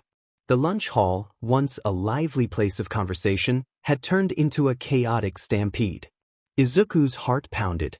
This is bad, he realized. Everyone's panicking too much, they're going to hurt each other. He watched as people stumbled and fell, nearly getting trampled. Instinct took over. Izuku's eyes sharpened, and in an instant, a powerful gust of wind surged beneath his feet, launching him high into the air. From above, he could finally see what was going on. The so-called intruders weren't villains. They were just reporters. They had somehow broken past the UA barrier and were swarming the main entrance, likely trying to get an interview with All Might. All this panic over reporters? Izuku clenched his jaw before calling down, amplifying his voice with another burst of wind. Everyone, calm down. His voice boomed across the cafeteria. Many students paused, looking up. Izuku took a deep breath. There's no villain attack. It's just reporters. No one needs to panic. Slowly, the stampede halted. People caught their breath, helping each other up. The sense of imminent danger faded. And then, well, a voice called from nearby. Izuku turned his head midair and saw a tall, blonde-haired student standing off to the side, arms crossed, smirking slightly. Not bad, the student mused. I knew I recognized you. Izuku narrowed his eyes slightly. Huh. The other student stepped forward, his smirk widening. You're Izuku Midoriya, right? The blonde tilted his head. Interesting. I think I've seen you before. Izuku blinked, his mind racing to recall. Who is this guy? Izuku landed lightly on the cafeteria floor, his boots skidding slightly before he straightened up. His green eyes locked onto the blonde-haired student, mind racing as he tried to place where he had seen him before. And then, it clicked. The Copy Quirk support group. His heart skipped a beat. This guy. Izuku had seen him before. Back when he was still learning to manage his quirk, his mother had taken him to a support group for individuals with copy-type quirks, people who had abilities related to mimicking, borrowing, or replicating other powers. At one of those meetings, Izuku had met a boy who was sharp-tongued, cunning, and annoyingly observant. A kid who always had something sarcastic to say about everyone else's struggles, but understood what it was like to live with a quirk like his. And now, years later, that same kid was standing right in front of him. Izuku's eyes widened. Monoma. Nito Monoma grinned. Ah, so you do remember. Monoma crossed his arms, his smirk never fading. It's been what, 4 years? I almost didn't recognize you, Midoriya. Izuku hesitated, memories from the support group flashing through his mind. Back then, Monoma had been just like him, someone trying to figure out the limits of his quirk. A copy-type quirk, but not the same as Izuku's. My quirk is copy, Monoma had once explained. If I touch someone, I can use their quirk for a short time. Izuku remembered how frustrated Monoma had been, saying that no one took his quirk seriously because he could only copy, not create, not improve, just borrow. At the time, Izuku could relate. His own quirk, Copycat, had felt just as frustratingly difficult to control. But now, years later, here they were. Didn't expect to run into you here, Monoma mused. You always were the quiet type back then. Didn't say much unless someone pushed you into talking. Izuku scratched the back of his head.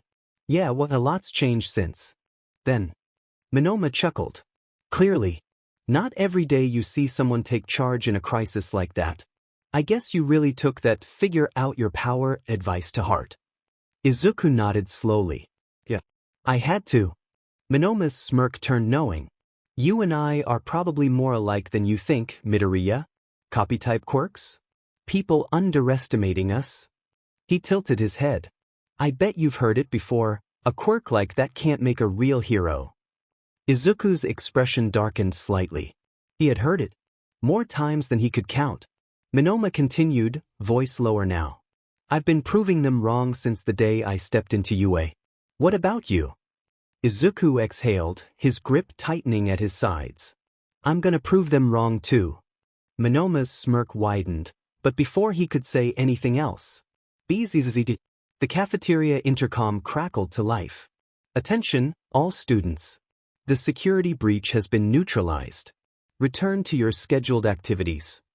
Around them, the tension in the room lifted as students began settling down, murmuring about how ridiculous the whole thing had been. Monoma sighed, rolling his eyes. All that chaos over a couple of reporters. Izuku shook his head.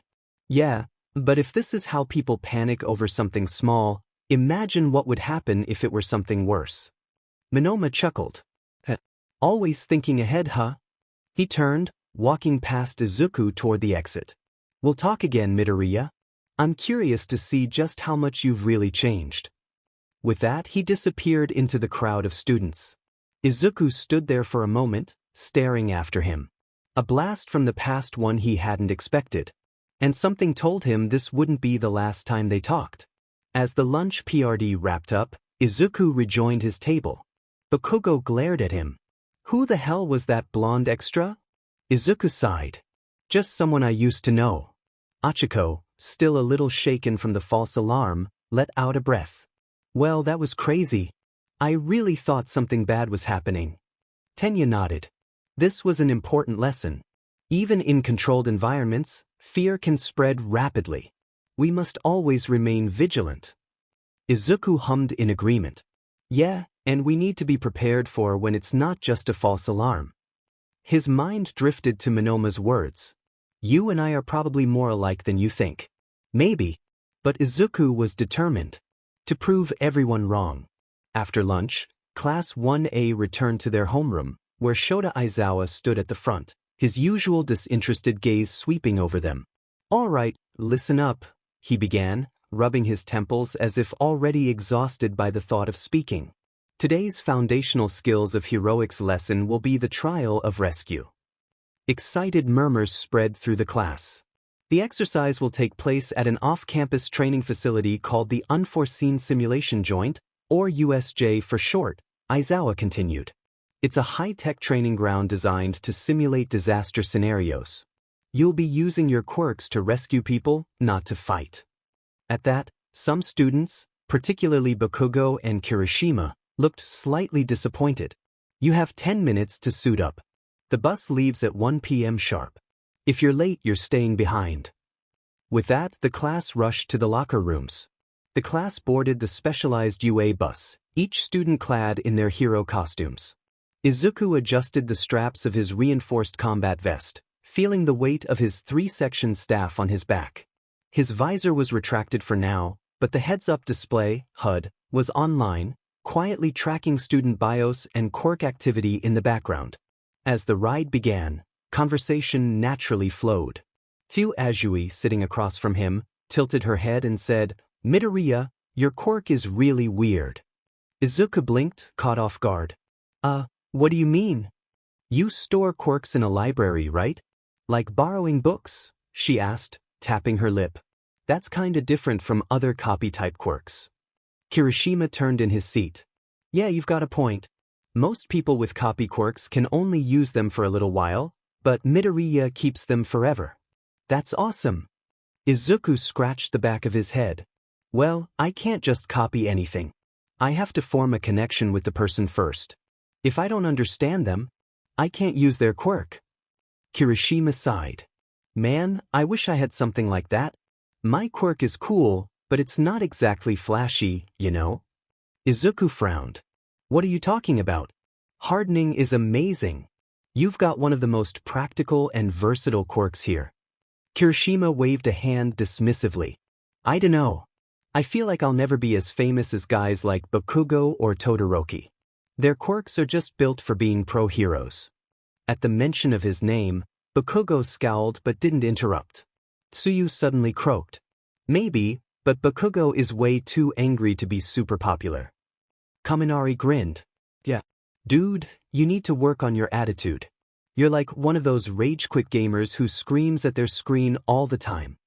The bus erupted in laughter, and for once, Izuku wasn't the one being teased. Bakugo's eyebrow twitched.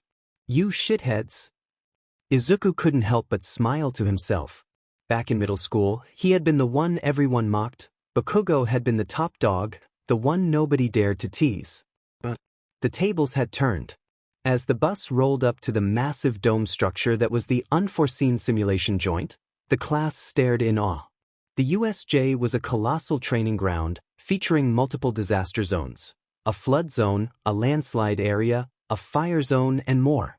It was designed to mimic real-world disaster scenarios so students could train in search and rescue operations. Waiting for them at the entrance was Pro Hero 13, the rescue specialist known for her black hole quirk. 13 greeted them warmly, bowing slightly. "Welcome, Class 1A. Today, You'll learn one of the most important skills a hero can have, saving lives. She gestured behind her, toward the massive facility. This facility is designed to simulate all kinds of disasters. Your job today is to navigate these environments and rescue the civilians inside. She then raised a gloved hand. Most of you have incredibly powerful quirks, she said. But remember, your abilities are not just for combat. As heroes, our job is not only to fight villains but to save those in need. Izuku nodded to himself. That was something he had been trying to drill into his own head. His quirk wasn't just about fighting.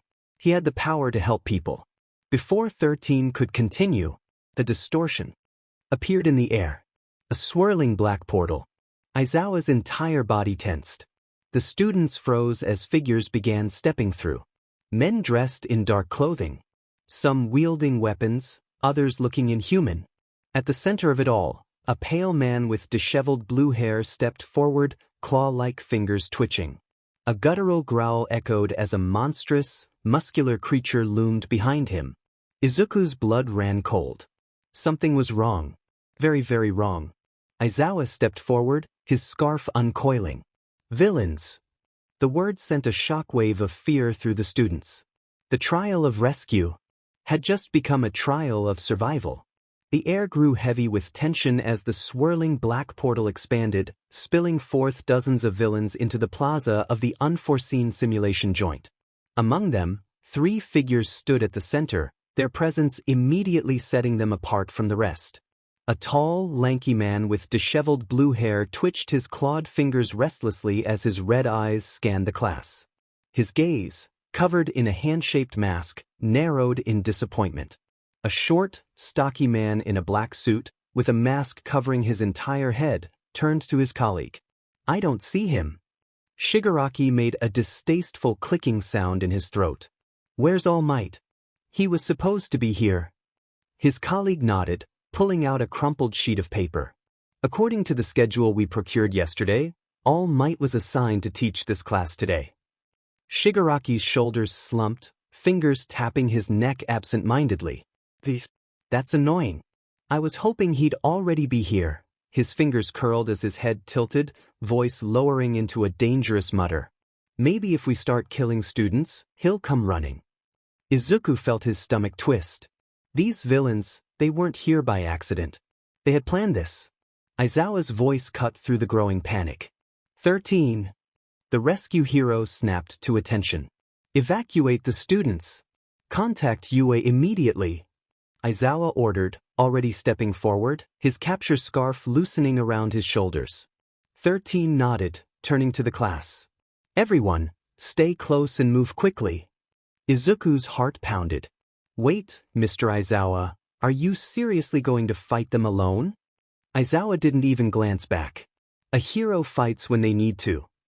And with that, he launched forward. A squad of gunmen raised their weapons, ready to unload bullets into the pro-hero. Aizawa's hair floated up, eyes glowing red. The click of triggers rang out, only for the villains to suddenly seize up, their quirks deactivating. Their fingers locked up, their bodies stiffened, quirkless. Aizawa moved like a phantom. His capture scarf lashed out, wrapping around one villain's neck and yanking them forward. The villain's head smashed into the pavement, knocking him unconscious in an instant. Aizawa didn't stop moving. He twisted, yanking 2 more into the air with his scarf. Before they could react, he flipped, using his legs to kick one away while slamming the other into the ground. The remaining gunmen hesitated. "It's Eraser Head," one of them shouted. "He cancels quirks." More villains rushed forward, some wielding blades, others brute force quirks. A mutant-type villain, a hulking man with armored scales, grinned. "I'm a mutation. Your quirk doesn't work on me." The villain charged. Aizawa didn't flinch. Instead, he sidestepped, lashing his scarf around the villain's arm. The scaled villain grunted, before suddenly losing his balance. Aizawa had leveraged his own momentum, using the villain's weight against him. With a sharp tug, the scaled villain crashed face-first into the ground. Aizawa landed in a low stance, adjusting his scarf. 1 against dozens. And yet, he was winning. Izuku watched in awe as Aizawa took down villain after villain. He's incredible. No flashy attacks. No overwhelming strength. Just pure, technical skill and absolute precision. His quirk only works as long as he's making eye contact, right? Kaminari whispered. But he's still taking them down by himself. He doesn't rely on his quirk, Momo realized. He fights with strategy and skill. Izuku clenched his fists. Even though he had a copy quirk, Aizawa was proving that quirks weren't everything. This was true heroism. But as impressive as Aizawa was, he was still just one man. And there were still far too many villains. And then, the black portal began expanding again. A hulking shadow stepped through. A monster. Izuku felt his breath hitch. Something about it felt wrong. And standing next to it, Shigaraki's red eyes gleamed. Aizawa had only just begun. Izuku had underestimated his teacher. He had known Eraserhead was strong, but this was another level. The way he fought was almost inhuman, his scarf moving like an extension of his body, his counters fluid, his movements precise. He was dodging, deflecting, and disabling without wasting a single motion. Midoriya, move. Izuku snapped out of his thoughts as Tenya grabbed his wrist, pulling him away. He turned, watching as 13 ushered the class toward the exit. Hurry, we need to evacuate and alert the school. Izuku's eyes flickered to Aizawa one last time. He's fighting alone to buy us time. He clenched his fists. He hated running, but right now, it was the only option. The class rushed toward the exit, following 13. They had to get help. But they never made it. A shimmering black mist suddenly materialized before the exit, blocking their path. The air turned cold. From the mist, a deep, echoing voice spoke. Apologies, dear students, but I cannot allow you to leave. The black mist began to take shape, forming a tall, elegant figure with a metallic collar around his neck. His glowing yellow eyes peered at them from within the void of his mist-like body. Allow me to introduce myself, he said, voice eerily calm. I am Kurogyri, and I am a member of the League of Villains. The name sent a shiver down Izuku's spine. League of Villains? That meant this wasn't random. Kurogyri continued, his voice smooth and refined. Our goal is simple, he said. We are here to kill the symbol of peace, All Might. The class froze. All Might? A fierce explosion shattered the silence. Like hell you are. Katsuki shot forward, explosions propelling him toward the mist-like villain. Yeah. Eat this. Ijiro followed, his arms hardening into jagged stone. They struck simultaneously, but their attacks passed right through. Kurogyri's mist shifted effortlessly, avoiding their attacks. How unfortunate, Kurogyri mused voice. Unreadable. Before 13 could use her quirk, black mist erupted beneath them, expanding and engulfing the students. Scatter, young heroes. The world warped. And Izuku fell. Flash. The cold shock of water ripped through Izuku's senses. He struggled, gasping for breath as the murky depths swallowed him. Around him, the dark waters churned, littered with debris from sunken ships. Damn it, Izuku thought, kicking toward the surface. Where am I? A shadow loomed. A massive shark-like villain shot toward him, jaws wide. Izuku's mind raced. No time to dodge. But before the villain could reach him, a blur of green shot past. A webbed foot slammed into the villain's face, sending him crashing into the depths. Izuku gasped. Midoriya. Grab on. A long, slimy tongue shot out and wrapped around his torso, yanking him out of the water. He landed hard on the deck of a half-sunken ship. Whoa! Izuku barely had time to react before a small, yelling figure came tumbling after him. Wah! Shinso hit the deck with a grunt, landing awkwardly on his side. He groaned, brushing salt water out of his eyes. With a quick leap, Tsuyu landed beside them, her expression calm. Ribbit, that was close, she said. Izuku coughed up seawater, breathing hard. Thanks, Azui. She tilted her head. Call me Tsu. Izuku nodded, pushing himself up. Where are we? Shinso sat up, already looking unimpressed. Well, judging by the rusted metal, ominous fog, and general horror movie vibe, I'd say we're in a ship graveyard. Great vacation spot. Izuku's heart sank. In the dark waters below, shadows moved. Dozens of villains swam beneath the surface, circling. They were completely surrounded. This isn't random, Izuku muttered, scanning the battlefield. They're organized. They had a plan. Tsu's expression darkened. They said they wanted to kill All Might, but how? Even if they outnumber him, he's way too strong. They have a weapon. Both Tsu and Shinso looked at Izuku. Shinso raised an eyebrow. Define weapon. Like a gun? Or are we talking giant death monster? Izuku swallowed. Something walked out of the warp gate. Huge. Definitely not human. It might be an anti-All Might weapon. A heavy silence fell. They're not just after him, Izuku said. They're after us too. Shinso let out a breath and muttered, perfect. Nothing like being bait in a villain's master plan. Tsu looked between them. Then what do we do? Shinso shrugged, tone dry. Panic? Scream a little? Pretend we're invisible? Izuku steadied his breathing. We fight back. Shinso paused, blinking. Tsu tilted her head. Really? Izuku looked up, eyes burning with determination. We're training to be heroes, right? Then it's our job to protect ourselves. Tsu nodded, expression softening. Shinso smirked faintly. You know, for someone who just coughed up half the ocean, that was surprisingly inspirational. Izuku grinned slightly. I have a plan. Shinso got to his feet, rolling his shoulders. Then lead the way, Midoriya. Let's not die stupidly. Shoto Todoroki stood in the ruins zone, his breath fogging in the chilled air around him. The villains shivered, their movements slowing. He exhaled. Pathetic. In the mountain zone, Katsuki Bakugo and Eijiro Kirishima stood back to back, grinning. Bring it on, BSS. Katsuki roared, explosions igniting in his palms. Yeah. Let's see what you got. Kirishima added, his hardened fists raised. The villains charged, and Class 1A fought back. The battlefield was in chaos. Eraserhead continued fighting alone, knocking out villain after villain, but more kept coming. Meanwhile, Class 1A was scattered throughout the facility, each group fighting their own battles. And now, the only way to call for help had been cut off.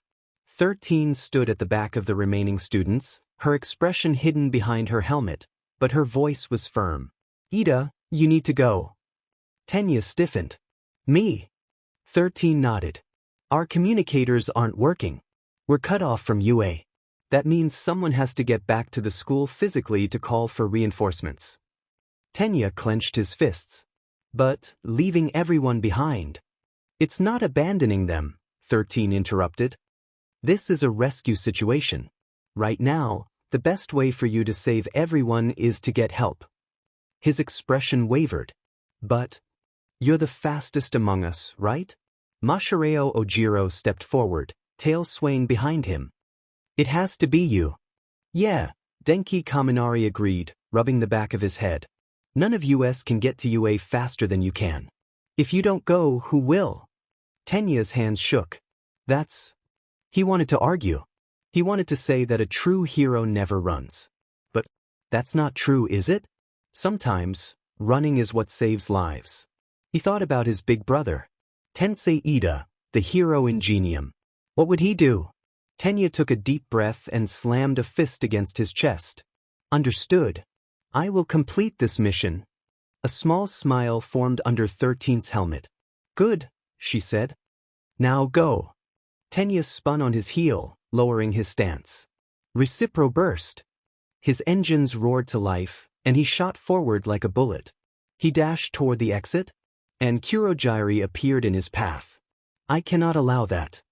The black mist villain spread his form, blocking Tenya's escape route. Tenya's eyes widened. Kurogiri expanded, warping toward Tenya, his mist-like body reaching to swallow him whole. But a massive force suddenly pulled at the mist, yanking him backward. Black hole. 13 extended her hand, and a whirling vortex of compressed gravity erupted from her fingertips, dragging Kurogiri into the spiraling abyss. Kurogiri's body distorted, his misty form being in like water spiraling down a drain. The ground groaned under the pressure, bits of debris and dust being pulled into the singularity. 13th's voice hardened. Your quirk is dangerous, but so is mine. If you won't let us escape, then I'll make sure you can't stop us. Kurogiri struggled, his metal collar rattling. But then, his yellow eyes glowed. Impressive, he said, voice eerily calm despite the situation. But you've made a critical error. 13th's stance shifted. You focused only on me. A violent flash of metal shot through the air. 13, look out. Before she could react, a thin, curved blade slashed across her back, cutting deep. 13 staggered. The force of the impact caused her quirk to destabilize, and the vortex vanished. Kurogiri's mist expanded instantly, reforming his full shape. Tenya gasped. It was hit. Her suit had absorbed some of the damage, but a deep gash now cut across her side, and she collapsed onto one knee. 13. Tenya turned sharply, eyes darting to the source of the attack. There, standing in the shadows, was a tall, skeletal figure. His hands twitched, scratching at his own neck. His glowing red eyes bore into Tenya's soul. Now, can't have you leaving so soon. It was him. The villain who had spoken earlier. The one Eraserhead had been wary of. The one who had declared he wanted to kill All Might. Tamura Shigaraki. And now, his gaze was set on Tenya. Tenya's breath was ragged. He wanted to fight, but he knew he couldn't. Shigaraki was too dangerous. And 13 was wounded. If he stayed, they'd both die. Go! 13 wheezed, forcing herself up. Kurogiri lunged forward. No! Tenya gritted his teeth and activated Recipro Burst again, blasting forward at full speed. Kurogiri's mist barely missed him as he shot past, zigzagging through the battlefield. Shigaraki's fingers twitched. DMN. They had let one escape. But that was fine, because they still had plenty left. Shigaraki turned, his gaze shifting toward the battlefield. Toward Izuku Midoriya. His lips curled into a twisted grin. Now then. Who should we kill next? The ship was falling apart. Villains had surrounded them, their twisted grins flickering in the dim, unsteady light. The wreck creaked and groaned, barely staying afloat as waves crashed around them.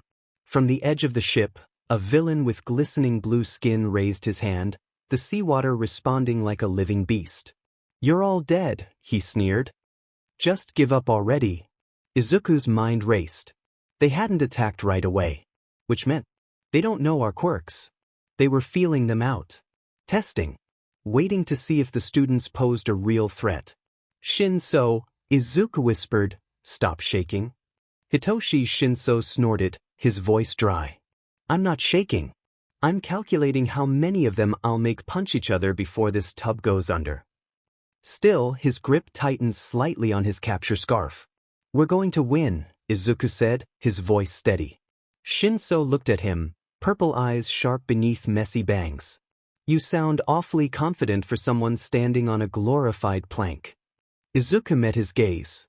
I have a plan. The villains waited, watching like vultures circling a dying animal. The blue-skinned villain flicked his hand again. A wave surged forward. The ship lurched violently. What cracked? Rusted metal screeched. Water began to pour in. It was about to collapse. Now! Tsu leapt with Shinso in her arms, bounding high off the deck with her powerful legs.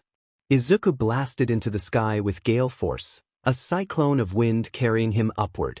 And then, the ship shattered. A massive wall of water swallowed the wreck hole. The villains grinned, then blinked, then panicked. Because suddenly, Shinso was falling from above, his capture scarf extended in one hand, and in the other, a pocketful of small voice modulators, each blinking with a preset recording. He tossed them down. Each one crackled with villain voices he'd recorded earlier. Over here. Help me. Don't attack. Let go of me. Villains froze, confused. A few shouted, and their own teammates responded too late. Shinsu's quirk activated. Who said that?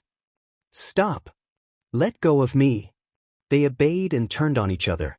Confusion bombs, Shinso muttered, still falling. Never leave home without them. Meanwhile, Tsuyu's tongue lashed out midair, grabbing a villain and hurling him straight into another who'd been disoriented by Shinsu's traps. They hit the water hard, then got tangled by capture scarf bindings tossed midair. Izuku twisted downward, eyes glowing with wind energy. Gale force blast. A burst of compressed wind exploded outward, slamming into the remaining villains and scattering them like bowling pins. Some smashed into broken planks. Others crashed into the chaos below and were promptly tangled up by their still panicked allies. Silence. Shinso groaned as he landed on a floating crate. We done? Because I'm really starting to hate boats. Izuku hovered nearby, panting but smiling. It worked. Tsuyu landed beside them, her expression calm but satisfied. Shinso looked around at the floating villains, tangled, dazed, and unconscious. Then gave a slow, sarcastic clap. Congratulations, Midoriya. Your plan somehow didn't get us killed. Gold star. Izuku exhaled, letting the tension fall away. They'd controlled the battlefield. And they'd won. But as Izuku turned his eyes toward the main plaza where Eraserhead was still locked in combat, he froze. Someone was watching. A lone figure in a dark hoodie stood just beyond the chaos, untouched by the fight. Shigaraki. Izuku's blood ran cold. He wasn't moving. Wasn't speaking. Just watching. And for the first time in the entire battle, Izuku felt like he was the one being hunted. Eraserhead was breathing hard. His capture scarf was torn in places, and blood dripped from his temple, but he still stood tall. The pile of unconscious villains around him proved he was far from helpless. But then, wow, a voice drawled. A man stepped forward. His hands were scratching at his neck, and a grotesque, mummified hand was attached to his face. Eraserhead's sharp gaze locked onto him. This had to be the leader. Tamura Shigaraki. You really are strong, Shigaraki murmured, tilting his head. That capture weapon is a pain though. It's like you don't want to let people move freely. Eraserhead's eyes narrowed. Then, without hesitation, he activated his quirk. Shigaraki paused. He moved forward anyway. Eraserhead dodged, twisting to counter. But something was wrong. Shigaraki's hand swiped across his elbow. Pain exploded up his arm. Eraserhead gritted his teeth, stumbling back. His sleeve crumbled to dust, and underneath his flesh began to rot. He managed to JRK away before it could spread, but his elbow was damaged. Shigaraki wiggled his fingers. See? That's your weakness, he said. You have to look at someone for your quirk to work. But if there are too many threats, you can't catch all of them. Eraserhead's breath was sharp. A shadow loomed. The ground shook. The monstrous Nomu emerged from the mist. Its hulking frame made Eraserhead feel small. And then, to move. Izuku, Hitoshi, and Tsuyu rushed forward. They had just finished their fight in the shipwreck zone, but there was no time to rest. As they entered the central plaza, Izuku's heart dropped. Their teacher was on the front. Blood dripped down his face. His goggles were shattered. And in front of him, a monster. A towering, black-skinned creature stood, its chest exposed to reveal twisted muscles. Its brain bulged grotesquely from its skull. And worst of all, it was completely still, like it was waiting. Izuku's mind raced. What kind of quirk did it have? Why had it taken down Eraserhead so fast? Then he saw him. The villain with the rotting hands. Shigaraki. Shigaraki tilted his head. His glowing red eyes locked onto Tsu. Then he moved. His hand shot forward, straight toward her face. Izuku's stomach turned. If that hand touched her, she would die. Tsu. And then, a shadow flashed between them. Eraserhead moved. Even injured, even weakened. He used his quirk. Shigaraki's fingers stopped inches from Tsuyu's face. The villain froze. His decay quirk gone. Eraserhead gasped for breath. His body was trembling. But he still stood in front of his students. Because he was a hero. And he would fight until the end. As the Nomu towered over the unconscious body of Eraserhead, the remaining members of Class 1A arrived, their faces filled with fear and determination. Todoroki, Bakugo, Tokoyami, and Mina stormed into the central plaza, their eyes widening at the scene before them. What the hell happened? Bakugo growled, his fists clenching as he scanned the area. He saw Eraserhead, barely conscious, and the monstrous villain in front of them. The situation was far worse than he'd imagined. Is he? Mina began, but Izuku quickly stepped forward, his eyes narrowed. Eraserhead is alive. Barely, Izuku stated, his voice steady despite the chaos around them. Our priority is to get him to safety, and then we need to survive until help arrives. Survive? Bakugo snorted. I don't need help to take these assholes down. Izuku shot Bakugo a serious look. We don't have a choice, Bakugo. If we rush in without thinking, we'll get wiped out. We need a plan, and we need to keep our cool. Tokoyami tilted his head, his dark feathers ruffling as he spoke in a low, gravelly voice. He's right. We can't waste our energy foolishly. This isn't a battle we can win without strategy. Mina, who had been nervously shifting her weight, finally spoke up. Izuku's right. We should get Aizawa-sensei to safety, then wait for backup. Todoroki nodded, his expression frozen in focus. And if we get the chance to take them down, we will. Izuku took a deep breath. I'm going to use my wind quirk to push us back. We need to scatter and regroup. The Nomu is strong, and Tamura is dangerous. We can't underestimate them. Before anyone could respond, Tamura Shigaraki let out a chilling laugh, his twisted smile growing wider. Trying to run, huh? He sneered, his fingers twitching. Do you really think you can escape my reach? With a wave of his hand, Shigaraki's decay quirk activated, the air around him buzzing with destructive energy. He was about to strike, but... I don't think so, Izuku muttered. He immediately summoned his wind quirk to create a powerful gust, forcing Shigaraki to stumble back.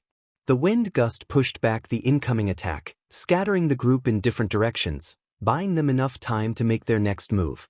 Move! Now! Izuku shouted. The wind created a whirlwind that scattered the villains and forced them to regroup.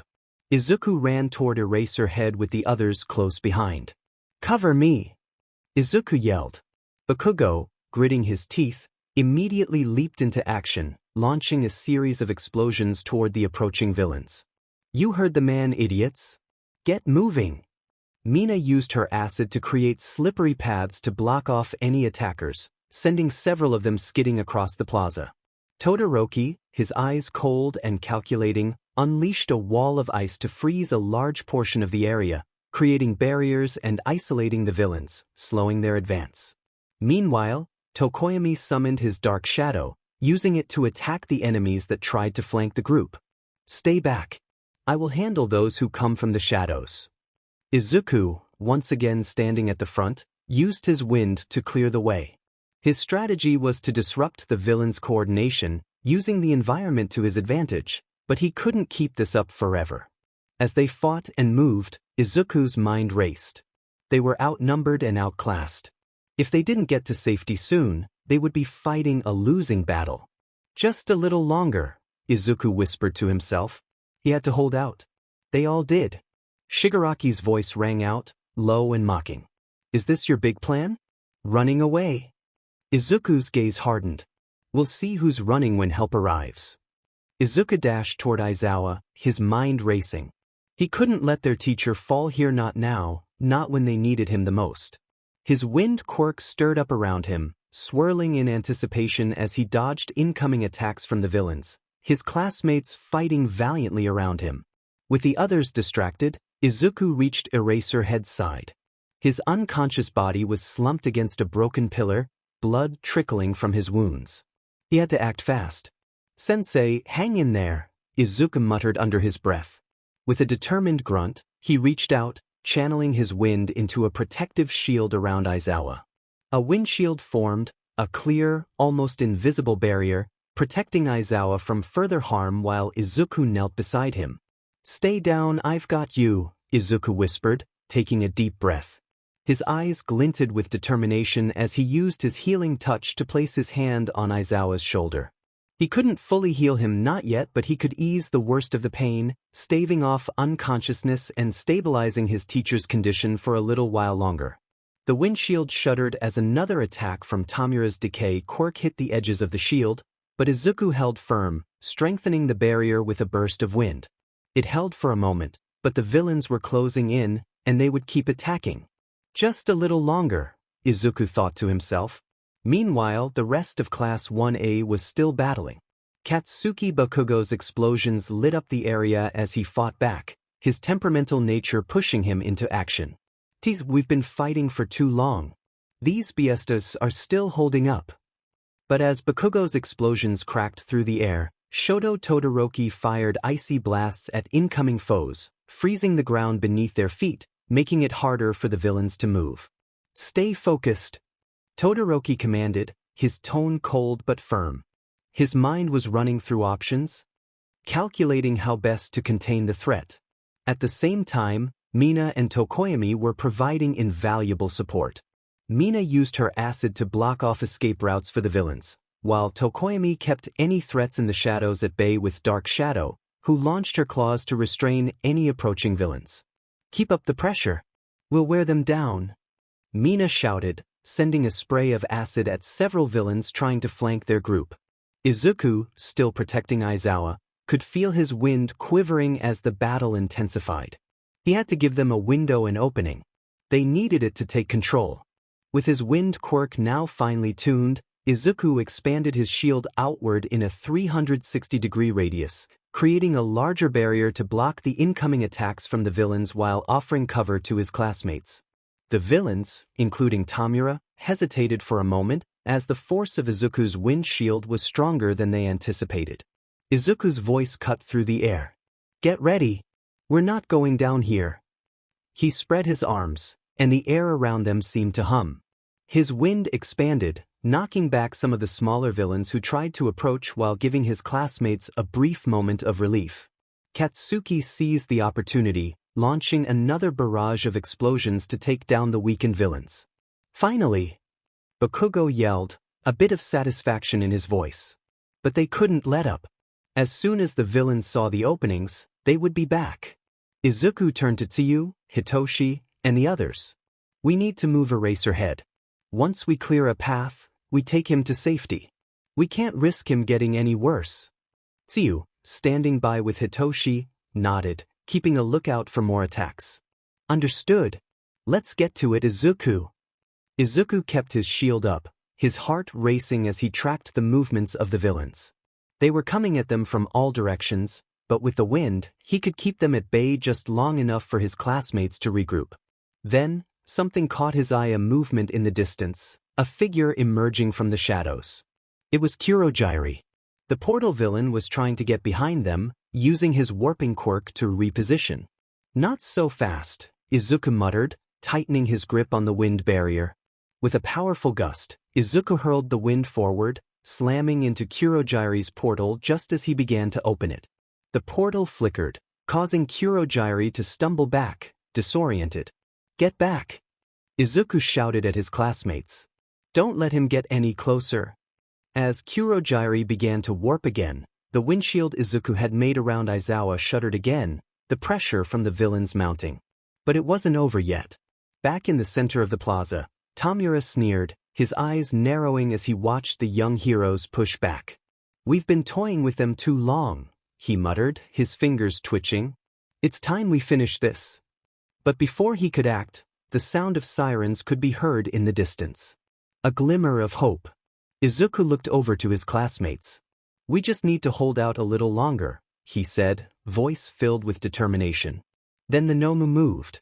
As Izuku strained against the pressure of maintaining his wind shield, the Nomu, a monstrous bioengineered villain, emerged from the shadows, a hulking figure with bulging muscles and an inhuman grin. His appearance sent a shockwave of dread through the students, his grotesque body barely held together by artificial sinew and twisted limbs. Izuku's breath quickened as he realized just how much of a threat this creature posed. It wasn't just any villain, it was a brute force made to overpower even the strongest heroes. Izuku! Katsuki yelled, his voice cutting through the chaos. "Get everyone to the shield. We need to regroup." Izuku's eyes snapped to his classmates, seeing their expressions harden with resolve. Bakugo immediately began barking orders, taking charge of the students' defense. "You lot! Get to the shield now. Move it." The students scrambled into position, each of them moving quickly to form a semicircle around the windshield. The Nomu advanced, its footsteps shaking the ground with every heavy step, eyes locked onto the students as though sensing their vulnerability. The air felt thick with anticipation. Izuku's heart pounded. He couldn't hold this barrier for much longer. The Nomu was coming at them with relentless force, and it didn't care about his wind or any of their quirks. "This thing is built to destroy all might," Izuku thought, his mind racing for a solution. Bakugo, ever defiant, was the first to attack. "Take this, you freak!" He blasted a massive explosion straight at the Nomu, but the monster only took a step back, unfazed. It roared, its eyes glowing with malevolent energy, and charged forward. Izuku could see the trajectory, and the tension in the air thickened. They needed more than just the usual more power, more strategy. He didn't have time to think. He had to act. Izuku's eyes flared with determination as he called on the power of his quirks, pushing them into overdrive. The windshield surrounding Aizawa's form expanded outward, rippling like a storm, protecting his classmates. But Izuku's next move was what would shift the tide of the battle. Impact storage. Izuku muttered under his breath, tapping into the force palm and impact storage quirks. The windshield suddenly shifted, becoming sharper and more aggressive. Izuku focused, absorbing the kinetic energy from the surrounding atmosphere and channeling it into his wind barrier, intensifying its defensive and offensive power. A gust of wind surged outward, sweeping across the battlefield and creating an impenetrable barrier that pushed against the Nomu with a force so strong it sent the creatures stumbling back.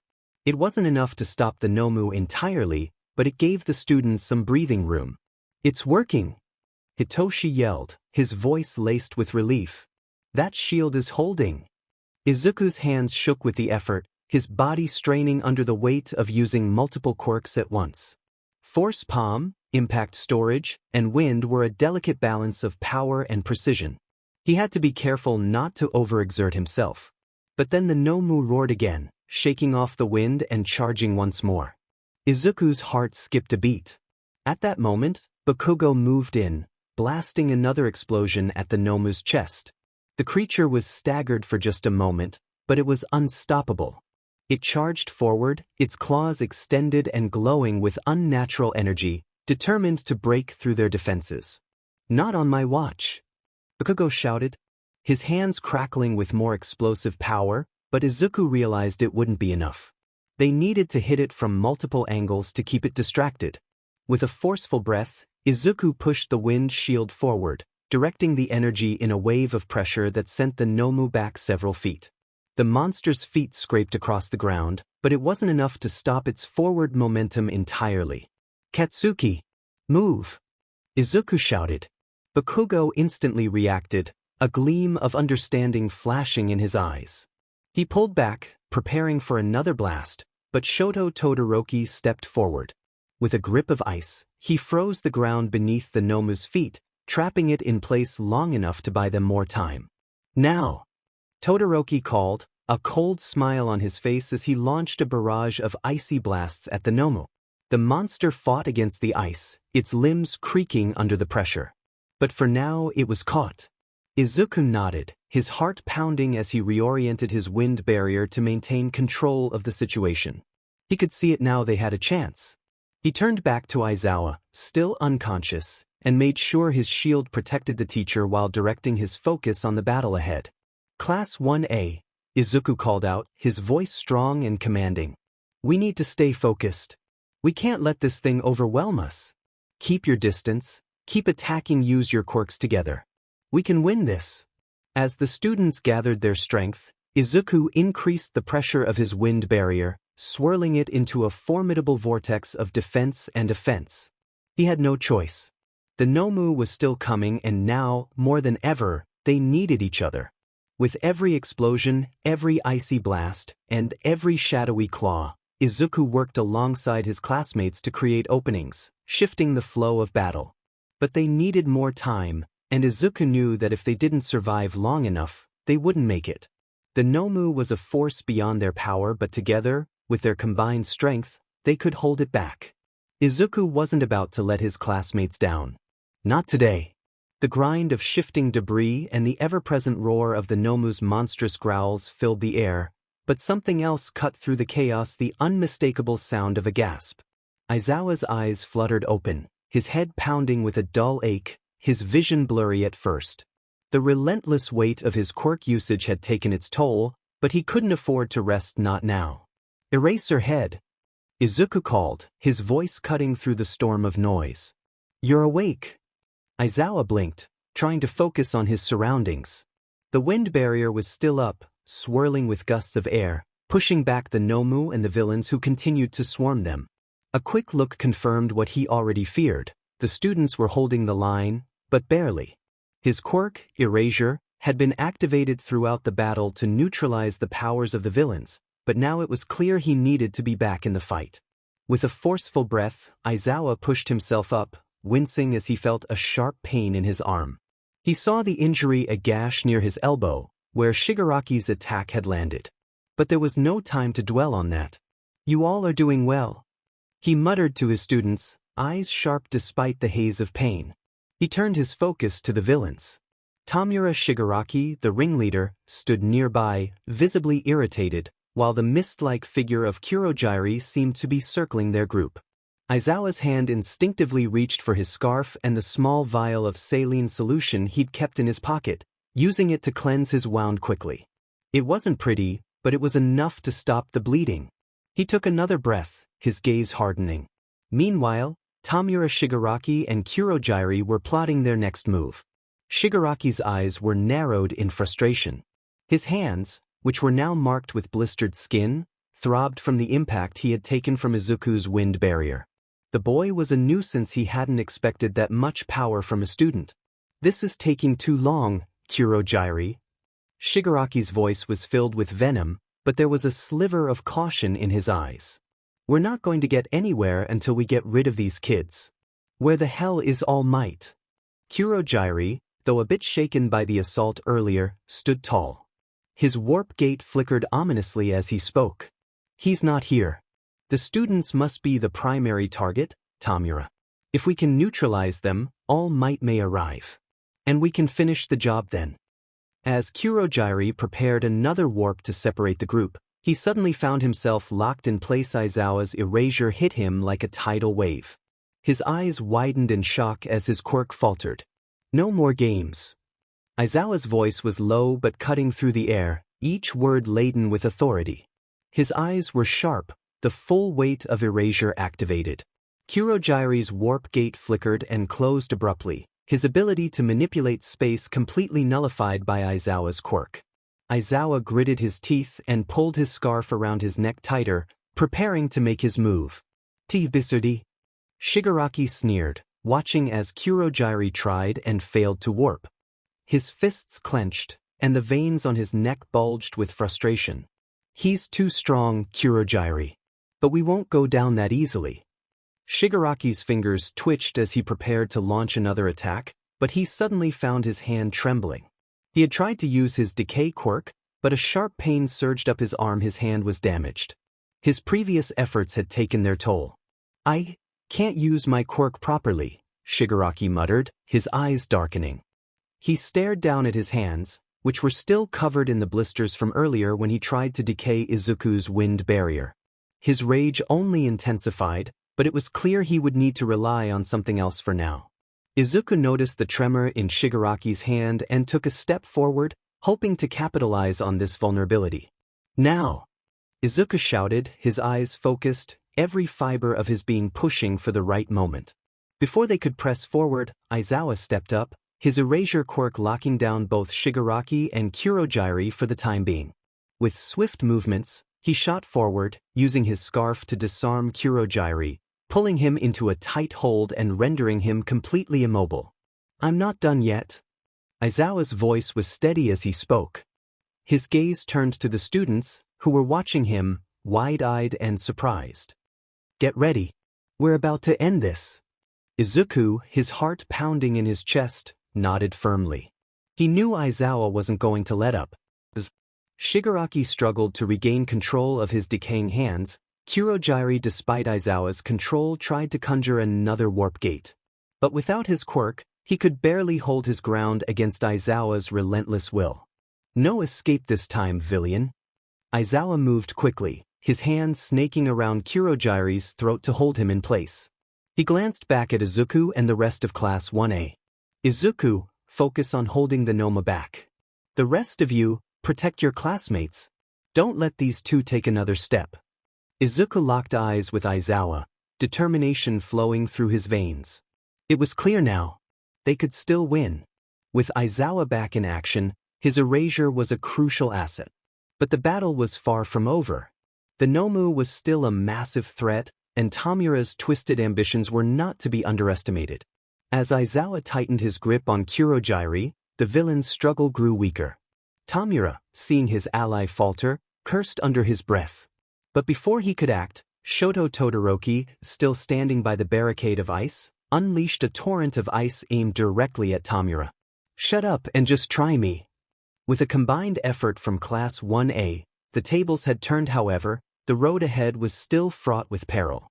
The clash between the villains and heroes had stretched on for what felt like hours. Izuku's body ached with exhaustion from using his quirks at full throttle. The wind barrier he'd created was starting to falter, its energy reserves nearly drained. He had pushed himself too far, too fast, to keep everyone safe. His impact storage was running out, and his stamina was on its last leg. Katsuki, Shoto, and the others were still fighting back, but the Nomu was relentless, its monstrous form looming over them, crashing against their defenses. Aizawa was holding his ground, his eyes fixed on Kurogiri and Shigaraki, keeping their quirks neutralized for the time being. But even with that advantage, Izuku could feel the weight of the situation crashing down on them. His wind barrier flickered, the strong gusts of air weakening as his quirks pushed him further into exhaustion. He could hear the sounds of his classmates fighting, yelling, calling for him to hold on, but the strain was too much. His vision blurred, his hands shaking as he tried to maintain the barrier to keep everyone safe. And then the worst happened. The wind barrier collapsed. A gust of air shot through the space, but it wasn't enough to shield them. Izuku's knees buckled as he staggered, unable to hold the strain any longer. His legs gave way beneath him, his breath coming in ragged gasps as he fell to the ground.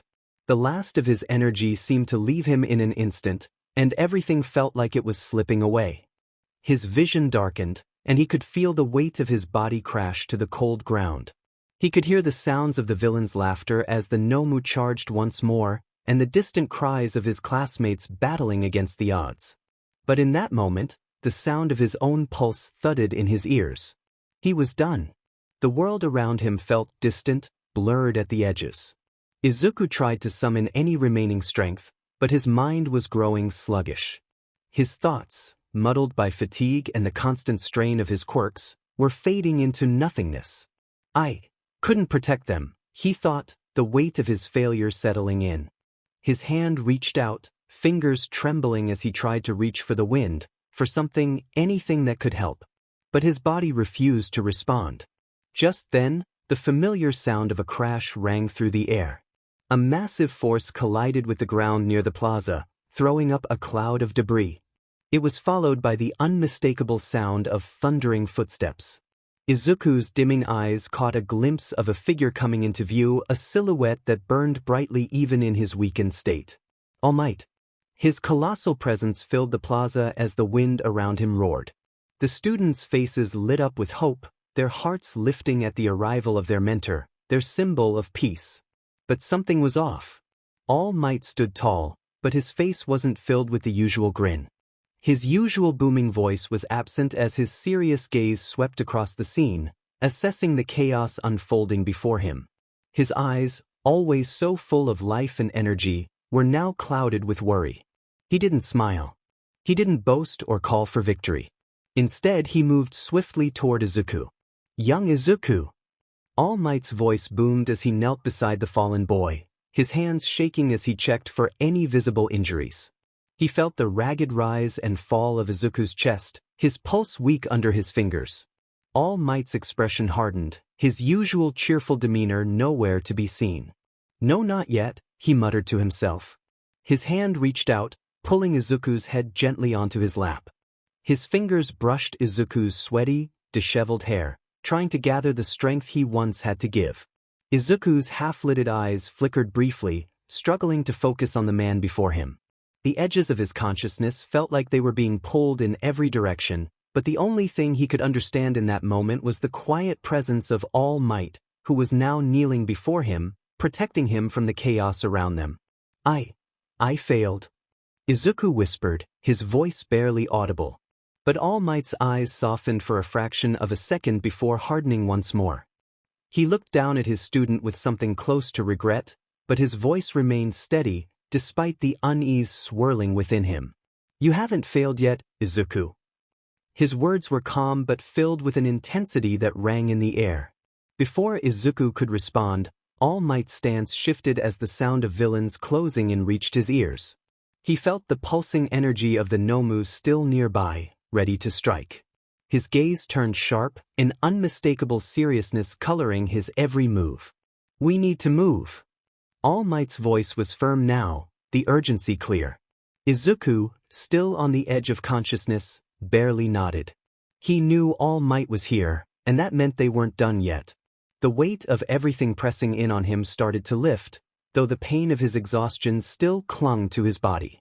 All Might had arrived, but the battle was far from over. They still had to defeat the Nomu and the villains.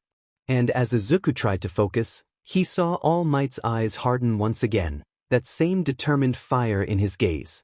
The symbol of peace had arrived, but not with the usual light-hearted smile. This time, All Might was serious. Izuku felt the shifting weight of the situation, and as his vision began to blur further, he realized one thing. They were not alone. They still had a chance. The USJ trembled as All Might wasted no time in charging toward the monstrous Nomu. His body moved with the fluidity and speed that was the hallmark of his glory days, his right fist shooting forward in a devastating Carolina smash. Nomu, a towering bioengineered behemoth, absorbed the impact of the punch without so much as flinching. A ripple of shockwaves echoed through the plaza as the punch landed, but it didn't seem to even faze the creature. Instead, Nomu countered with a brutal punch of his own, its massive fist smashing through the air toward All Might. All Might evaded the blow just in time, ducking and rolling out of the way before delivering his own punch. But much to his dismay, Nomu didn't budge. It stood its ground, unaffected by the force behind the hit. The villain's grotesque grin widened as he bared his teeth, ready for the next exchange. From the sidelines, Tamura Shigaraki, the leader of the League of Villains, chuckled darkly. "It's not going to be that easy, All Might." He smirked, folding his arms. "This Nomu is special. You see, it's equipped with multiple quirks, one of which is shock absorption. Every attack you throw at it will be nullified. And to make things more interesting, it was designed specifically to kill you." All Might's eyes narrowed as he processed the information. The weight of the situation settled over him, but his determination didn't waver. "Then I'll wear it down," All Might muttered, his voice steady and full of resolve. "I won't let this thing stand in the way." With a roar of exertion, All Might launched himself into the air, using his immense power to grab hold of Nomu and hoist it above his head. The creature's unnatural strength strained against him, but All Might was undeterred. With incredible force, he executed a reverse suplex, slamming Nomu onto the ground with a resounding crash. But Nomu, even after such an impact, quickly got back up, showing no signs of slowing down. Back near the entrance of the USJ, the students of Class 1A were in the middle of evacuating, carrying Eraserhead and Izuku toward the exit. Minoru Mineta, his eyes wide, couldn't help but look back at the scene unfolding. He grinned, though his nervousness was palpable. "Did you see that?" Minoru shouted, pointing excitedly at All Might. "He's incredible. So strong." Tsuyu nodded, her face serious. "But he's pushing himself too hard. He's already getting weaker. She glanced at Izuku, who was still unconscious, his face pale from exhaustion. But Minoru's words were filled with admiration. That's All Might. Even if he's not at his peak, he's still amazing. Meanwhile, the battle between All Might and Nomu raged on, a flurry of fists and bodies crashing together with earth-shattering force. The shockwaves from their punches sent vibrations through the air, pushing everyone else back and creating a wall of air pressure. No one dared to approach as the two behemoths collided in midair, each strike more powerful than the last. All Might's once limitless power was now strained, but he fought with fury, pushing himself beyond what should have been possible. With every punch, he cracked through Nomu's defenses, testing the limits of the creature's endurance. And Nomu was relentless, absorbing All Might's punches with no visible effect. But All Might wasn't backing down. His fists smashed against Nomu's face, his determination unyielding. Finally, after 300 blows, All Might's fist landed in a final, devastating strike. He propelled himself high into the air, summoning the last bit of his energy for a dynamic smash. With an earth-shattering explosion of force, All Might sent Nomu flying out of the USJ, the massive creature crashing through the air and disappearing into the distance. The entire USJ felt the force of the punch, the shockwaves shaking the ground as All Might landed with a thunderous crash. His breathing was ragged, his body trembling from the sheer exertion, but his eyes remained focused, his expression hard. The students watched in awe as All Might stood victorious. Even though his powers were clearly diminishing, there was no mistaking the incredible strength he still possessed. He wiped the sweat from his brow, looking down at the wreckage that was once Nomu. His chest rose and fell as he steadied his breath. Then he turned toward his students, offering them a fierce but weary grin.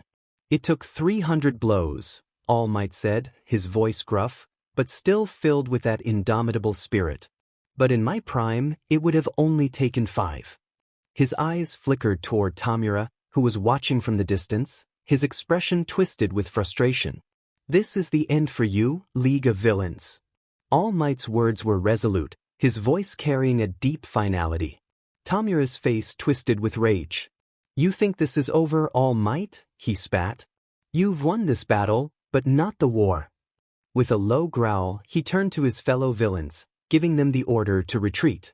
In a moment, he and his group were gone, vanishing into the shadows as quickly as they had come. Just then, Tenya Ida burst into the plaza with reinforcements, more UA heroes and police officers arriving to handle the aftermath. They quickly began rounding up the remaining villains and tending to the wounded. Izuku's classmates worked quickly to help Eraserhead and Izuku get the medical attention they needed. As the villains were cleared out, the injured were taken to safety, and the tension in the air began to dissipate. Izuku finally stirred, his eyes fluttering open. He could feel the weight of the battle still hanging in the air, but when he saw All Might standing tall, still the symbol of peace even in the midst of such chaos, he couldn't help but smile weakly. We made it, huh? Izuku muttered, his voice hoarse from the strain. All Might turned to him, his smile still soft, despite the exhaustion that painted his face. We did, Izuku. We did. And for the first time in a long while, All Might allowed himself to feel the weight of his victory. They were safe for now. As the USJ stood in ruins, a dark portal flickered into existence on the outskirts of the facility. Kurogiri, the warp villain, stepped through it, his form materializing with a calm yet menacing grace. Behind him, a groaning figure stumbled into the hideout, the very essence of rage and frustration. Tamura Shigaraki, the leader of the League of Villains, dragged himself through the portal, his injuries clearly slowing him down. He hissed through gritted teeth, clearly agitated. In it, Tamura groaned, clutching at his side where a deep wound had left him severely battered. His face twisted into a grimace of anger. That wasn't supposed to happen. We were going to kill All Might? I should have known better. Kurogiri remained stoic as ever, his glowing purple eyes never wavering from the task at hand. You underestimated him, Tamura. His voice was calm and level. All Might's power was greater than we anticipated. Tamura's fury boiled over as he slammed a fist onto the ground. That demon All Might, He wasn't supposed to have that much strength left.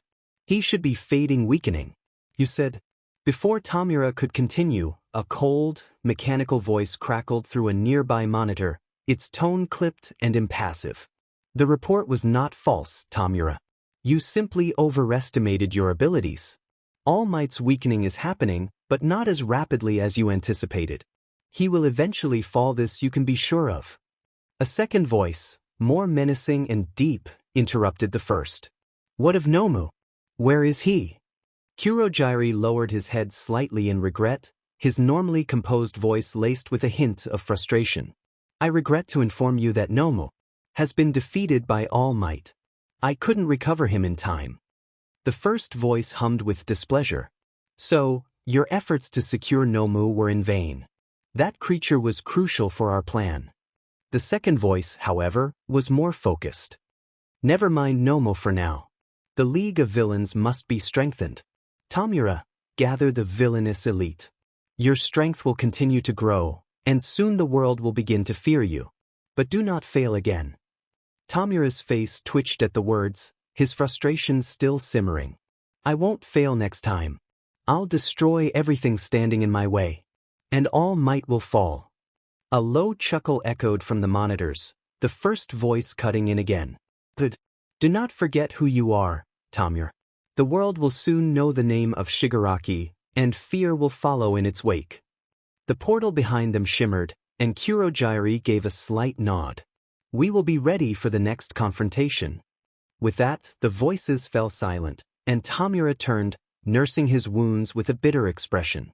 Back at the USJ, the battle was over, but the aftershocks of the chaos lingered. Class 1A gathered outside the broken facility, their faces a mixture of exhaustion and relief. Naomasa Tsukachi, the investigator from the police, stood before them, going over the details with precision. His sharp eyes took in each student, pausing when they looked in his direction. It looks like you all made it through the worst of it. Tsukachi's voice was steady as he surveyed the group. Other than Izuku's drained state, no one sustained major injuries. You all performed admirably under the circumstances. Izuku, still supported by his classmates, gave a small nod, though his exhaustion was clear. He looked over at his peers, seeing a mix of emotions: relief, weariness, and a sense of pride at what they'd just survived. As the students conversed amongst themselves, Tsuyu Azui turned to the investigator, her brow furrowed in concern. What about 13 and Eraserhead? Are they okay? The investigator's face darkened for a moment, but he nodded. They were both critically injured, but they are not in any danger of losing their lives. 13 will recover, though it may take some time. Eraserhead. He's tougher than most give him credit for, but his injuries were severe. He's stable for now. Thanks to Izuku's healing. A relieved sigh escaped from Tsuyu, and the rest of Class 1A let out quiet murmurs of relief as well. Suddenly, Minoru Mineta perked up, his expression one of curiosity. Wait, what about Nomu? Did the police catch him? He looked like some kind of monster. Tsukachi nodded grimly. Yes. Nomu was captured. Thankfully, he was not able to escape after All Might defeated him. The villain's taken into custody now. He gave them one last look before turning toward the medical area. I have to head to the nurse's office. Take care, students. We'll make sure you're all taken care of. As the investigator walked away, the group fell into a quiet conversation, reflecting on what had happened. Tenya Ida stood tall, his usual sense of responsibility back in full force. We survived. We did our best today. We fought side by side as true heroes. Izuku smiled weakly, though his body still ached from the immense strain. Yeah. We did. But it's not over. The League of Villains is still out there, and we need to be ready for what's next. Katsuki Bakugo, who had been mostly silent since the battle, looked around at the group. Tich, I don't care what happens next. As long as I'm stronger than those demon losers, I'll crush them all. Shoto Todoroki nodded, his face impassive but his resolve solid. We all need to grow stronger. Today was just a taste of what lies ahead. Tokoyami, always the quiet one, added his own words. The fight isn't over. But with this team, We'll be ready for whatever comes next. The students nodded in agreement, understanding the weight of the words spoken.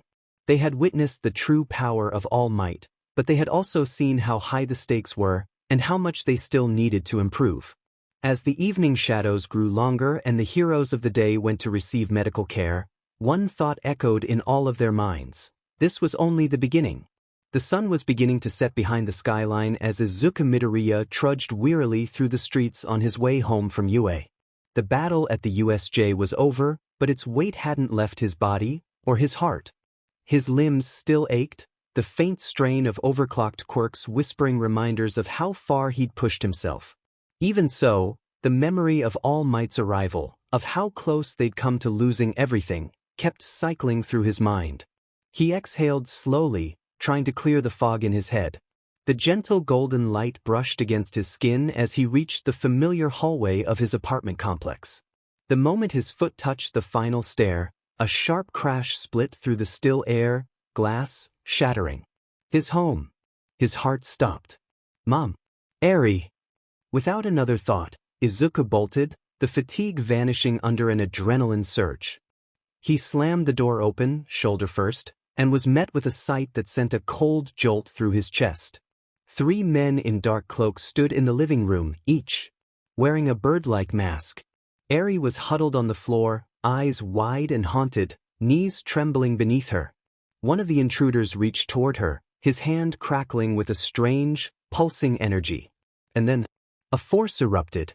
A wave of invisible power exploded from the kitchen. With a furious shout, Inko Midoriya stood in the archway, her eyes glowing faintly green, both arms raised instinctively. A shimmering pressure formed around her, the air warping like glass about to break. With a single shout, her hands surged forward. Slam. All 3 grunts were launched into the wall at once, as if gripped by a giant, invisible hand and hurled like ragdolls. One of them crashed through the window and landed unconscious outside, while the other 2 slumped to the floor in a heap, groaning. Inko stood trembling, her breath labored, arms still extended. Eri had flung herself into the woman's arms, shaking, clinging for dear life. Izuku stared in shock. Mom? She turned to him, her face pale, lips parted. I don't know what happened. I saw them go after Eri, and something in me snapped. Eri was sobbing into her side, and Inko gently smoothed her hair, whispering calming words even as her hands trembled. Izuku snapped into action, dialing the police with trembling fingers. Yes, this is Midoriya Izuku, there's been a break-in. 3 quirked individuals, yes. One's unconscious outside, 2 inside. Yes, they were attacking my family.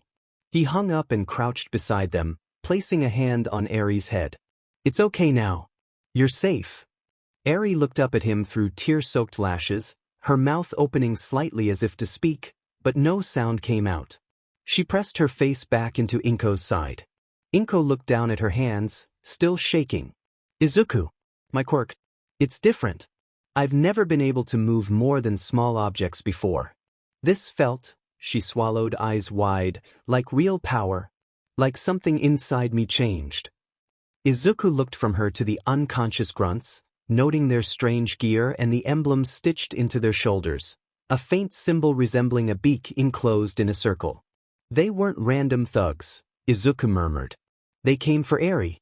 And someone sent them. His fists clenched. The League of Villains was one threat, but this? This was something new. Something even more personal. And whoever had dared bring this fight to his doorstep would regret ever touching what he held dear. The flashing red and blue of emergency lights hadn't arrived yet, but Izuku wasn't waiting for the authorities. The battle was over for now, but the aftermath needed immediate attention. Eri was trembling uncontrollably in Inko's arms, her tiny hands clutching fistfuls of fabric. Every time she blinked, her body jolted like she was expecting another blow. Izuku knelt down gently in front of her. Eri, he whispered, soft and calm. It's me. Izuku.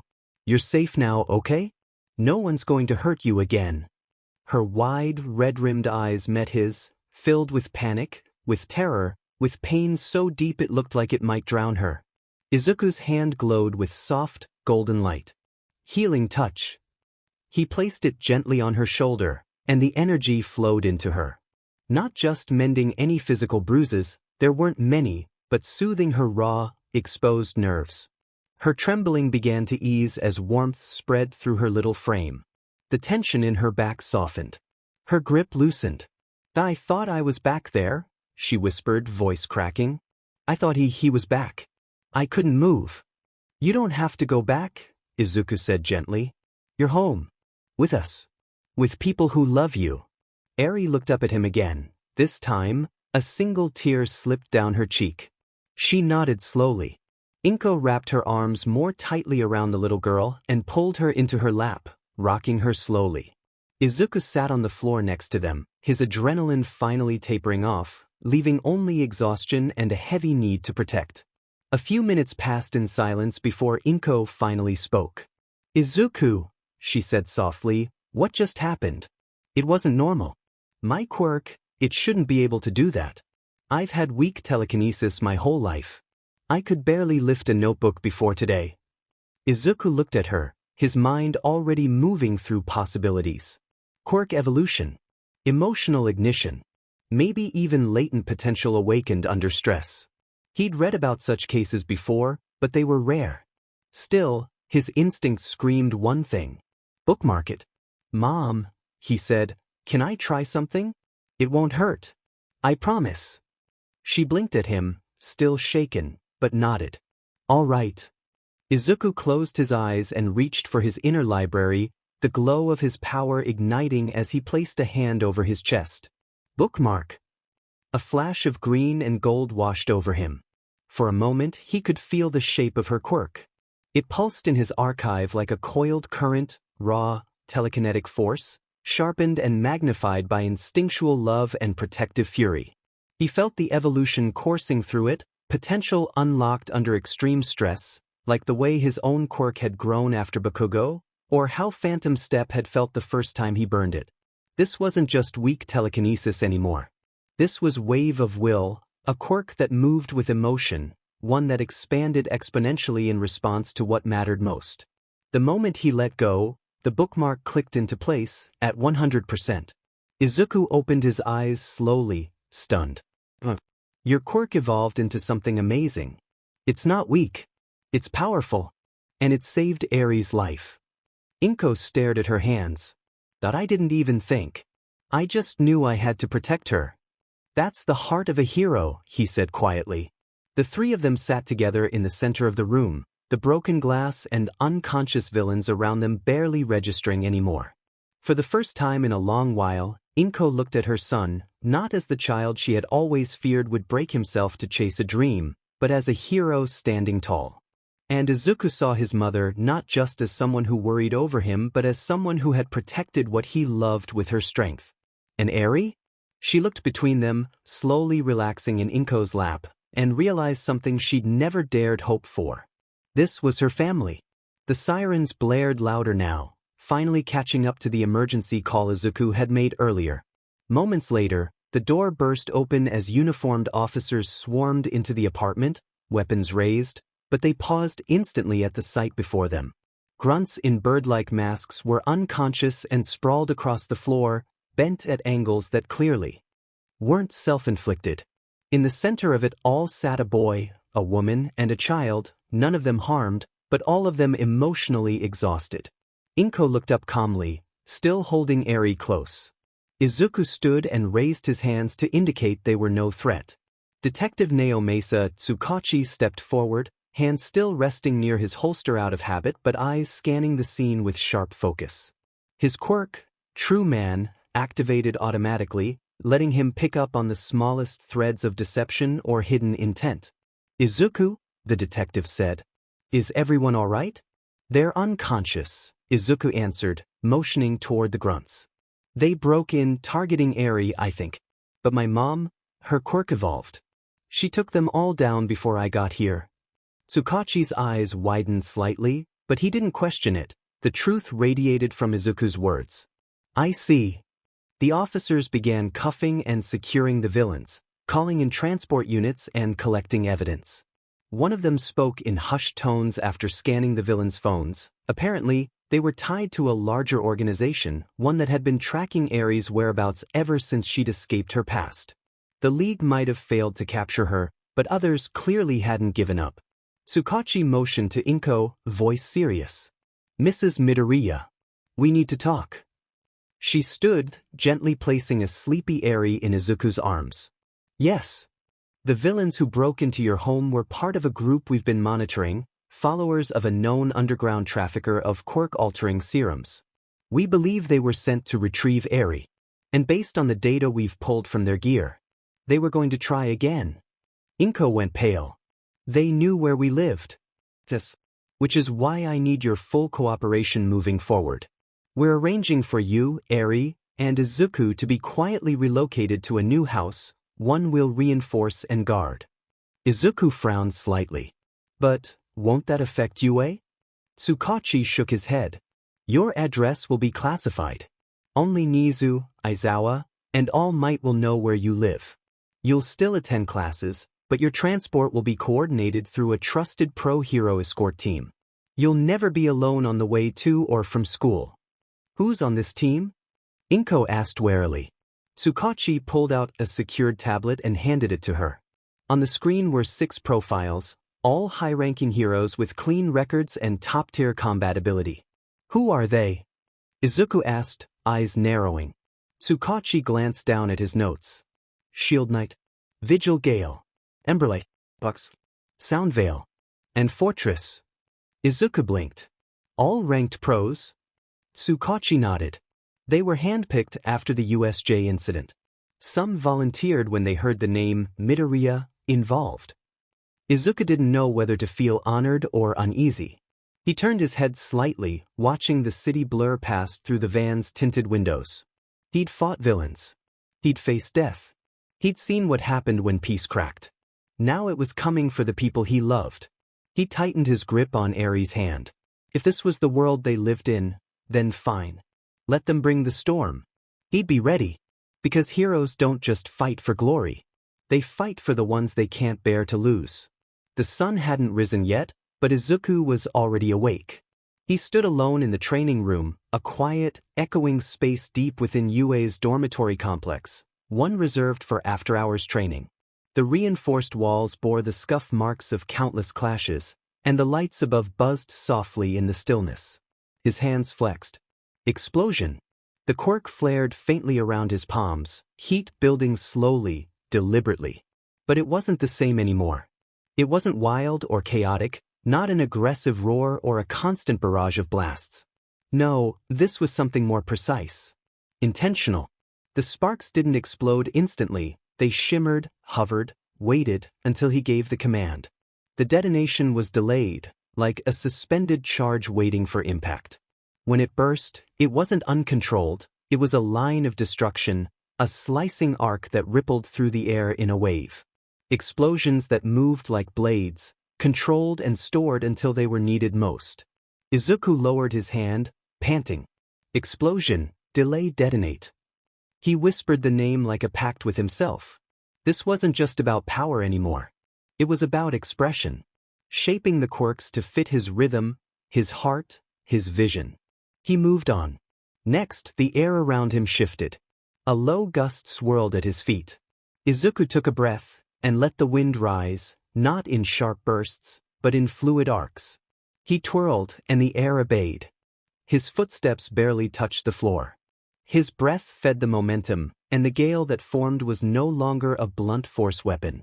It flowed like a dance, encircling him, pushing off obstacles, redirecting motion. Cutting currents. Redirected force. Gentle, relentless motion. Not just offense or defense, adaptability. Mobility. Clarity. Izuku narrowed his eyes as he propelled himself into a backflip, using the wind beneath his heels. He skated through the air briefly before landing on one knee, the breeze coiling around him. Wind flow. Gale force had been raw and wild. But now it was a blade hidden in mist. He stood still for a moment, catching his breath. The two quirks pulsed in sync with his heartbeat, their forms reshaped, not rewritten, but refined. These weren't stolen powers anymore. They were his now. Personal. Crafted. Izuku sat cross-legged in the center of the room, breathing deeply. His thoughts turned inward, his Quirks archive unfolding within his mind like a library of colors and sensations. A current of Quirks floated across his awareness, each one etched into his senses through the bookmarks he'd made. He reached for a new presence. It shimmered gold and soft white, a familiar warmth. His mother's Quirk. When he first copied it, it had been instinctive. A last-minute grasp of raw, explosive telekinetic force when she had protected Eri. But now he understood it. The will behind it. The shape of her strength. The unyielding gentleness that moved mountains if her loved ones were in danger. It wasn't just force. It was willpower turned kinetic. A telekinetic field that reacted to emotional intent, defensive, protective, stabilizing. Izuku closed his eyes. In his mind's eye, the threads of power wrapped around him, not aggressive or brittle, but warm. Stable. Anchoring. He gave it a name. Sanctuary Drive. Not because it was safe, but because he could make it safe for others. The other new Quirks, those copied, after you, flickered faintly on the edges of his archive. Like locked doors that needed more time, more connection, more clarity. He could feel them, but they hadn't taken shape yet. He didn't force them. They would come in time. For now he stood. The air shifted around him again, light and ready. He walked to the exit of the training room, towel around his shoulders, heart steady in his chest. The Quirks he held now were no longer copies. They were evolutions, stories rewritten with his voice. And as the sun began to rise over the horizon, casting golden rays through UA's glass towers, Izuku Midoriya walked into a new day. Ready to write the next chapter. The early morning breeze brushed through the quiet UA high parking lot as a sleek, reinforced civilian vehicle rolled up to the curb. Students trickled in from the train station, some yawning, some chatting about the latest hero rankings, others still whispering about the USJ incident. The car door opened with a clean click. Out stepped Izuku Midoriya, dressed in his uniform and carrying his backpack like any other student. But unlike before, his eyes had sharpened, not with fear, but with resolve. From the driver's seat emerged a tall figure clad in a dark navy coat lined with silver armor plates. A shimmering silver and blue kite shield hung across their back, partially concealing the subtle outline of a long sword hilt. The hero's face was mostly obscured behind a clear visor, but their commanding aura spoke volumes. "Thanks for the ride, Shield Knight," Izuku said, slinging his backpack on as he stepped back from the curb. The pro hero nodded. "Of course, I'll be stationed nearby. Radio if anything seems off." "I will," Izuku said with a quick salute, then hesitated. "Also, thanks for answering my questions." Shield Knight chuckled softly. "Most kids ask for autographs. You asked for battle data, quirk theory, and combat philosophy. You remind me of someone I used to know." Izuku flushed, rubbing the back of his neck. "Sorry if it was too much. Your quirk is incredible. Aegis Drive. A perfect defensive field that moves with your intent and reinforces your body at impact? It's practically tailor-made for frontline shielding." Shield Knight's visor tilted slightly. "And you managed to explain my own power back to me more clearly than the Commission ever did. I can see why All Might had his eye on you." As Izuku turned to walk toward the main building, a faint golden glow flickered across his hand, the light of a new bookmark settling into his archive. Bookmark added, Aegis Drive, B-Rank. A quirk that generates a kinetic barrier along the user's limbs and equipment. Provides layered defense that intensifies under pressure. Sync status, 57%. Izuku smiled faintly to himself.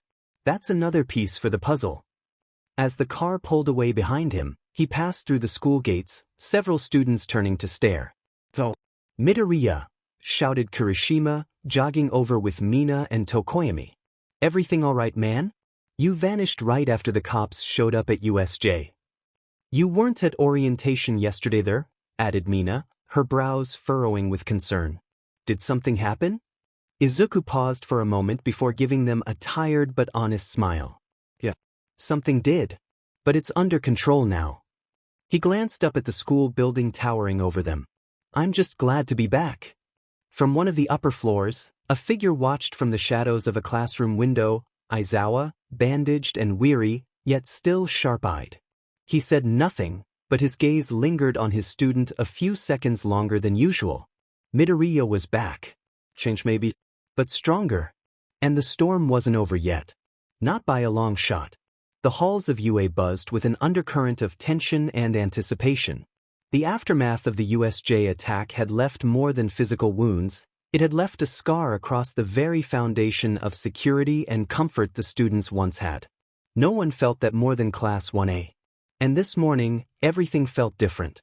The classroom door slid open with a quiet hiss, and Shota Aizawa, still bandaged heavily from head to toe, walked in.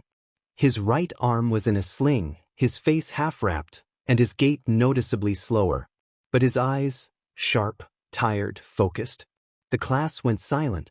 Aizawa-sensei, Ochako whispered, half rising from her seat.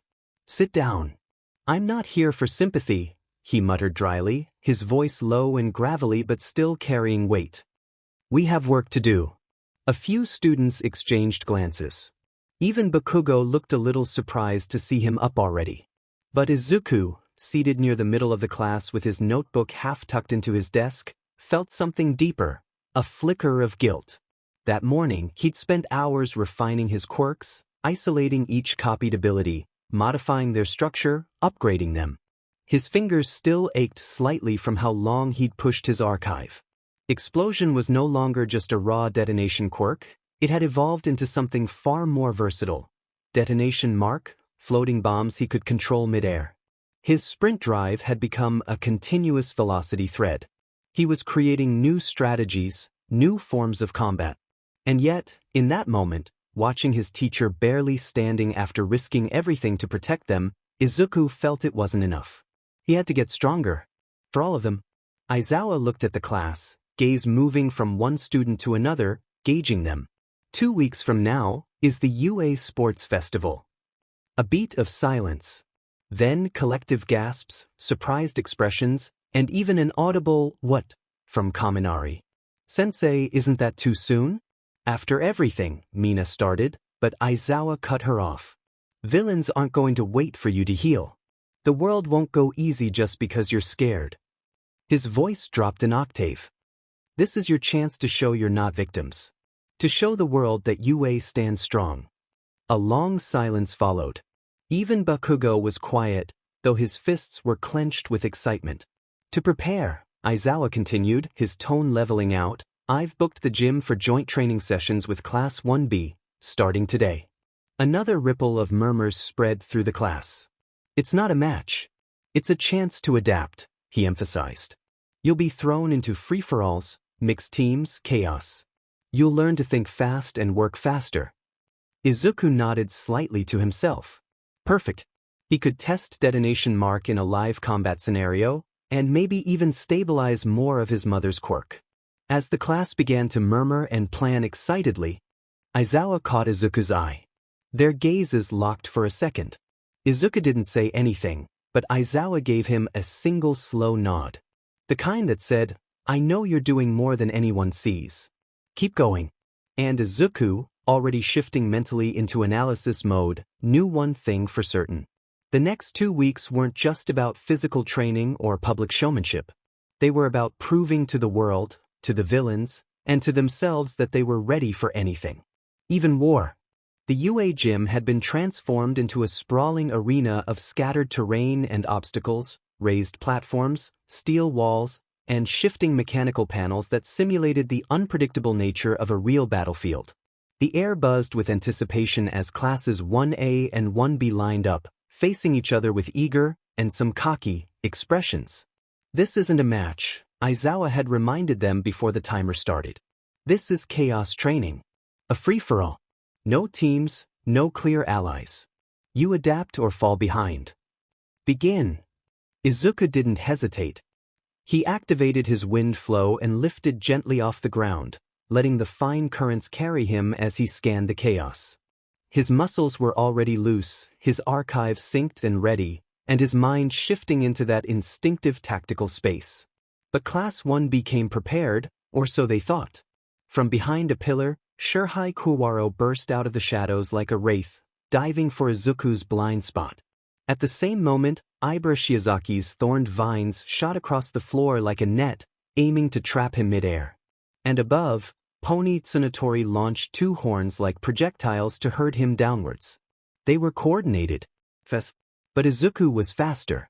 Wind flow surged around his body, and he spun sideways, evading the horns by inches and diving under Kuwaro's surprise strike. He flipped midair and snapped his fingers, releasing detonation marks, small floating mines of charged energy, into the open air like blinking fireflies. Ibra's vines snapped up toward him, but before they could constrict, he launched a pulse of wind downward. Burst! The detonation marks exploded in controlled, concussive blasts, pushing the vines back with harmless force but overwhelming momentum. The wind and fire combo sent Pony stumbling back, hair flaring from the air pressure. Kuwaro vanished into the shadows again, trying to reposition, only to find a trail of flickering detonation marks hovering around the darker corners of the gym. Crap, he muttered. He's booby-trapped the whole area? From his aerial vantage point, Izuku analyzed quickly. They don't know how my quirk works. They think it's one ability, maybe just wind or explosion. They don't realize I'm combining techniques. He angled his wrist and swept a palm across the air like drawing a brushstroke.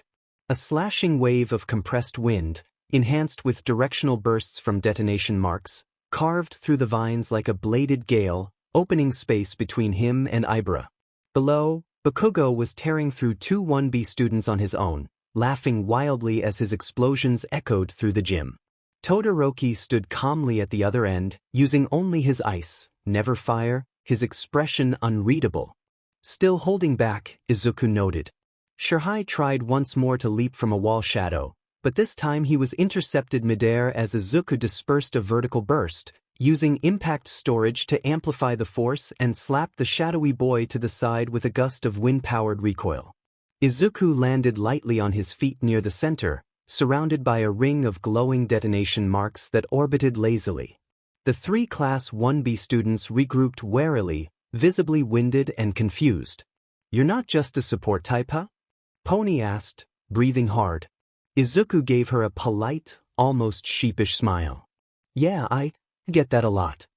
They hesitated, unsure of whether to charge again, but the thrum of energy and control radiating off of him was enough to make even aggressive students think twice. From the observation booth, Aizawa scribbled in his notepad, muttering aloud. He's integrating multiple mid-tier quirks like they're part of a single system. No wasted motion. No internal conflict. Almost like a natural-born multi-quirk user. "Fascinating," murmured Vlad King, the 1B homeroom teacher beside him. "You sure he's not from the Todoroki family too?" Aizawa didn't laugh. He didn't even smirk. He just watched as Izuku turned, glanced around the gym, and began preparing his next move, eyeing Todoroki in the distance.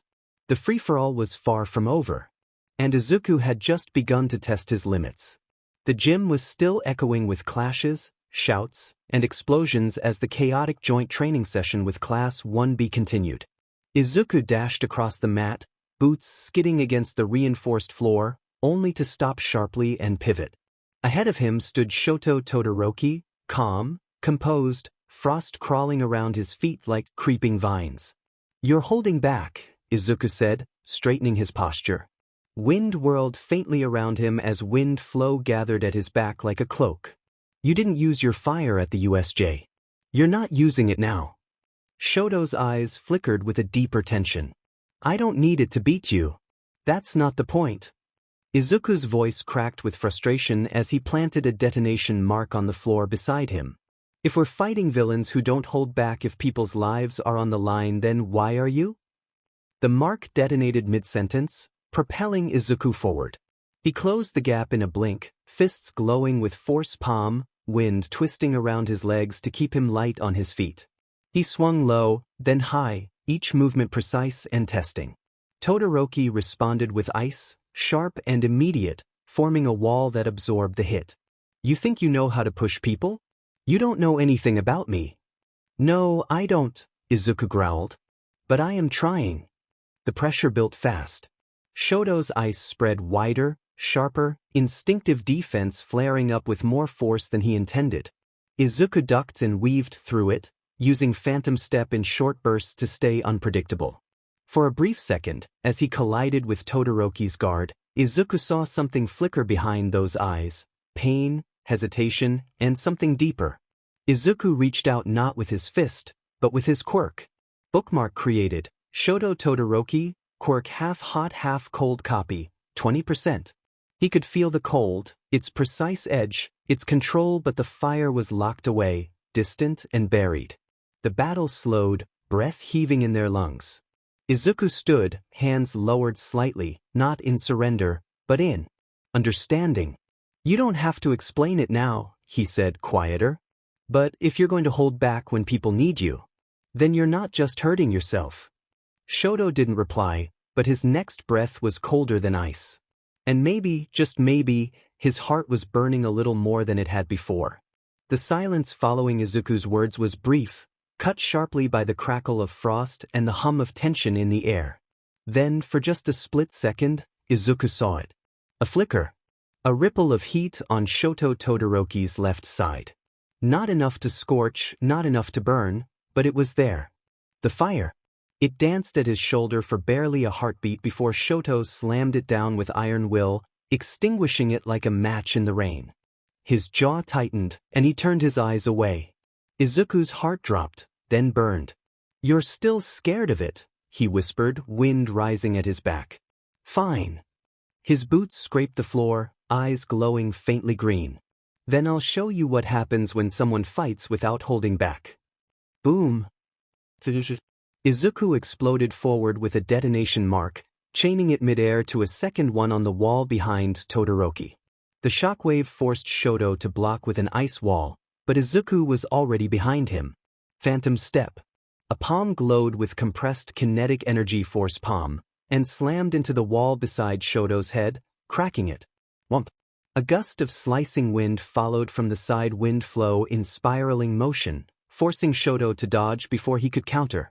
Then came the glowing aura around Izuku's body, his muscles tightening as impact storage surged, releasing stored blows through his limbs and feet as he punched the ground and launched himself like a cannonball. Since when could Midoriya do that?" asked Tetsu, eyes wide as he peered from behind a piece of cover. "Are you seeing this?" Pony Tsunatori exclaimed from the edge of the gym floor. "He's moving like he's using 3 quirks at once." "He is," murmured Kendo, arms crossed. "And he's not even using brute force, he's strategizing every move." Bakugo stood off to the side, arms crossed, watching the fight unfold with narrowed eyes. Deku's only using a piece of his arsenal, and he's still mopping the floor with him. "Shut up, Boon Boy," Mina chirped, though she didn't take her eyes off the match. "This is kinda insane." "Focus, guys," Yaoyorozu urged, looking between the ongoing fights and Izuku's showdown. "This free-for-all isn't just for fun." Meanwhile, Tokoyami's eyes flicked between Izuku and Todoroki. The wind. The rhythm of his motion. He fights like a shadow in a storm. Back in the arena, Todoroki was beginning to falter, his ice spreading more slowly, his breathing heavier. Izuku hadn't laid a solid blow on him yet, but it didn't matter. He had pressed Todoroki into a corner, testing every gap in his technique. Izuku skidded to a halt, his hands pulsing with wind and energy. "I'm not mad because you didn't use your fire. I'm mad because you were willing to let us die without giving your all." Todoroki raised a trembling hand, frost curling around his feet. "Because I know what it's like. To be afraid of your power." Izuku launched one final strike, force palm charged with impact storage, propelled by a sharp gust of wind flow. He aimed it just close enough to stop short, the wind pressure cracking the floor. Todoroki, arm raised, didn't move. The wind died down. "I win," Izuku said quietly. Across the gym, a hush had fallen. No one cheered. No one booed. They just watched as Izuku slowly turned away from Todoroki, expression unreadable. As the dust settled in the gym and the air grew still once more, the students slowly began to regroup. Some were nursing light bruises, others still panting from their own scuffles, But all eyes remained on the center of the room, on Izuku and Todoroki, who now stood a few feet apart, silent and unmoving. Then came the sound of soft footsteps. Aizawa, bandaged but sharp-eyed as ever, stepped forward from the wall where he'd been observing. Vlad King walked beside him, arms crossed thoughtfully. "That was excessive," Aizawa muttered, voice flat. "But enlightening." He scanned the room, especially Class 1B. Midoriya's performance wasn't just about power. It was control, improvisation, adaptability, the kind of traits we've been trying to draw out of all of you. Izuku lowered his gaze slightly, his chest still rising and falling from exertion. "I didn't mean to go that far. I needed to understand him." Aizawa gave a slow blink. "Sometimes understanding only comes through combat. That doesn't mean you didn't take it too far. But, for what it's worth," he added, "you handled it better than most pros your age would have." He turned toward Todoroki, who stood quietly, eyes shadowed. "As for you, I won't lecture you about using your fire. But understand this, your teammates needed you at the USJ. We all needed each other. You chose restraint. That could have cost lives." Todoroki flinched but said nothing. Then Vlad King stepped forward, nodding in approval. "Class 1A brought a storm into this gym, huh?" There were small chuckles from both classes. "But don't get cocky. A real battlefield is never fair, never balanced. What we just saw was a taste of how quickly the tide can turn when someone takes the initiative." He looked toward the rest of Class 1B, his expression stern. "And you all underestimated someone just because his quirk's hard to define. That's the kind of thinking that gets you blindsided in the field." He pointed a finger at Kendo, Pony, and Shizuki. "Next time, assume everyone's dangerous until proven otherwise." "Yes, sir," they replied in unison, a little embarrassed but understanding. Aizawa nodded to himself, then gestured to the wall. "Take 15 to rest and recover. Training's not done. But for now, reflect." As the students broke off in murmurs and slow conversations, Izuku moved to sit against a wall, wiping his forehead with a towel. Bakugo dropped beside him with a loud thud. "Show off," Bakugo muttered. "You're not supposed to outshine me when I'm not looking." Izuku gave a tired smile. "Guess I'll just have to outshine you again next time." Bakugo grinned. The afternoon sun filtered through the windows of UA High, casting a golden hue over the desks of Class 1. Lessons had just ended for the day, and students were packing up, some chatting excitedly about training, others mentally preparing for the upcoming sports festival only a few days away. Izuku stood near his desk, adjusting the strap of his notebook bag, when a loud commotion echoed from the hallway. "What's going on out there?" Kirishima asked, peeking out the door. "I dunno," replied Jairu, slinging her bag over her shoulder. "Sounds like a crowd." But as Yaoyorozu tried to open the classroom door, she immediately stopped. "It's blocked. People are standing right in front of the entrance." Bakugo, already annoyed, stomped up and forced the door open a few inches. Sure enough, the entire hallway was jam-packed with students from other departments, general studies, business, and support. Murmurs buzzed through the crowd like an electric hum. "Guess the festival hype finally reached everyone else," Denki muttered, trying to look over heads. Bakugo scoffed. "They're here to scope us out. Makes sense. We're the class that survived a villain attack, after all." The murmuring rose in pitch when Bakugo stepped into the doorway. He didn't hesitate to speak, voice sharp and arrogant as always. "Get out of the way. If you're gonna spy on us, at least try to be subtle about it." A ripple moved through the crowd, and then a voice answered him, calm, yet heavy with challenge. "You talk big for someone who got lucky." A single student stepped forward from the general studies course.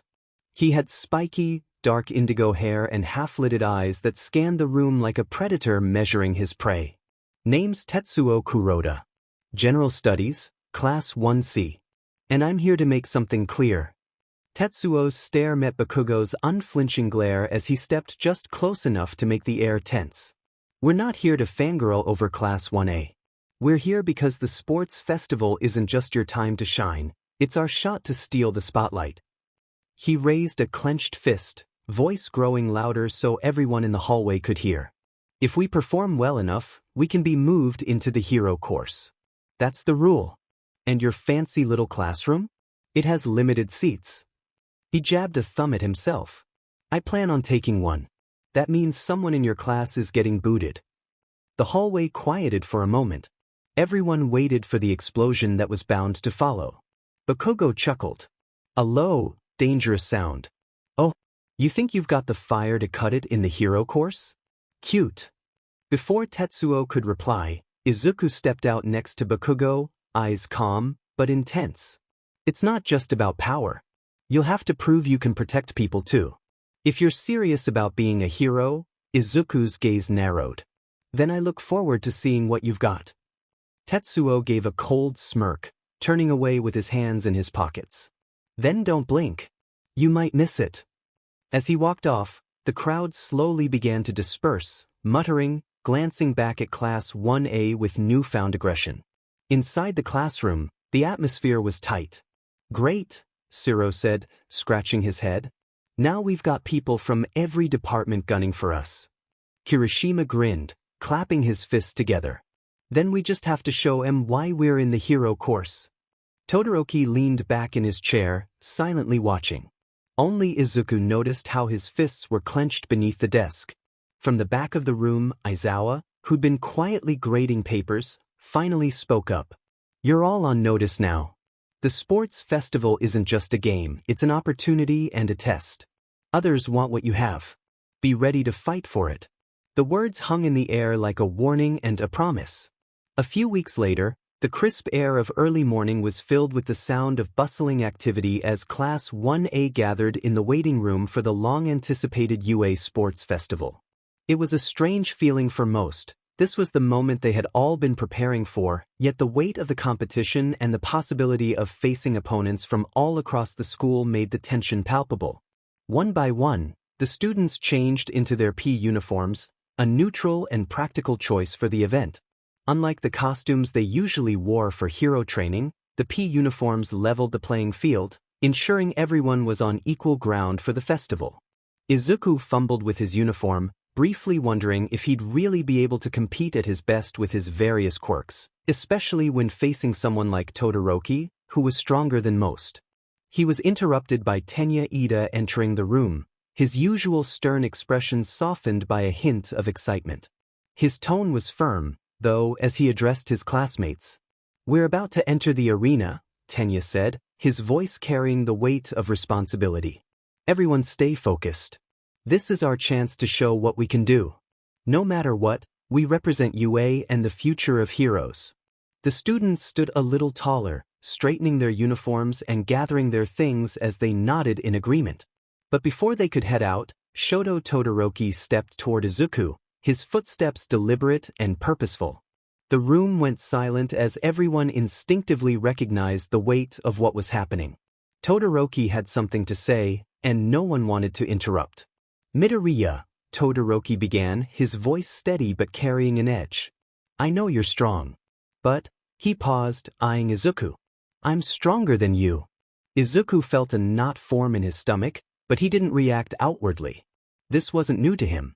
Todoroki had made similar comments before, and there was an underlying truth to them. Izuku, despite his array of powerful quirks, still had room to grow. He still had limits, especially when it came to mastering everything at once. Shoto continued, his tone sharper now. But you're tricky. You've got a way of using your quirks in unexpected ways. But this is where I'll beat you. Eijiro stepped forward, his usual exuberance tempered with a bit of concern. Hey, Todoroki, come on. This isn't the time to. Todoroki ignored him, fixing his cold gaze on Izuku. I'll defeat you at the sports festival, he said simply, turning to leave. Izuku stood still for a moment, considering the challenge laid before him. He was quiet, but his thoughts were racing. Todoroki was right about one thing, he was powerful. His potential was limitless, something that most in the hero course couldn't even imagine. Yet, there was something in the way Todoroki held himself back. It was like he was holding back his true power, unwilling to fully embrace it. Izuku's voice cut through the tension like a knife. Todoroki, Shoto stopped in his tracks but didn't turn around. I don't care if you're stronger than me, Izuku continued, his voice steady but determined. You've got more potential than anyone in the hero course, that's true. But you're too hesitant. You're afraid to use all of your power, especially your fire. And you know what? I'm going to trample that. I'm going to show you what it means to push past those walls you've built for yourself. The room went silent again. For a moment, Shoto's eyes flickered with something deeper than the usual coldness, perhaps a glimmer of surprise, or maybe something else entirely.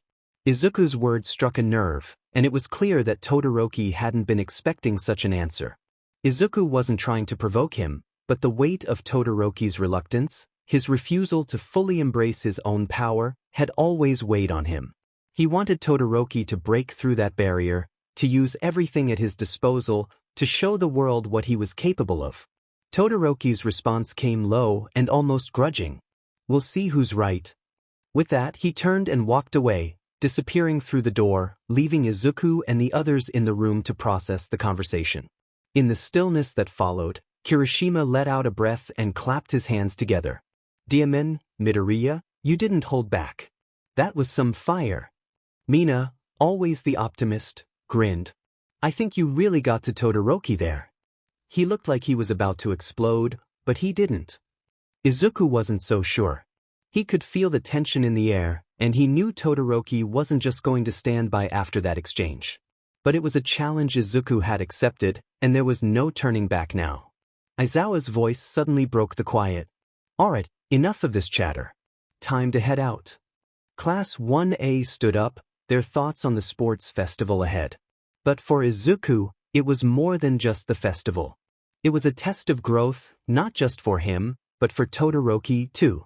Izuku had no doubt in his mind that Todoroki had the potential to surpass everyone, if only he could push past his own fears and doubts.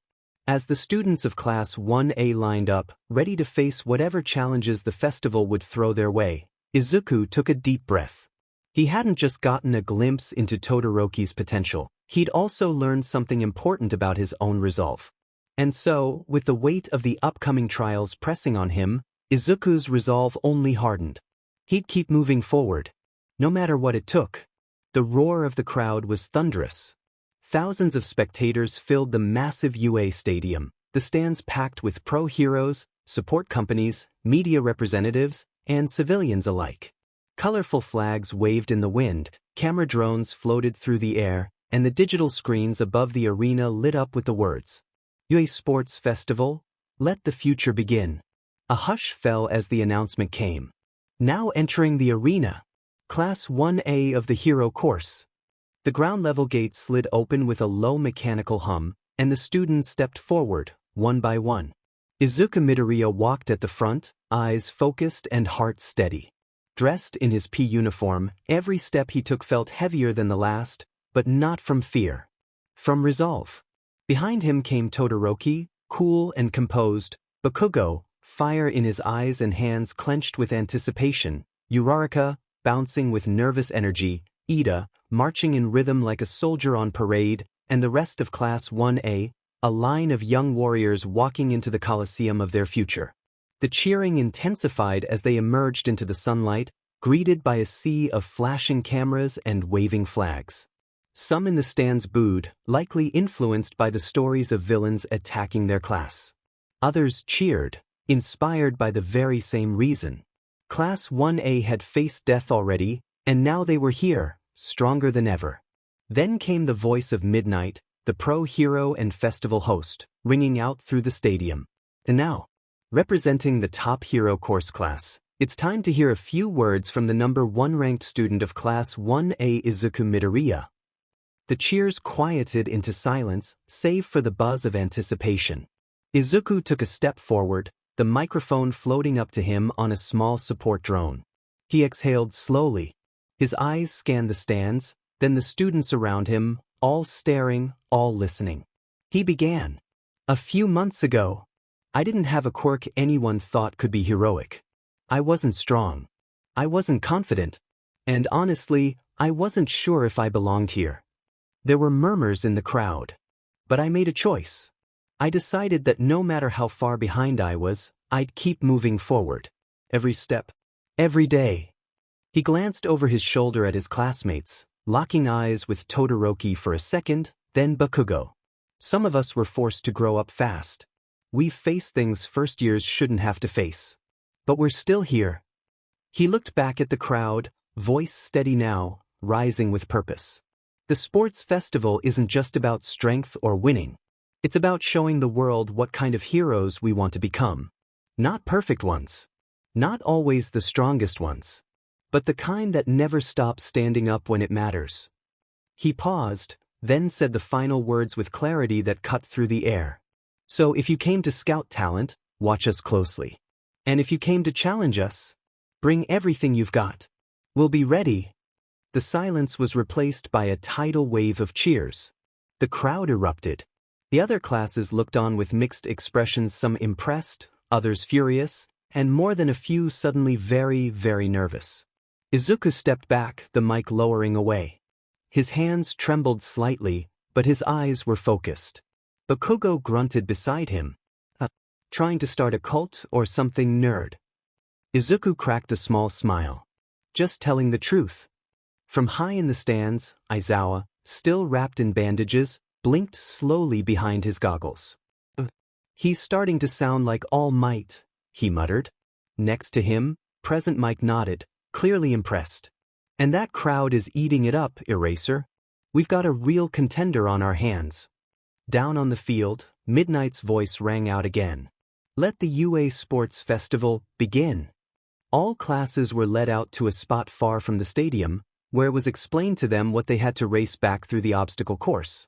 The starting cannon fired, and Izuku launched into the sky like a green comet. A burst of wind erupted from beneath his feet, wind flows spiraling around his body in a tightly controlled vortex that boosted him high above the chaos unfolding on the ground. Below, the other students swarmed forward, immediately forced to slam on the brakes as the first obstacle came into view. A massive stretch of terrain crawling with giant robotic replicas of the entrance exam villains. Guess it's a race and a battle, Izuku muttered, eyes scanning the field from above.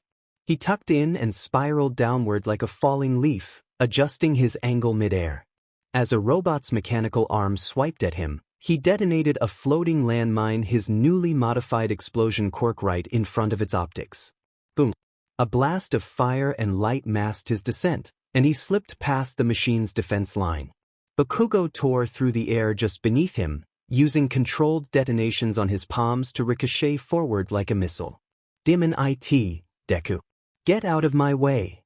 Izuku twisted in the air, wind spiraling behind him. You first. Farther behind, Todoroki was gliding calmly over the ice he conjured, freezing the entire front line of robots in seconds. Their gears locked, joints frozen solid. He didn't look at anyone, just kept pushing forward, cold steam trailing from his skin. Obstacle 2. A series of enormous canyons with only thin support cables stretched across. One misstep meant a 10-story drop. Izuku barely paused. With Phantom Step activating in bursts, he moved like a blur across the cables, balancing with subtle jets of wind and detonations that gave him just enough lift when the cables buckled beneath him. Bakugo went the aggressive route, blowing up each cable behind him to keep others from following. Todoroki froze the cables and made his own icy bridge. DMN, muttered Tetsu from Class 1B, watching them from farther back. They're monsters. They're first years, murmured Kinoko Komori, eyes wide. That's the scary part. Finally, the third and final obstacle came into view.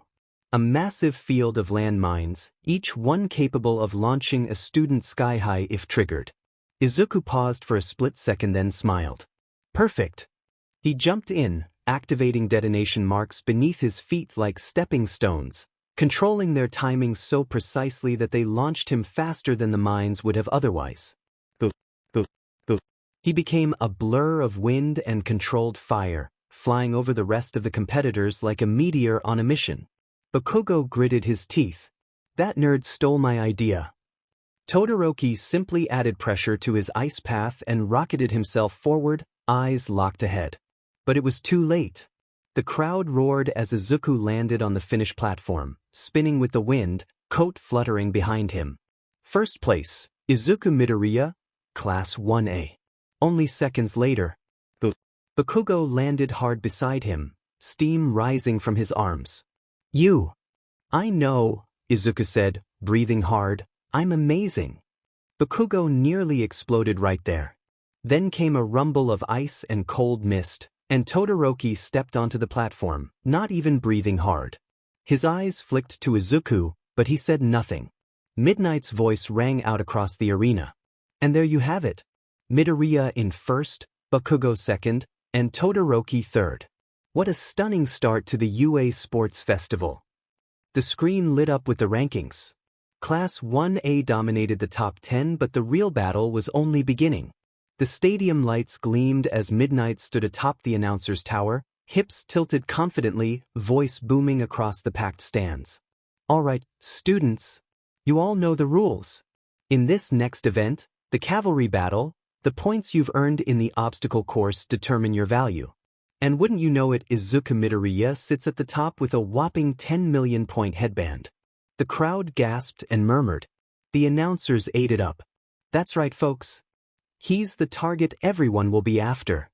Izuku stood quietly, arms crossed. He had already gathered his team Achiko Uraraka, Tenya Ida, and Mei Hatsum, who practically glued herself to Ida's back in excitement to test her latest gear. "I don't like this," Ida muttered. "We're going to be hunted." "That's the point," Izuku said, eyes calm. "Let them come." With a low hum, a dome of translucent wind and kinetic energy swirled into place around them. His improved barrier, a refined version of the shield he used during the Nomo battle, rippled with layered force. Instead of brute force, it was now laced with wind flow, impact storage, and a dash of telekinetic stability from his mother's quirk. It wasn't just a bubble. It was a fortress. Detonation marks floated quietly around its perimeter like invisible landmines, waiting for any breach. Uraraka looked around, amazed. "This is overkill," Ida finished. "No," Izuku corrected. "This is survival. We don't chase points. We survive. If I'm the target, then we don't move. We make them come to us and regret it." All across the arena, students scrambled into teams. Class 1B huddled, whispering plans. Team Todoroki formed fast, with Momo Yaoyorozu, Denki Kaminari, and Tenya's brother's sidekick as his chosen team. Todoroki looked toward the center of the field, where a glowing barrier stood unmoving. "He's just standing there," Todoroki muttered. "Like a boss," Denki added. Todoroki's eyes narrowed. "He's baiting us." "Begin." The cannon fired and chaos erupted. Teams charged, circling each other, trying to snatch headbands midair. Except for one team. Izuku and his crew didn't move an inch. Todoroki's team made the first approach. He raised his hand, freezing the ground as a massive glacier began to crawl toward Izuku's position. But as the ice neared the barrier, it shattered against it like glass meeting concrete. The barrier didn't even flicker. Todoroki blinked. "What?" Inside, Izuku smiled faintly. "Told you." From above, other teams dove down, trying to attack from blind spots. But detonation marks flared to life in timed bursts, exploding with controlled force, knocking every incoming team back without even denting the barrier.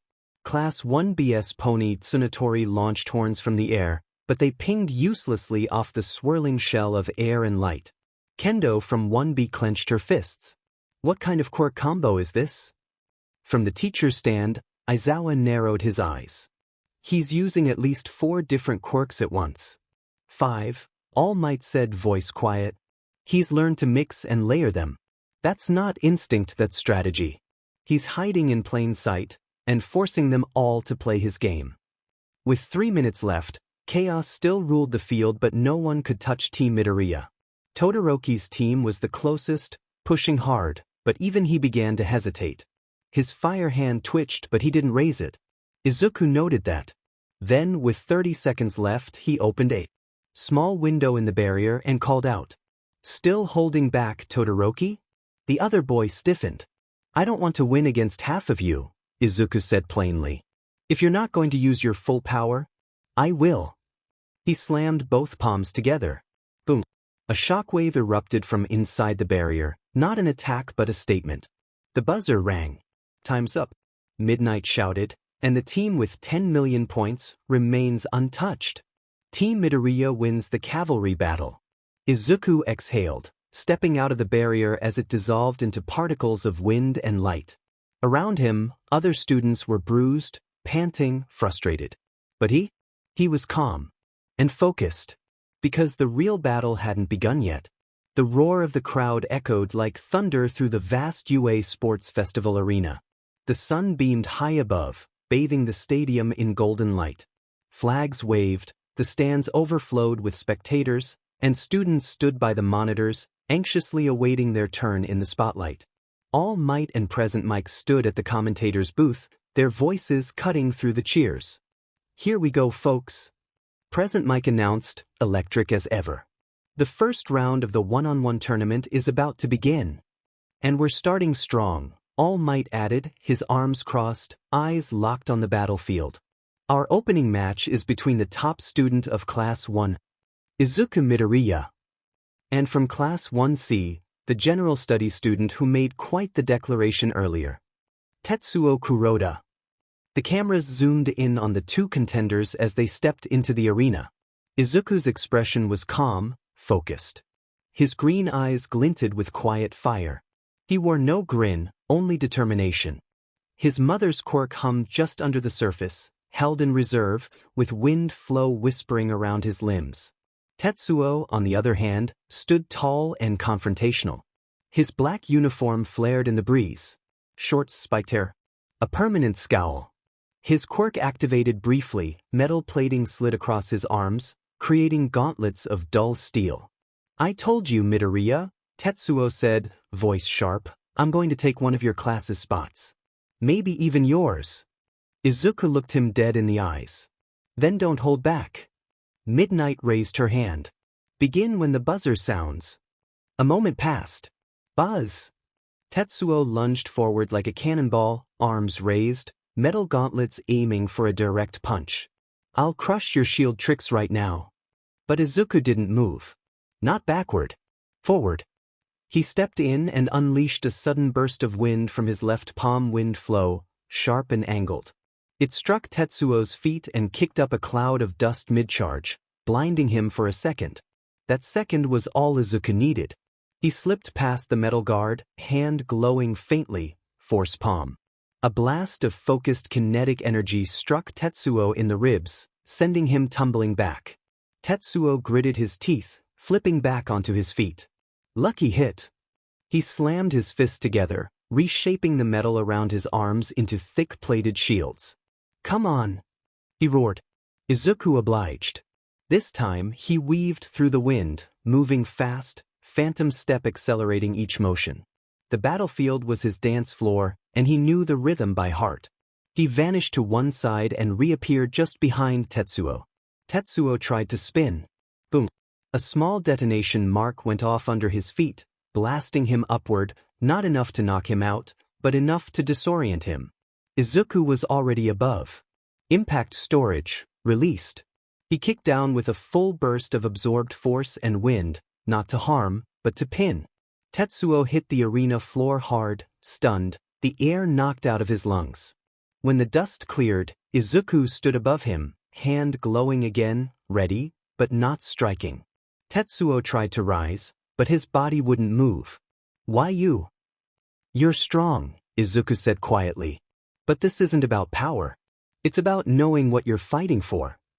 Tetsuo's hand fell back against the floor. Midnight raised her whip. Winner, Izuku Midoriya. As medics moved to help Tetsuo up, the crowd erupted in applause. From the watching area, Class 1A stood in awe. He's not just powerful, Jiru whispered. He's calculating.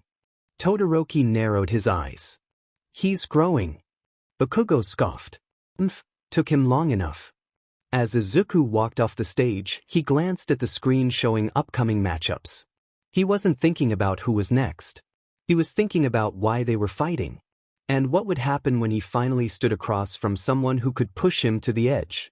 The dust from the first match had barely settled before the crowd's energy surged again. On the massive monitor above the stadium, the next pairing appeared. Katsuki Bakugo vs Nito Monoma. Present Mick's voice practically crackled with excitement. Oh yeah, coming up next it's Class 1, as explosive hothead versus Class 1, BS top trash talker.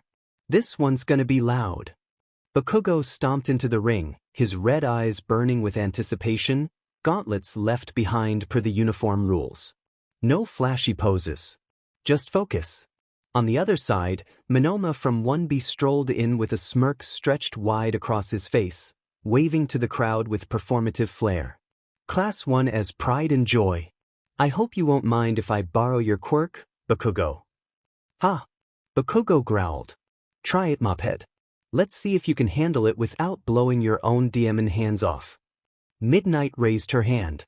Ready. Buzz. Bakugo exploded forward, literally, as his palms blasted him toward Monoma. But the 1B student was ready. Monoma ducked and slapped Bakugo's shoulder. Copied. A split second later. Boom. Monoma blasted backward with an explosion, mirroring Bakugo's own opening move. From the observation stands, Class 1A and 1B watched with wide eyes. Whoa, Kaminari muttered. Did he just? He copied Bakugo's quirk, Siro said, mouth agape. But Izuku, he started laughing. Not mocking. Just amused. A deep, warm chuckle that caught a few classmates off guard. Midoriya? Uraraka asked. It's nothing, Izuku said, shaking his head, still smiling. It's just, he's using explosion like I did when I first copied it. All instinct and aggression, no control. In the arena, Monoma kept firing off blasts, growing bolder with every step. See, Bakugo? He shouted, skidding through smoke. Your quirk isn't so special. I can use it better than you. Boom. Bakugo blocked the next explosion with his forearm and shot forward, teeth bared. You're just a fake with a 5-minute time limit. He rolled beneath Monoma's next blast, slammed his foot into the ground, and used the recoil to launch upward. Boom. His palm cracked the air just beside Monoma's face, not a hit, but a feint. The explosion staggered Monoma long enough for Bakugo to grab his collar and pull him in close. Here's a tip. Don't think that just because you can use a quirk that you can do it better. Boom. A focused, close-range detonation sent Monoma flying across the arena in a fiery arc. He skidded along the stone with a pained grunt before going still. Midnight didn't even wait. Winner, Katsuki Bakugo. As Bakugo walked off stage, arms still steaming slightly, Izuku clapped slowly, grinning. Bakugo shot him a glare. What? You've gotten more refined, Izuku said. It's weird seeing someone else use your quirk. He didn't even come close. In the stands, Monoma groaned as medics checked on him. He looked up at the scoreboard with disappointment, but somewhere deep down, respect lingered. He challenged one of the top students and survived. From the commentator's booth, all might nodded. Both students showed great promise. Monoma's analysis was impressive, but Bakugo's experience with his own quirk won out. Present Mike leaned into his mic, and we're only just getting started, folks. Stay tuned, the next battle is just around the corner. The next match was one that had everyone leaning forward in their seats. Shoto Todoroki vs Fumikage Tokoyami. The arena dimmed slightly as clouds rolled in over the stadium. Not real ones, just an effect caused by the intense shadows gathering beneath Tokoyami's cloak. Class 1A murmured in anticipation. Dark Shadow rumbled with excitement. From the sidelines, Izuku leaned forward. This won't be easy. Tokoyami's Dark Shadow gets exponentially stronger in low light. Todoroki isn't exactly helpless. Tenya nodded beside him. Still, Tokoyami's quirk is incredibly versatile. If anyone can force Shoto to use his full potential, it might be him. Midnight raised her arm. Begin. The air instantly shifted. Tokoyami crouched low, both arms extended. Dark Shadow go. A blast of shadow launched across the arena, darting toward Todoroki with incredible speed. But Shoto calmly stepped to the side, his right foot dragging across the floor as a wave of ice erupted from his side, encasing Dark Shadow in thick frost. Tokoyami didn't flinch. Smash it! Dark Shadow burst free with a roar, its claws glowing with force as it slashed at the ice, and then at Todoroki. The boy in white and blue uniform leapt back, sliding on another ice ramp he generated beneath his feet. He was fast, efficient. But Tokoyami was pressing. He switched from offense to defense instantly, using Dark Shadow to grab and launch objects at Todoroki, stones, cement, even chunks of Todoroki's own ice. It forced Shoto to dodge more than usual, something Izuku noted with narrowed eyes. He's not used to this much pressure, Izuku thought. Tokoyami's aggression is forcing him into tighter movements. If he had his fire, then he saw it. Tiny veins of ice creeping up Todoroki's left side. His breathing grew heavier, his stance more rigid. Izuku's eyes widened. He's freezing himself over again. He clenched his fist. His body can't regulate temperature if he only uses ice. His quirk was meant to be dual, fire and ice, so this imbalance is weakening him. Inside Izuku's head, the connection sparked. His understanding of Todoroki deepened. Not just the quirk, but the reason behind the restraint. The bookmark ticked upward. 15%. In the arena, Todoroki knelt and placed a hand on the ground. A massive glacier erupted from below, forcing Tokoyami and Dark Shadow to split. Todoroki panted, frost coating his lips. Tokoyami launched Dark Shadow from behind a broken pillar, aiming for a blindside attack. Boom! A wall of jagged ice erupted in defense, blocking the blow. Todoroki grit his teeth. "You're strong," he said flatly, eyes flicking to Tokoyami. "But I won't lose." Dark Shadow barreled forward again, this time more feral. Tokoyami had relinquished some control to increase power. The arena darkened from the sheer presence of the quirk. "Shoto!" Tokoyami yelled. "Your ice is waning. Use your full strength or fall." Shoto's breath frosted. For a moment he hesitated, and then, crack, he slammed his foot down, sending a huge wall of ice toward Dark Shadow. The Shadow Beast shattered it, but Todoroki followed up with a series of ice bursts that boxed Dark Shadow in. Finally, with a final stomp, he created a massive burst of cold that froze nearly the entire battlefield, up to Tokoyami's knees and Dark Shadow's claws. Winner, Shoto Todoroki. In the stands, Class 1B watched in awe. He nearly overwhelmed Todoroki, Tetsu muttered. "But that ice," Kendo said, arms crossed. "He's hurting himself." Back with 1A, Izuku remained quiet, gears turning in his head. He forced that win. Tokoyami nearly had him. If Todoroki had just used fire, he could have ended it quickly and cleanly. What's holding him back? Behind him, Bakugo grunted. "He's got more power than he's using." Izuku glanced over. "Yeah. And it's going to cost him if he keeps this up." As Todoroki walked off stage, limping slightly from the cold stiffness in his legs, he passed Izuku just briefly. Their eyes met. And though Todoroki said nothing, Izuku's look said everything. "You're better than this." As Todoroki stepped off the arena floor and the ice-covered battlefield was sectioned off for reconstruction, the announcement of a short break echoed across the stadium. Due to the heavy environmental damage from the previous match, there will be a brief intermission while the stage is repaired. All remaining participants may rest or hydrate before the next match begins. The crowd buzzed with chatter, but the students were quiet, gathering near the resting area beneath the stadium. Izuku stood alone for a moment, sipping water and cycling through his internal bookmark system, mentally reviewing his battle plan. That was when Todoroki approached. "Midoriya," he said. Izuku glanced up. "Todoroki, I need to talk to you. Alone." Izuku blinked but nodded. They moved just outside the break area, into one of the shaded tunnels under the stands. The muffled crowd noise dulled behind them. For a long moment, Todoroki just stood there, arms crossed, eyes flicking to the side as though unsure where to begin. Then finally, "I wasn't born from love." Izuku's expression shifted. "My mother and father's marriage was arranged, a quirk marriage. My father is the #2 pro hero, Endeavor. He was obsessed with surpassing All Might. When he couldn't do it himself, he manufactured the answer. He looked directly at Izuku, his tone flat but bitter. I'm the product of a contract. My mom, she didn't want this. She had a strong ice quirk, and my father paid her family to marry her for the sake of my power. He wanted a child who could surpass everyone else, who could beat All Might. Izuku's throat felt dry.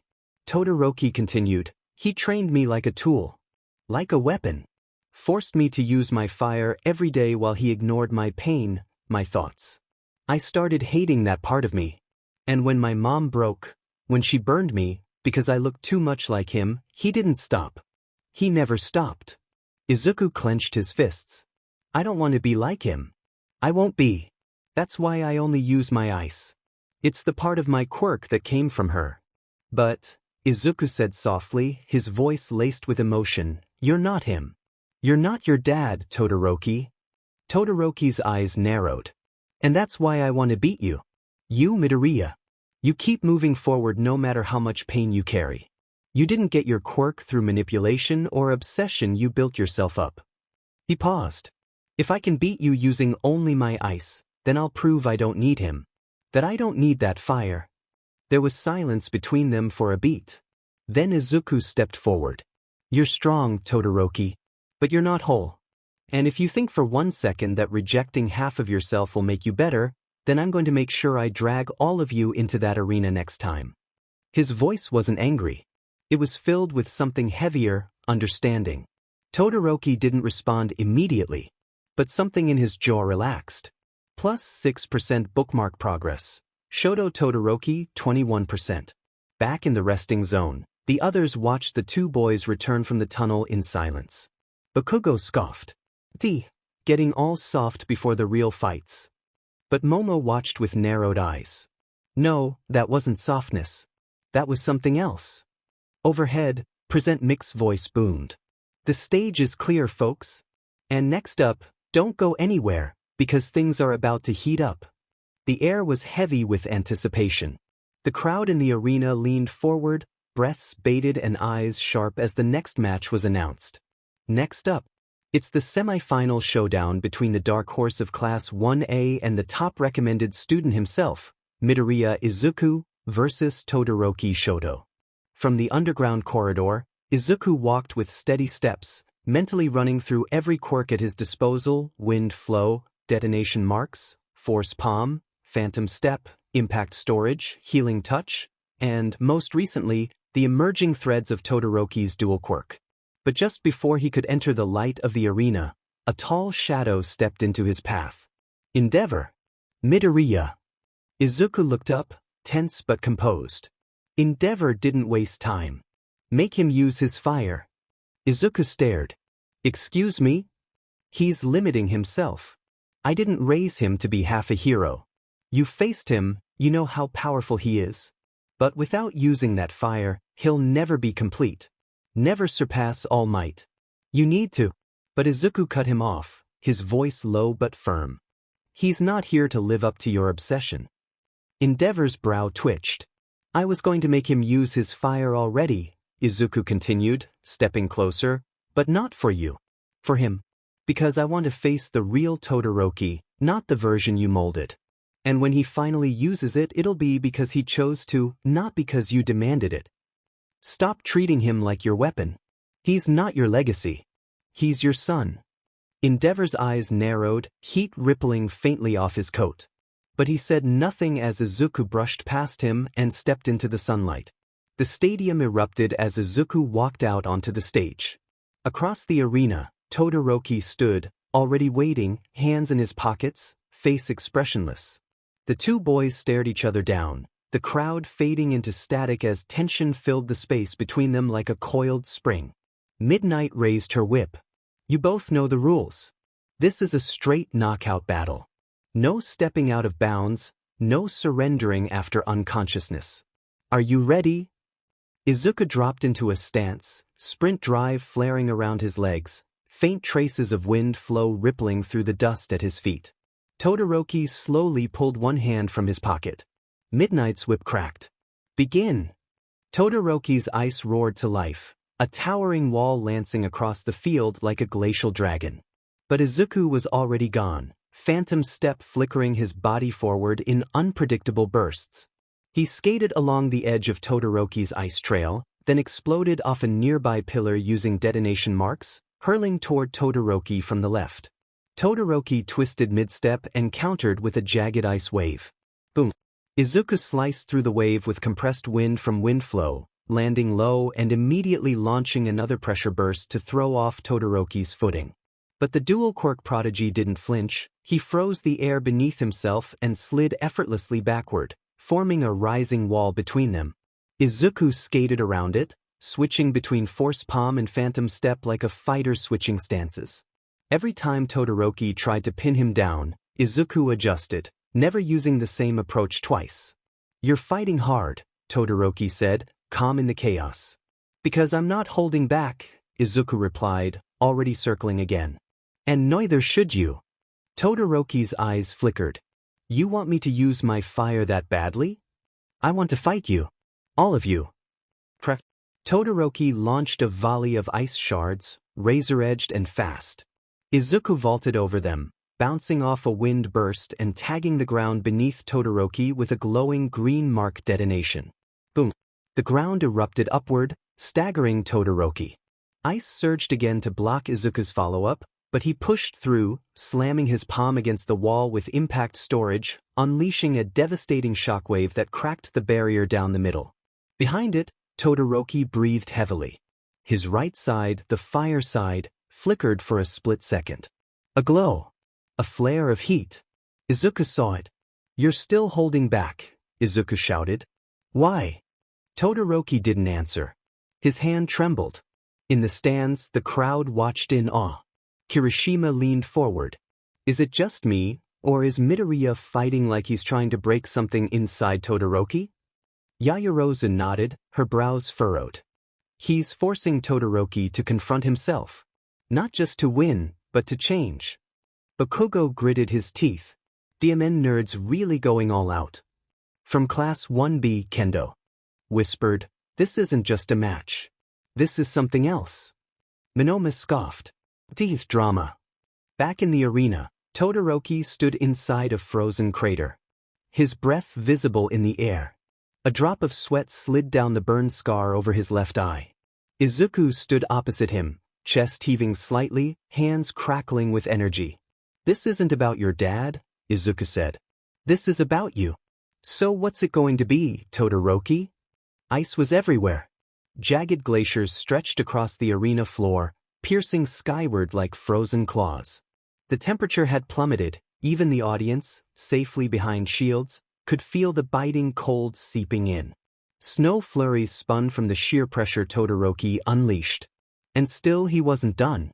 From the center of the storm, Todoroki advanced, his left side stiff and still, his right flaring outward in a fury of elemental artistry. Massive spires burst from the ground, and walls of glacial force surged toward Izuku in wave after wave. "If you won't use your fire, then I'll make you need it," Izuku shouted, voice strained but resolute. He blurred through the chaos, his phantom step leaving illusions behind that cracked under ice. He answered ice with explosive movement, using detonation marks on floating shards to launch himself mid-air, weaving between attacks. Boom! A geyser of cold burst beneath him. He redirected himself mid-flight using wind flow, spiraling into a controlled dive, slamming a force palm onto a forming glacier and shattering it from within. Yet the ice kept coming. Up in the stands, Bakugo leaned forward, face hard. He's not just using more power, he's desperate. Todoroki's not fighting to win, he's fighting to bury something. Tsuyu shivered slightly, her breath fogging. At this rate, he'll freeze the entire arena. Back on the field, Izuku skidded to a stop, panting, eyes narrowed. "You're still doing it," he said aloud. "Still running from your own power. You won't be a help to anyone if you keep limiting yourself like this." He clenched a fist. And the stories hurt him. Somewhere deep within Izuku, resonance surged. The emotions tied to his bookmarks, Bakugo's raw fury, Inko's fierce protection, Eri's quiet fear, And even Todoroki's buried torment, they stirred. The fragments of their wills, captured in the quirks he copied, reacted to his anger. Izuku's presence grew heavier. He pressed a hand to the ground, wind flow swirled outward, pushing the snow back in a sharp burst. Then he moved, faster than before, his body sinking with each quirk in fluid precision. Phantom step to dodge. Detonation marks to control the terrain. Wind flow to maintain distance. Impact storage building in every step. Force palm to break ice shields as they formed. Todoroki faltered. He threw up a wall. Izuku shattered it. He tried to backstep. Izuku was already there, eyes glowing faintly green. Stop fighting with half your soul. If people die because you can't accept this about yourself, then it's only one to blame.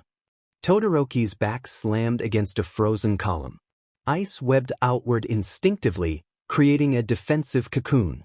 But his chest heaved. His body was shaking. His right side ached, overworked. His left side, warm, dormant.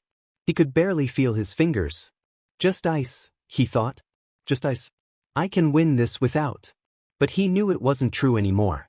Midoriya wasn't letting him win with only half his strength. Not like this. And then, Endeavor's words echoed in his head. You'll never be the best if you don't use my fire. He clenched his fist. If I use it, does that mean he wins? That I became what he wanted? He saw his younger self, standing behind the glass, watching his mother scream. That scar, that pain. He saw Midoriya again, not yelling at him, calling to him. I want to fight you. All of you. Todoroki breathed. His fingers twitched. And then, thump, a flicker, a spark. A single lick of flame bloomed from his left palm, dancing upward with uncertain grace until it roared to life, coating his entire arm in vibrant, searing orange. The ice stopped. The cold wind retreated. And the entire arena, Izuku, Class 1, Class 1B, even the pros held their breath. From above, Present Mike screamed. He's doing it. Shoto Todoroki is using his fire side. On the ground, Izuku's expression broke into a grin, not out of smugness, but pride. He felt the bookmark resonate 15%, 20%, 30%. His understanding of Todoroki's quirk deepened, but more than that, so did his understanding of Todoroki as a person. Todoroki raised his burning left hand, now standing between the frozen arena and the rising inferno. His voice calm but burning. This power, it's mine. Not his.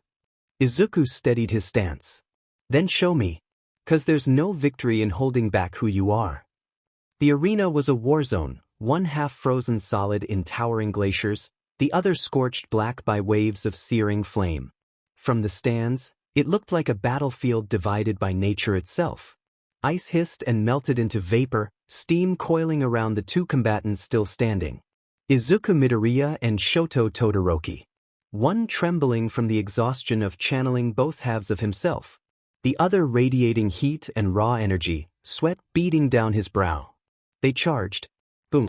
Todoroki unleashed a column of fire that twisted into a spiral, his control raw but improving by the second.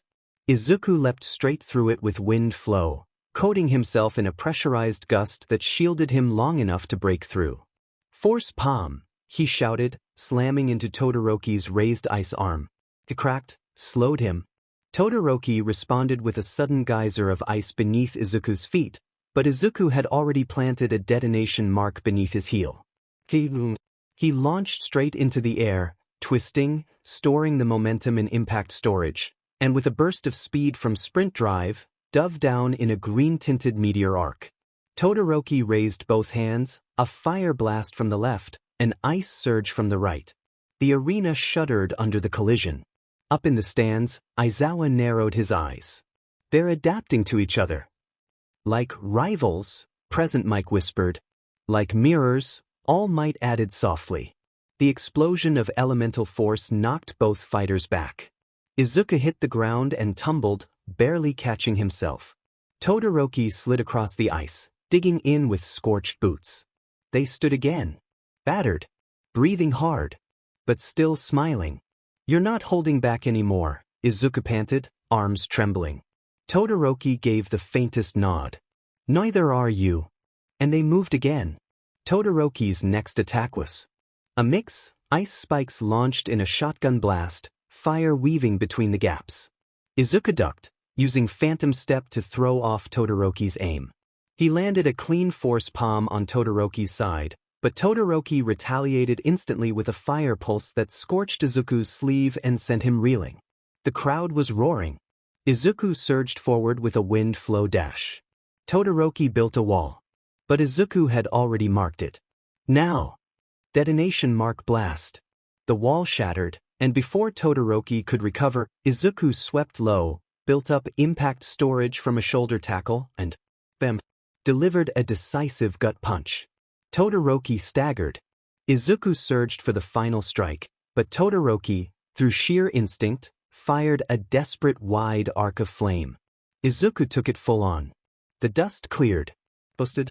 And then, Todoroki collapsed to one knee. Izuku barely held himself up, one eye nearly swollen shut, uniform half-torched. Midnight raised her hand, eyes wide. Victory. Izuku Midoriya. The arena erupted. Todoroki looked up from the ground, breathing hard.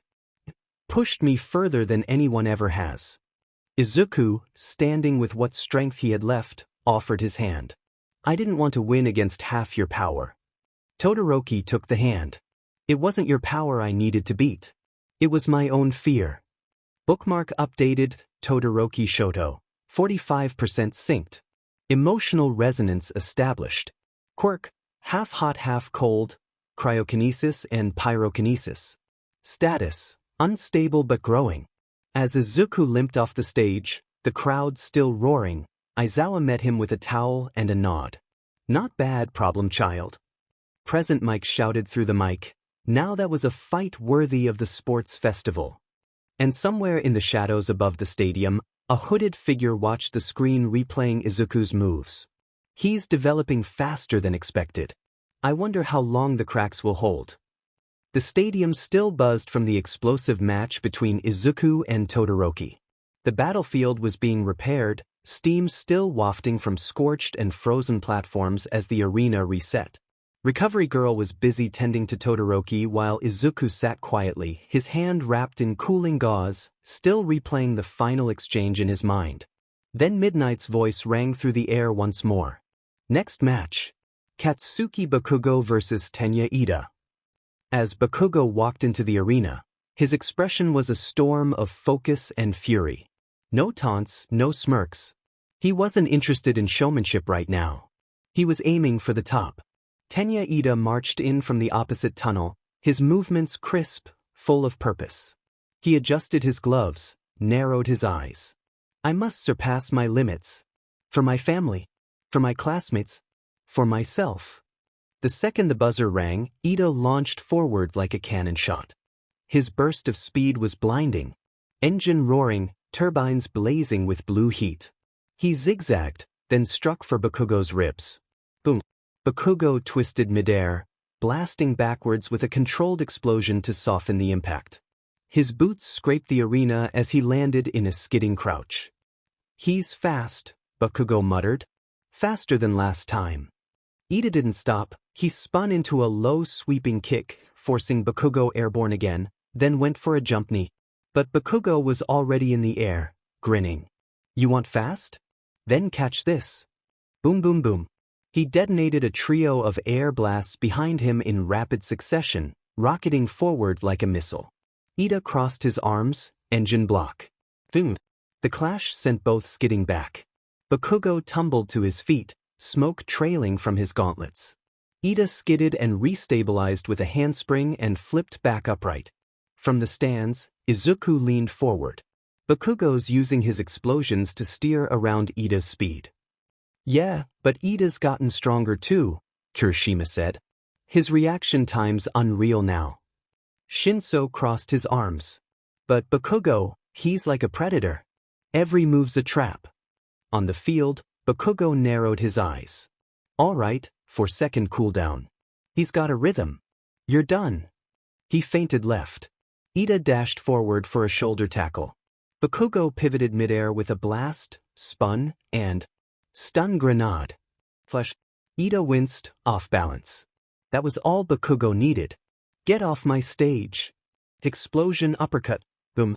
Ida was launched skyward, arms flailing. Then gravity did the rest. Wham. The moment his back hit the floor, the countdown began. 10 seconds. Ida twitched, tried to rise, but his legs stuttered from an engine lockout. 3, 2, 1. Bakugo wins. Bakugo stood over his fallen opponent, breathing hard. No cheers. No taunts. Just quiet victory. He turned and walked off the stage without looking back. In the medic bay, Ida groaned, accepting a cold pack. He's terrifying. Izuku gave him a nod of respect when he returned to the prep area. You pushed him, Izuku said. More than most could. Ida smiled weakly. Now go and win the whole thing, Midoriya. In the stands, Endeavor crossed his arms and scoffed. That Bakugo boy reminds me of someone. All Might, beside him, didn't respond. His eyes were on Izuku. It all comes down to this.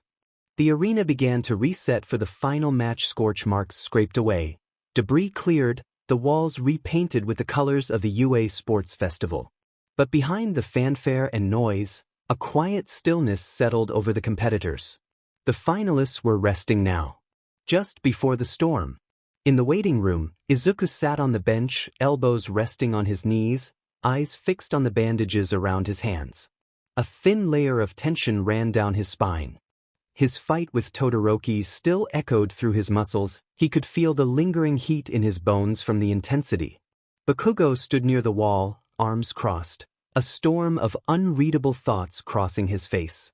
Izuku broke the silence first. You're not gonna tell me to go all out? Bakugo didn't look at him. You already know you have to. There was no snarl, no ego in his tone. Just expectation.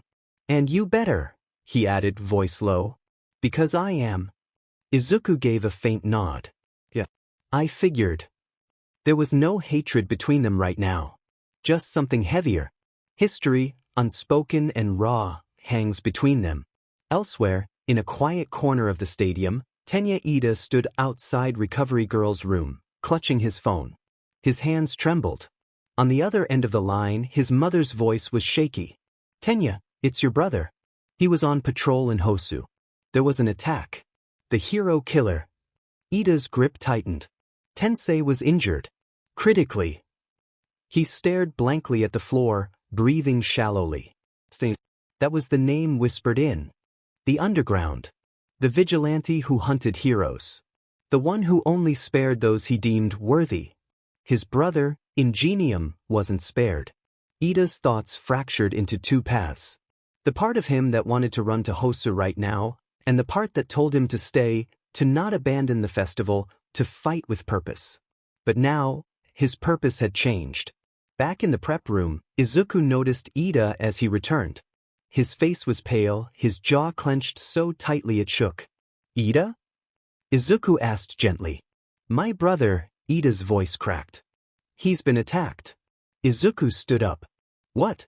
Is he? He's alive. But Ida's fists trembled. He's in critical condition. The hero killer did this. Stain did this. The others in the room fell silent. Kaminari stepped closer. Are you gonna pull out of the festival? I should, Ida muttered. But I won't. Not yet. He met Izuku's eyes. I'll finish what I started. And then, I'll find him. I'll find the one who did this. Izuku stepped forward and put a hand on Ida's shoulder. We'll find him, he said firmly. Together. Ida didn't smile. But he nodded, just once.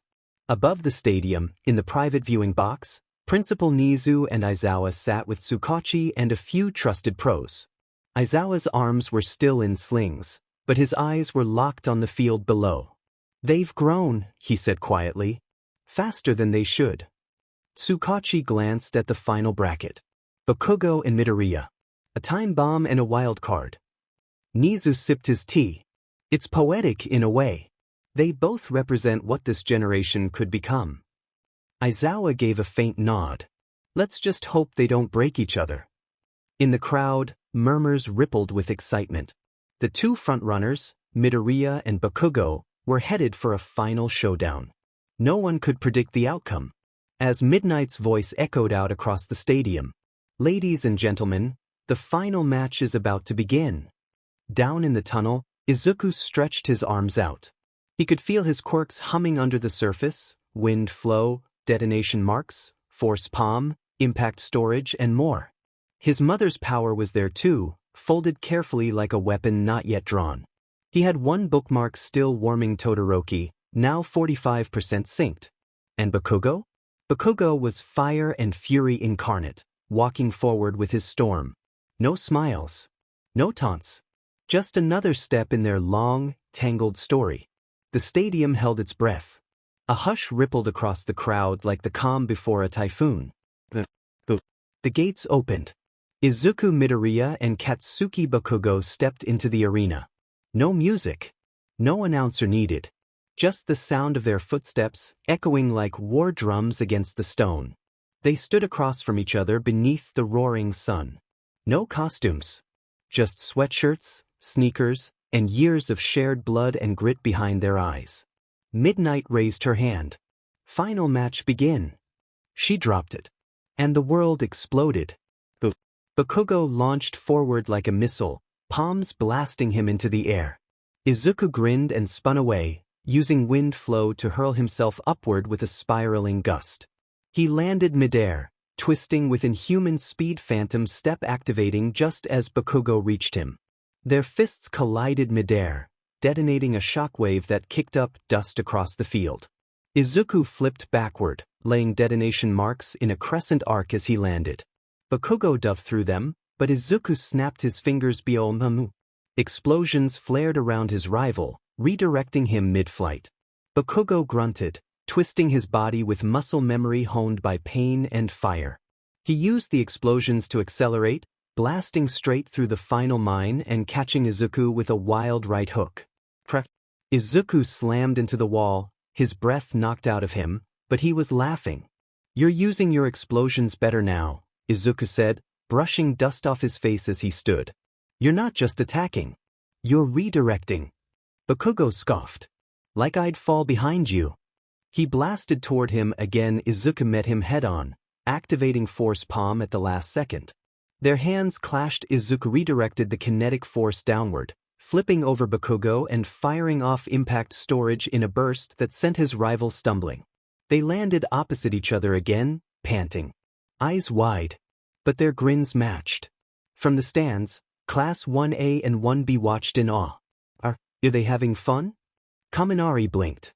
"They're beating the hell out of each other," Jiru said, "but yeah, they're enjoying it." "Those two," Shinso muttered, arms crossed. "This isn't just a fight to win. They're pushing each other to grow." "I can't even follow what Izuku's doing," Pony from 1B said. "It's like he's using 5 different quirks." "No," Tsuyu corrected. "He's using them together. Like one system." Back in the ring, Bakugo dove low. Each blast was tighter, smaller, and more controlled. Izuku twisted to the side, laid down 2 detonation marks at different altitudes, and used wind flow to create a pressurized updraft that pulled Bakugo slightly off balance. Boom! Izuku triggered the lower mark to lift him higher.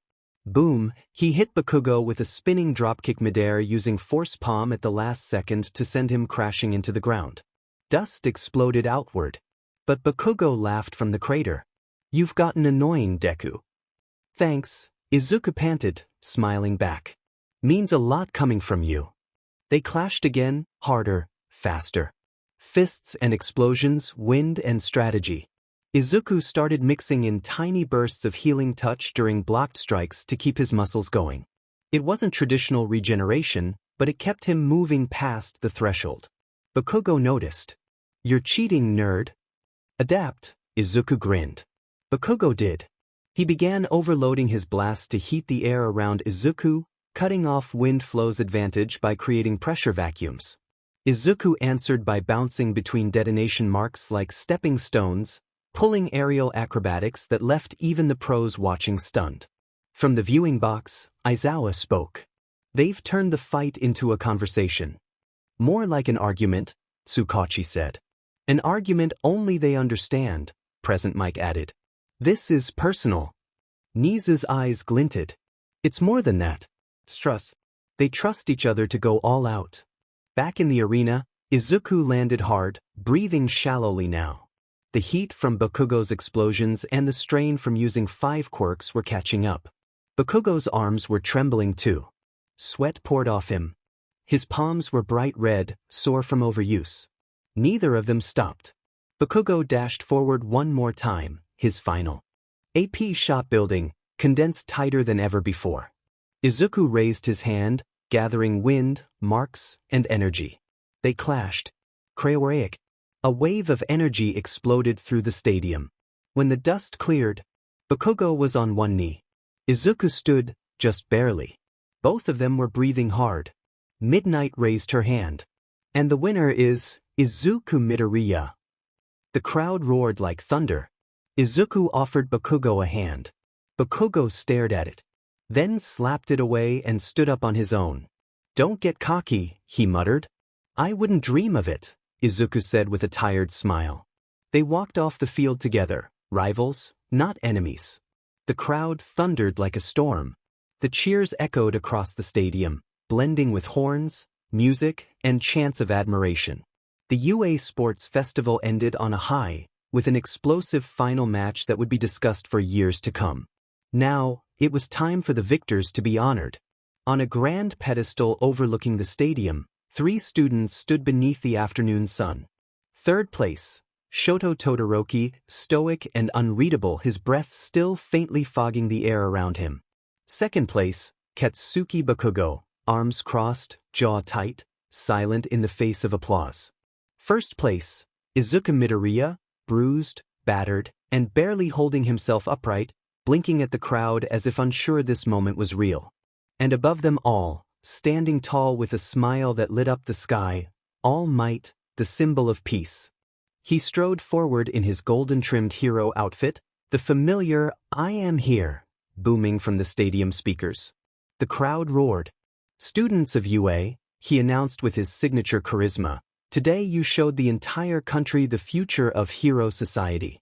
But 3 of you, in particular, shone brightest. He stepped toward the third-place platform and handed Todoroki his medal.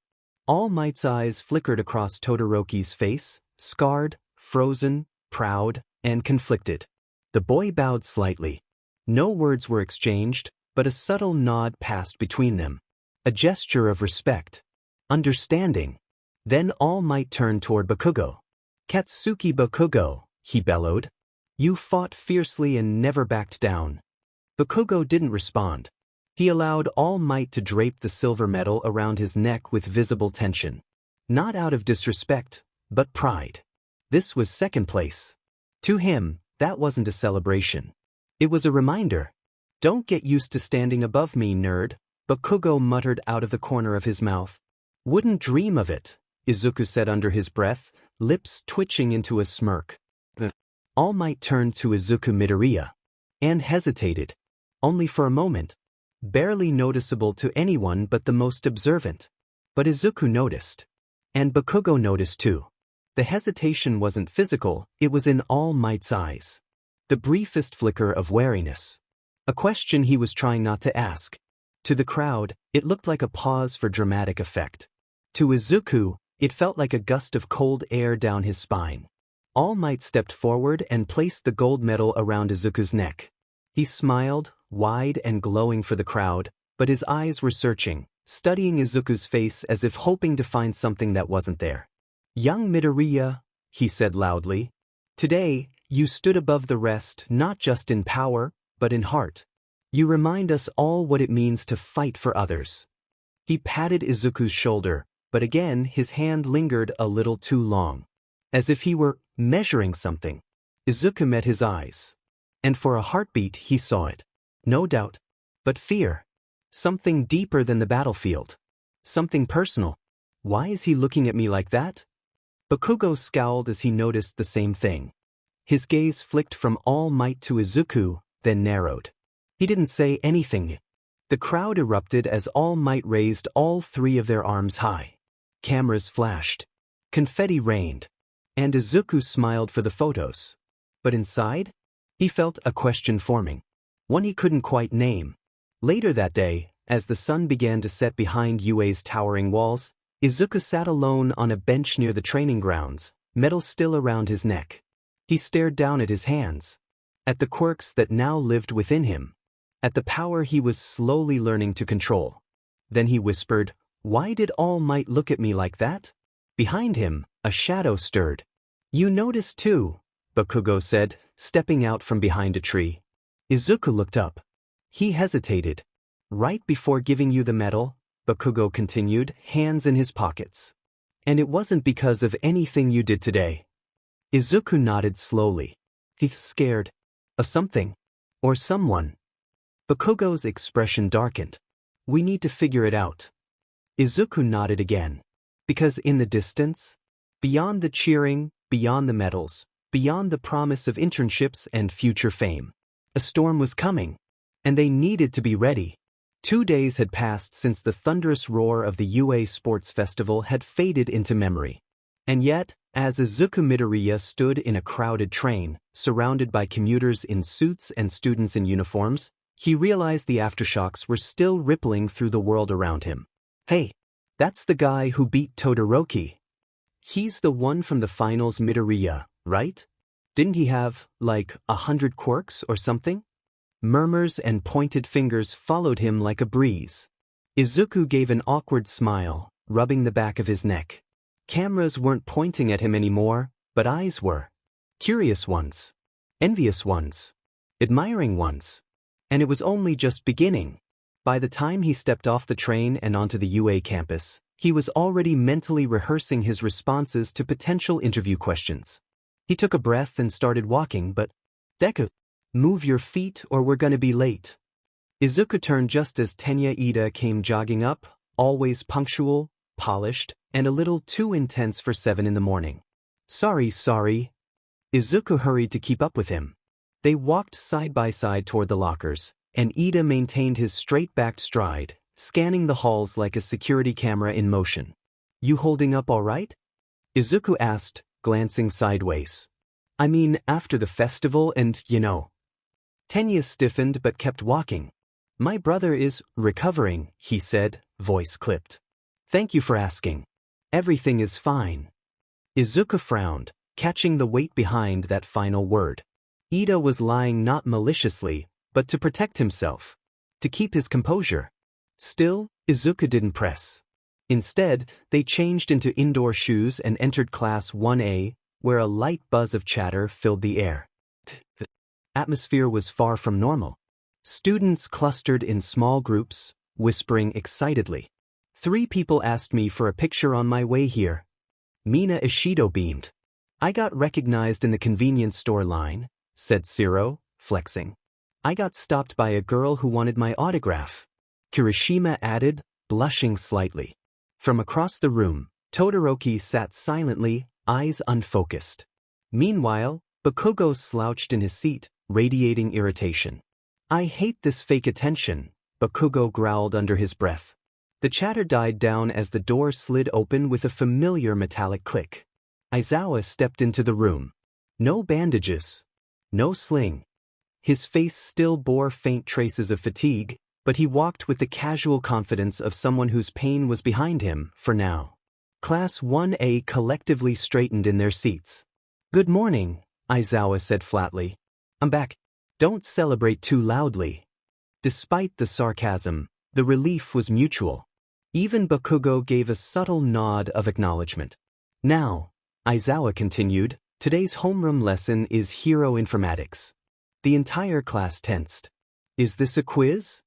Kaminari panicked, pulling out his notebook. "I thought that was next week," whispered Tsuyu. "Ooh, I didn't study," squeaked Hagakure. Aizawa blinked slowly. "Relax. It's not an academic test. We're going to be doing something more practical." He walked over to the whiteboard and clicked a remote. The word, hero code names, appeared in bold letters. "You're choosing your hero identities today." A beat of silence. "Why is?" The class exploded. "Finally!" yelled Mina, practically jumping over her desk. I've had one since I was 6, said Kirishima, pumping his fist. Oh, I've been waiting for this moment, Ida declared, hands chopping dramatically. Izuku smiled as the excitement swirled around him.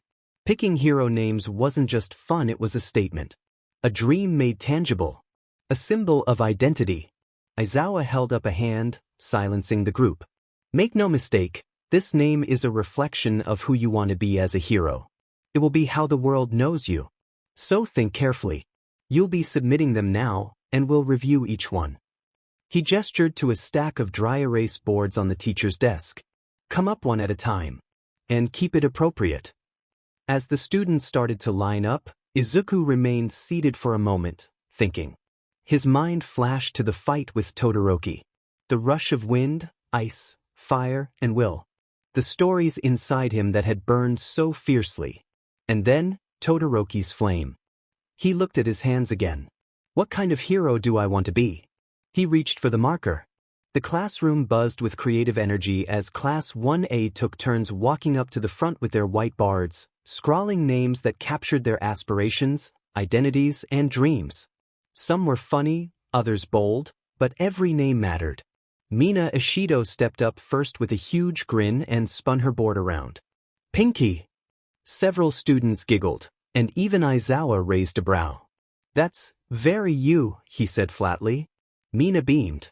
Next up was Kirishima, who slammed his board down with all the force of a shonen protagonist. Red Riot.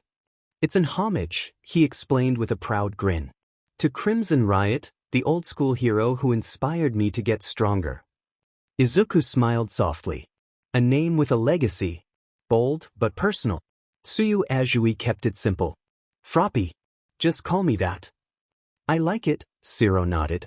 It fits. Achiko Uraraka looked nervous as she flipped her board. Uravity. Combines my name and my quirk, she said, rubbing her arm. That's super clever, Kaminari whispered to Jairu. One by one, students unveiled names.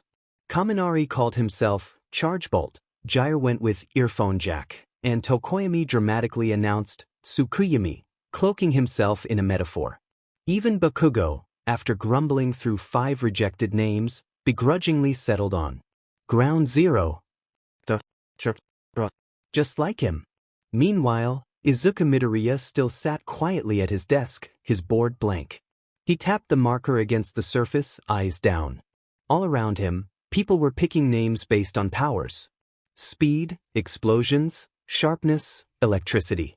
But Izuku wasn't thinking about powers. Not anymore. Not after everything that had happened. He thought about Eri, curled up in a corner, eyes wide with fear. His mom, standing between him and danger. Todoroki, chained to his father's expectations. Ida, hiding the pain behind his glasses. Himself, crying in the dark as a child, wondering if he'd ever be enough. What kind of hero do I want to be for them? He gripped the marker tightly. Not a symbol of strength. Not a weapon. Not a torch passed down. He wanted to be the one who stands between people and their worst nightmares. He wanted to understand them, lift them, carry their stories. He wanted to be the one who reaches out when no one else will. When his name was finally called, he stood up and walked to the front. Aizawa looked at him. Midoriya? Izuku turned the board around. Catalyst. The class tilted their heads. Whoa, Mina whispered. That's kind of cool. What does it mean? Kaminari asked. It means I want to be the spark, Izuku said quietly, eyes scanning the room. Not just someone who saves people. I want to help them change. Grow. Move forward. If I can be the one who turns a moment into a turning point, then I've done my job as a hero. The room fell silent. Even Bakugo didn't scoff. Aizawa stared for a moment, his expression unreadable. Then he nodded once. Approved. As Izuku returned to his seat, Tenya looked at him from across the aisle and gave him a small but meaningful nod. Outside the window, the sun crept higher, casting light across the classroom floor. The world was watching them now. And they were ready to show it their names were more than just words. They were promises. As the last few students finished selecting their hero names, the classroom's buzz began to settle. Aizawa finally stepped forward, now fully recovered from his injuries and standing with his usual slouch and a tired expression. "Alright, now that you've all chosen your names," he said, voice even but carrying weight, "let's move on to something more immediate." The room went still. This exercise ties directly into the next step of your hero careers, the pro hero internships. Gasps echoed around the room. "Wait already? We're just first years." Kaminari blurted out. Aizawa sighed. That's exactly the point. Normally, first years don't draw this kind of attention. But after your performance at the UA Sports Festival, several of you caught the eyes of pro heroes across the country. Some of you more than others. He tapped the console on his desk, and a large holographic screen appeared at the front of the classroom, listing numbers and names. At the top of the board were the 3 most prominent students in bold. Pro Hero Internship Interest, Class 1A. Shoto Todoroki, 5,210 offers. Izuku Midoriya, 4,730 offers. Katsuki Bakugo, 4,523 offers. Gasps filled the room again as everyone stared at the figures. "Holy crap," Ciro muttered. "Those numbers are insane." "Midoriya's ahead of Bakugo?" someone whispered, shocked. Kirishima whistled. "You 3 are basically celebrities now." Aizawa continued. "Internship offers can be rescinded before graduation. For now, this is just pro heroes saying they're interested in your development. But it's a big deal nonetheless. Real experience, real training, and possibly the start of your professional relationships." He clicked again, and the list scrolled down. Other students had offers in the dozens or hundreds. Tenya, Tokoyami, Jairu, Uraraka, and Kirishima had particularly respectable numbers. "It's not just about raw numbers," Aizawa said, addressing the rest of the class. "Sometimes one good fit matters more than 100 offers. Choose wisely." His eyes drifted toward Midoriya, Todoroki, and Bakugo in turn. "Especially you 3. You're being watched carefully. Don't let that attention inflate your egos. You're still students." Midoriya nodded solemnly, gripping his desk. This wasn't just about recognition. It was pressure. It was expectations. He remembered All Might's slight hesitation during the medal ceremony. "Even now, he's watching me closely." Bakugo scoffed but didn't speak. Todoroki didn't even react, just stared quietly at the screen, eyes distant. Across the room, Tenya sat quietly, his mind elsewhere. Pro hero internship picks. But all he could think about was his phone call last night. "Your brother's condition hasn't improved. He's still unconscious. But the doctors say he fought hard." Tensa, the hero ingenium, still in the hospital. Brutalized by some villain who hadn't even been caught yet. Tenya clenched his fists on his knees under his desk. "While we're being scouted, my brother is lying in a hospital bed." He smiled faintly at Izuku beside him, but his jaw was tight. As the class absorbed the news, Aizawa added one last thing. "You'll all be choosing which hero agency to go to based on who made offers. That will happen soon. Prepare yourselves." He moved toward the door. "Class dismissed. Get some rest. The real work starts now." The students began chatting and crowding around the board, eyes wide with excitement, confusion, and nervous energy. Izuku lingered behind, still staring at his number. 4,730 offers. It felt surreal. Not long ago, he couldn't even imagine becoming a hero. Now the world wanted to watch him become one. As the students of Class 1A sifted through the internship offers, the room buzzed with excitement, envy, and anxious curiosity. The wall monitor displayed a list of names beside various pro-hero agencies, some unknown, others famous across the country. Shoto Todoroki, Katsuki Bakugo, and Izuku Midoriya led the list with overwhelming interest. Izuku himself had offers from over 3,000 agencies, a number that left even him speechless. "Whoa, Midoriya, that's insane," Kaminari said, leaning over to peek at his screen. "You sure you're not secretly a third year?" Izuku rubbed the back of his neck sheepishly. "I think the sports festival got a little too much attention." While others considered mentors with flash or personal flair, Izuku scanned his list strategically. His eyes darted through agency names, matching them with quirks he'd seen or read about. He wasn't looking for fame, he wanted experience and data. What quirks could he learn from? What styles could he emulate?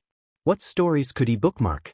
He eventually settled on an offer from a prominent hero agency located in the heart of Osaka, a bustling headquarters with over 40 pro heroes and dozens of interns and support staff. The hero leading it, Shield Knight, wasn't just strong but known for his cooperative leadership style and diverse team. Their agency was known for working with heroes who specialized in rare or hybrid quirks perfect for Izuku's goals. "Why'd you pick that one?" Uraraka asked curiously, peeking over from her seat. "It's big," Izuku answered.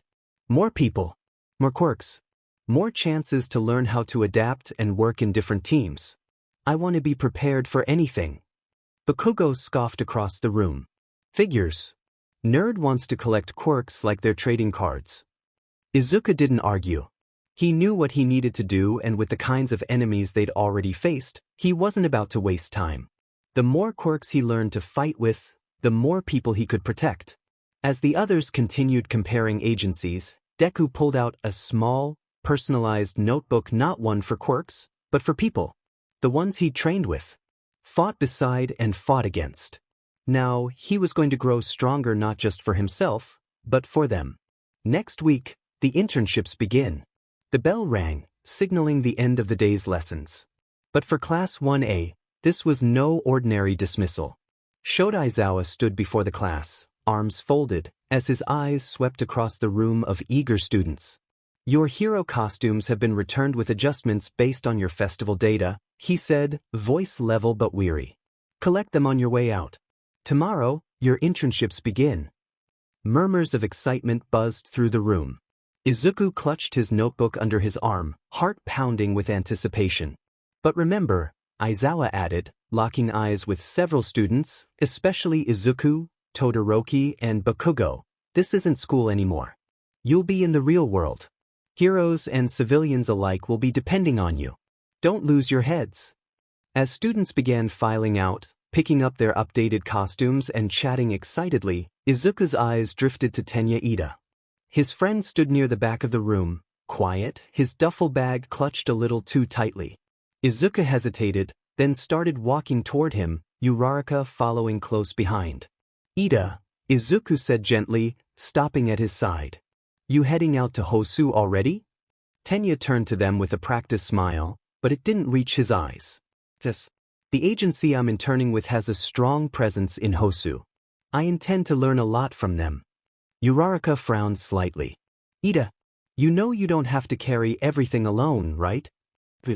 "Saw how you were during the festival," Izuku added quietly. "The bignets. Withdrawn. If there's something wrong, you can talk to us. We're friends." Tenya's grip on his bag tightened. "I appreciate your concern," he said after a pause. "But I'm fine. Truly.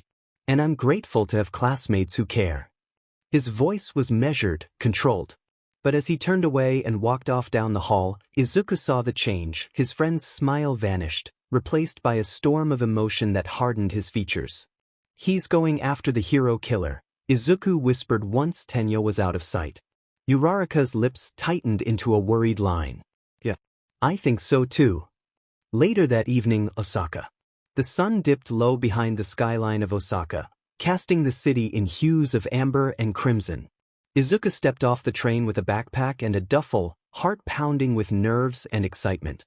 His phone buzzed with a message just as he cleared the station steps. "Shield Knight, I'm out front. Big silver car. Don't get in the wrong one, or it's on you, kid." Izuku laughed softly and looked up, spotting the gleaming vehicle pulled up along the curb. The door swung open, and a tall, broad-shouldered man with silver bracers and a radiant blue cape stepped out, his presence as bold as the legends made him out to be. "Midoriya." Shield Knight grinned, pulling off his visor. "Look at you. Taller than last time. Long trip." "Not too bad." Izuku grinned, jogging up. "Thanks for picking me up. Wouldn't miss it. You've already made a name for yourself." The sports festival was wild. "I still have a long way to go," Izuku said modestly, though his thoughts were already racing about the quirks he might see here, the heroes he'd meet, and what he'd learn. Shield Knight led him to a vehicle, armored, clearly custom, and briefed him on the ride to headquarters. We're a big agency. Not as flashy as Endeavor or Mirko's group, but we handle high-priority missions.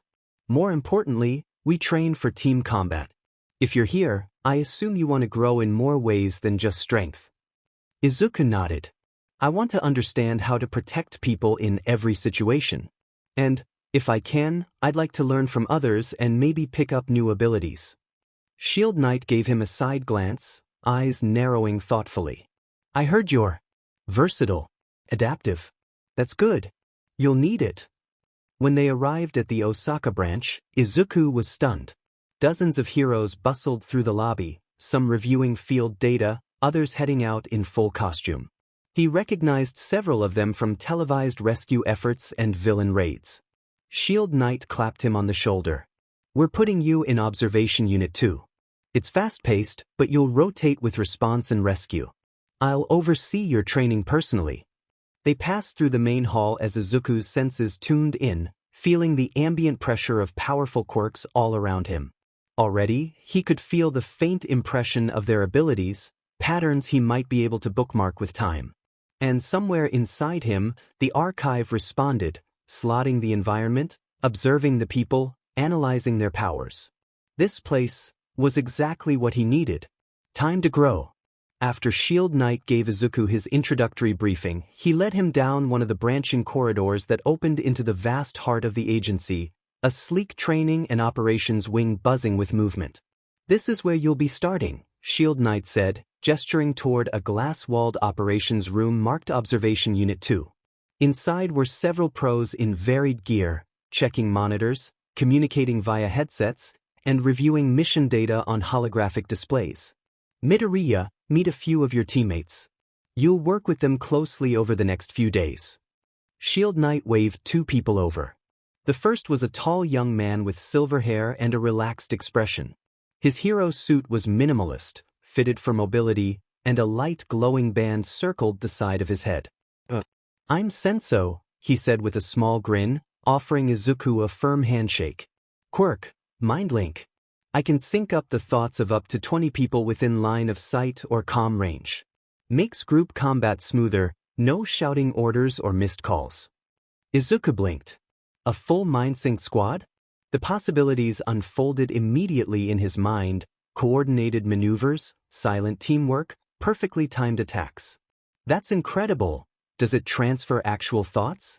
Or just intent and information? Depends. I can modulate it to keep private thoughts hidden, unless people want to share.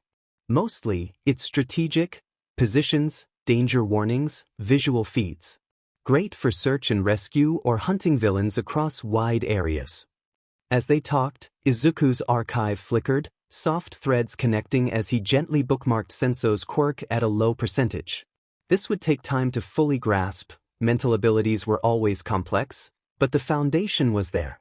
The second person stepped forward, a short girl with straight black hair pulled into a low ponytail, wearing a tech-heavy support uniform. I'm Rin, she said, offering a shy smile. Quirk, data stream. I can process, filter, and transmit battlefield information in real time, locations, quirk signatures, threat estimates. Kinda like a living command terminal. I serve as the main navigator when our teams are deployed. She held up a small tablet. My quirk gives me mental access to data streams and comm lines. No combat ability. I stay in HQ or vehicles and guide everyone from here. That's amazing, Izuku said sincerely. Having instant, processed information could turn any battle in your favor. It does, she admitted, adjusting her earpiece. But it means I have to watch everything at once. Takes a lot of focus. As she spoke, the archive shifted again. Izuku could feel her quirk structure begin to imprint. Data stream. A full battlefield control ability. Low power but invaluable in group or stealth operations. He quietly began bookmarking hers, too, slow and careful. A support-type quirk like this required finesse. Senso noticed Izuku's thoughtful look. You're analyzing us already, aren't you? You've got that weird multi-quirk vibe going. Izuku smiled sheepishly. But I like knowing how to work with people's abilities. Rin tilted her head curiously. I watched your sports festival matches. You don't fight like anyone else in 1A. It's like you're building moves from scratch every time. Izuku rubbed the back of his head. It's part of my quirk. Adapting's easier when you understand everyone's strengths. Senso grinned. But we'll make a tactician out of you yet. Just then, their wrist comms buzzed, Shield Knight's voice on the line. Team 2, briefing in 10 minutes. Possible villains sweep out Midoriya, join them, you'll shadow the squad. Izuku straightened. First field operation already. His archive stirred eagerly, the new bookmarks freshly slotted, waiting to be tested. He turned back to Senso and Rin. Looks like I'll get to see you both in action. Senso gave him a thumbs up. Stick close and you'll do fine. Rin smiled softly. And don't worry, I've got eyes on everything. Izuku felt a quiet surge of excitement. His internship was off to a serious start, and the first step in expanding his strength, experience, and knowledge had truly begun. And somewhere, deep inside the archive, his arsenal continued to grow. The quiet hum of the large transport vehicle filled the air as Izuku sat along the side bench, fully suited up in his hero costume, helmet clipped to his belt. Across from him sat Senso, calm as ever, eyes half closed as he prepared his quirk. Next to him, Rin double-checked her wrist tablet, fingers tapping out sequences with rapid precision. Around them sat 6 other pro heroes from Shield Knight's agency, some quiet, some cracking jokes to ease the tension. But the mood shifted quickly as the commander's voice came over the vehicle's comms. 5 minutes. Villain activity confirmed near Osaka's South Ward. Small gang, quirk unknown. Stay sharp. Shield Knight's voice cut in, this time addressing Izuku directly. Midoriya. You stay close to Rin. Your role this mission is defense and support. Senso will mind-link you with the team. Keep Rin safe, her data feeds guide us. Understood? Izuku nodded seriously. Understood, sir. Rin smiled gently from behind her tablet. You'll be fine. It's not heavy combat this time, just keeping the perimeter clear while I feed the squad what they need. Senso opened his eyes then, sitting up straighter.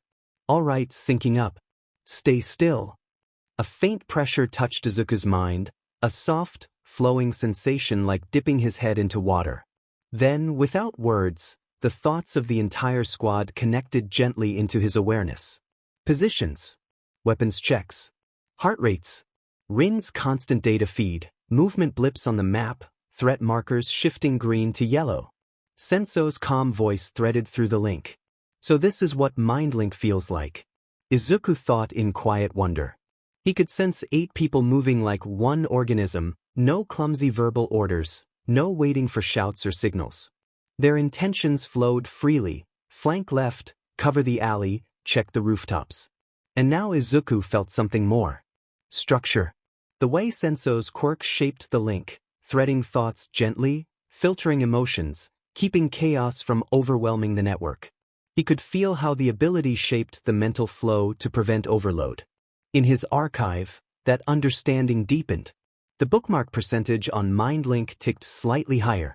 It wasn't full yet, but he knew now how the quirk kept minds aligned without breaking.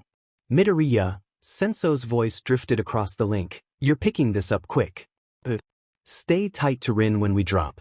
I'll focus the link on you too if things get messy. Izuku gave a quiet nod, tightening his gloves. Got it. Rin glanced over at him, offering a small smile. Don't worry. Senso's MindLink makes us work like one brain. If something comes, we'll know before they do. The transport jolted slightly, the brakes engaging. A soft click overhead told them the doors were unlocking. Deployment in 30 seconds, came the order. Izuku's heart sped up in excitement and caution. This was his first live field operation as an intern. Not training. Not simulations. Real villains. Real danger. But he felt strangely calm. The MindLink buffered his nerves, the quiet flow of the team's intent smoothing his thoughts. The side door hissed open. Osaka's south streets lay beyond, late afternoon shadows stretching between warehouses and narrow alleys. Move out. The pros stepped out first, sweeping the area. Rin, Midoriya, perimeter post, northeast corner. Senso sent smoothly over the link. Izuku placed himself slightly ahead of Rin as they moved carefully behind the rest of the squad, eyes scanning rooftops and alley gaps. Rin knelt beside a utility box, plugging her tablet into the nearby COM port to widen her data feed. Izuku activated wind flow gently, streams of air swirling around his boots, sharpening his senses as he scanned. His archive flickered again. Data stream growing clearer. Rin's quirk streamed information, heat blips, audio spikes, movement tags, directly into the shared link. It was like having 10 cameras and sensors pointing in every direction. Izuku exhaled slowly, expanding his mental barrier, the evolved shield quirk humming low and steady in his hands. Contact. Roof west side. One target, enhanced speed quirk. Flanking attempt. The message from Rin dropped into the link smooth as glass. Bakugo, intercept left. Shirabe, cover high right. The squad moved as one, no hesitation. Izuku felt the thrill of perfect team flow, like a machine with no broken gears. Senso whispered into the link again. Midoriya, watch East Alley. Movement possible. On it, Izuku murmured, wind curling around his wrist as he formed a light air blade. His mind sharpened with the steady stream of team awareness, and he smiled faintly. So this is what true teamwork feels like. Suddenly, hostiles confirmed. 4, armed, breaking cover north side. Rin's voice hit like an alarm across the mind link. Squad moving to engage. Midoriya, protect Rin. Possible stragglers incoming. Senso sent swiftly. Izuku spun, raising his barrier high, energy flashing out as he braced between Rin and the open alley mouth. A shape darted around the corner, a grunt with bladed gloves, only to slam full force into Izuku's improved barrier shield. The grunt rebounded off the glowing field with a startled cry. Izuku swept his arm, flinging a cutting burst of wind flow, knocking the thug backwards into a heap. Clear on East Alley, he sent calmly into the link. Rin didn't even flinch behind him, data streaming fast into the network. Midoriya's holding position. Perimeter secure, she reported smoothly. He risked a quick glance, she smiled faintly at him without breaking rhythm. Nice work, partner. The archive pulsed warmly. His bookmark on datastream jumped higher. Her quirk is always on. Like a living radar. Squad, hostiles suppressed. Complete. Returning to transport. Senso's voice rang out clean across the link. Rin pulled her plug and stood, stretching slightly. First stop done, Midoriya. No sweat. Izuku relaxed only slightly, letting the shield fade.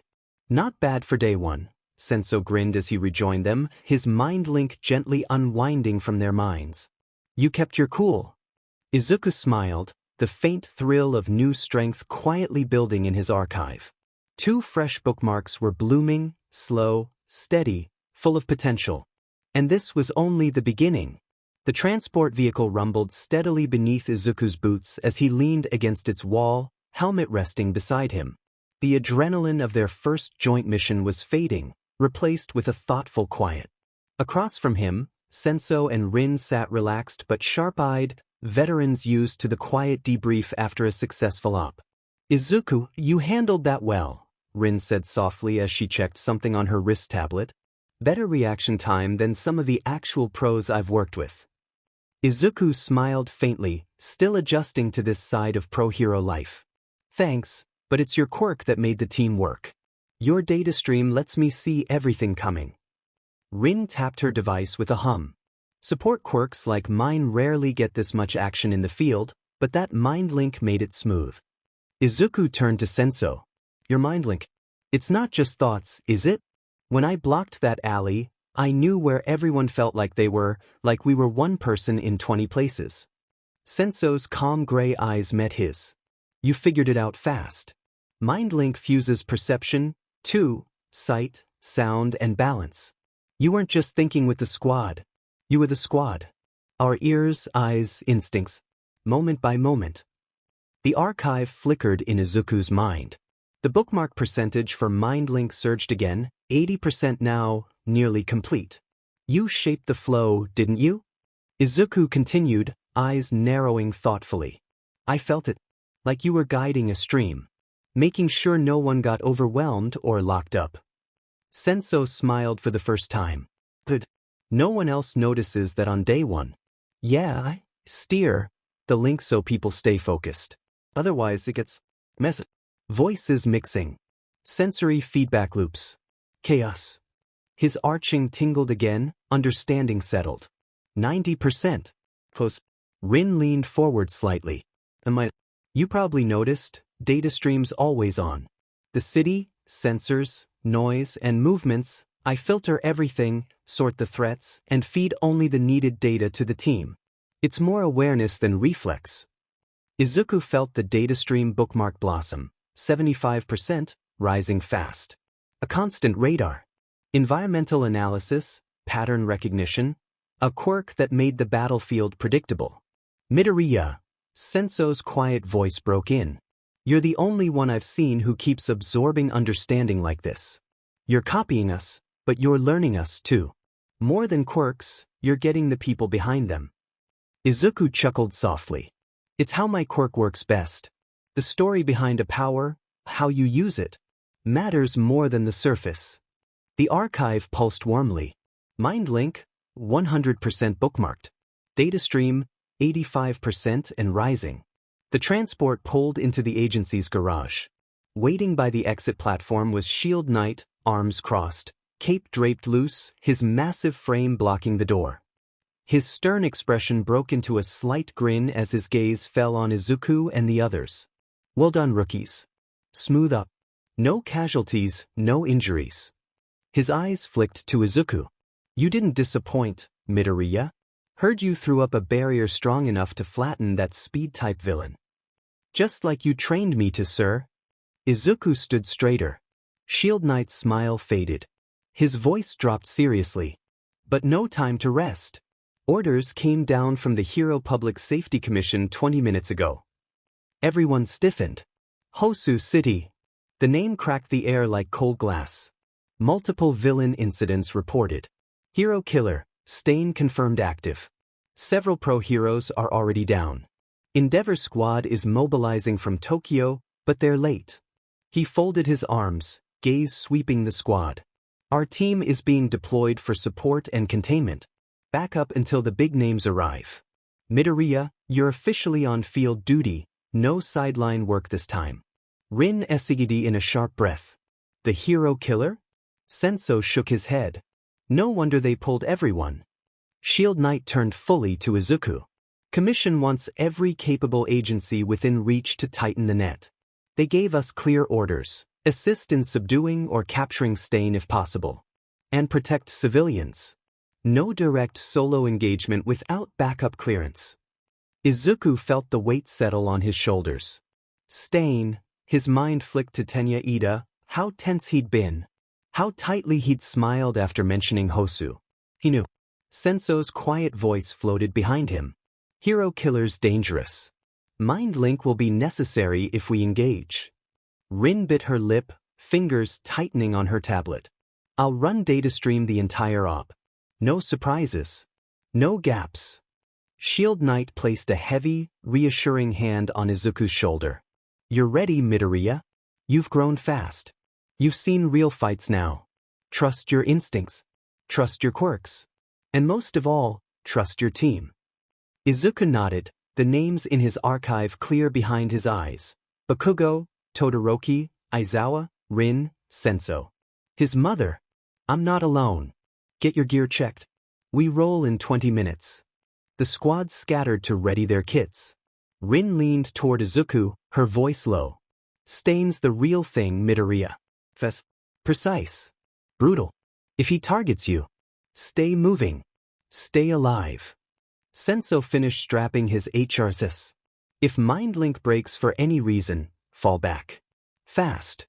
Izuku's gaze sharpened, resolve flaring in his chest. I won't break. Not this time.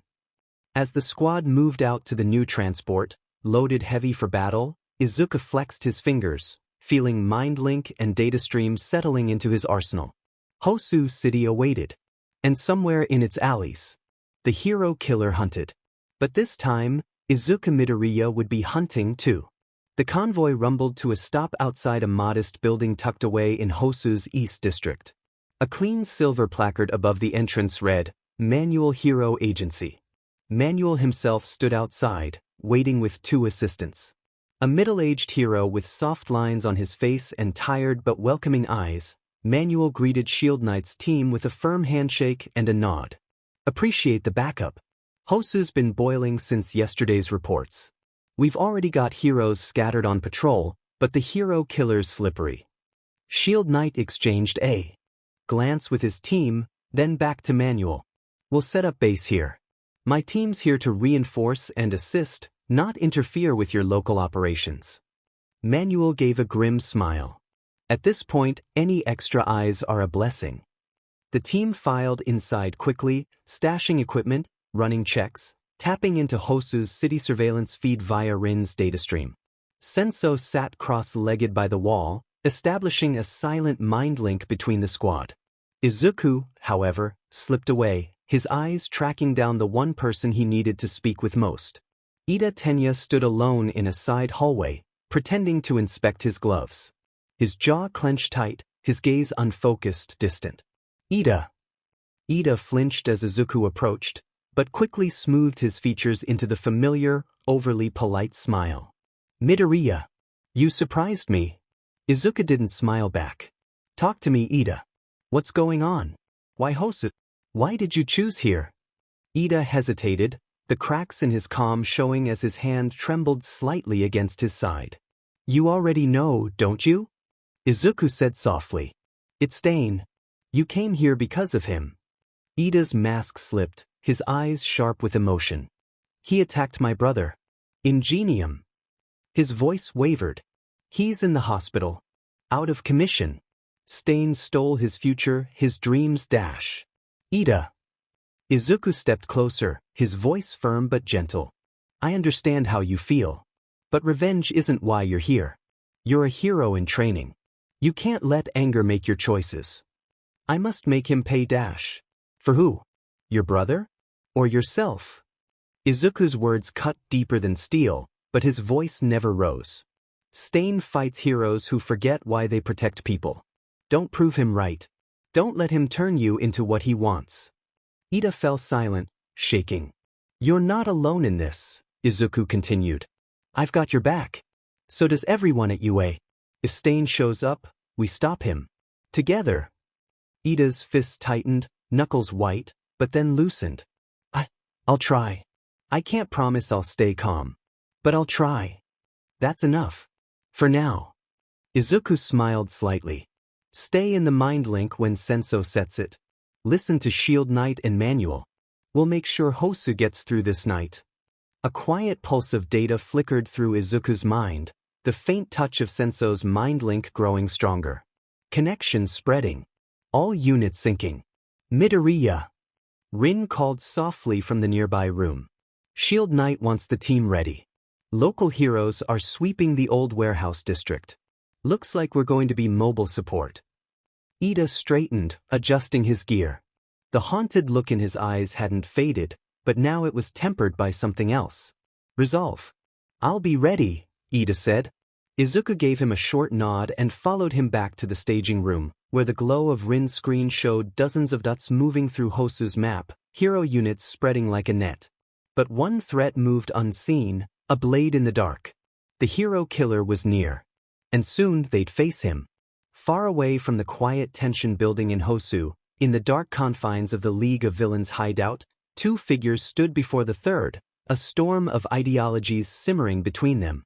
Tamura Shigaraki's foot tapped impatiently against the cracked floor, his hands twitching, itching to reduce something to dust.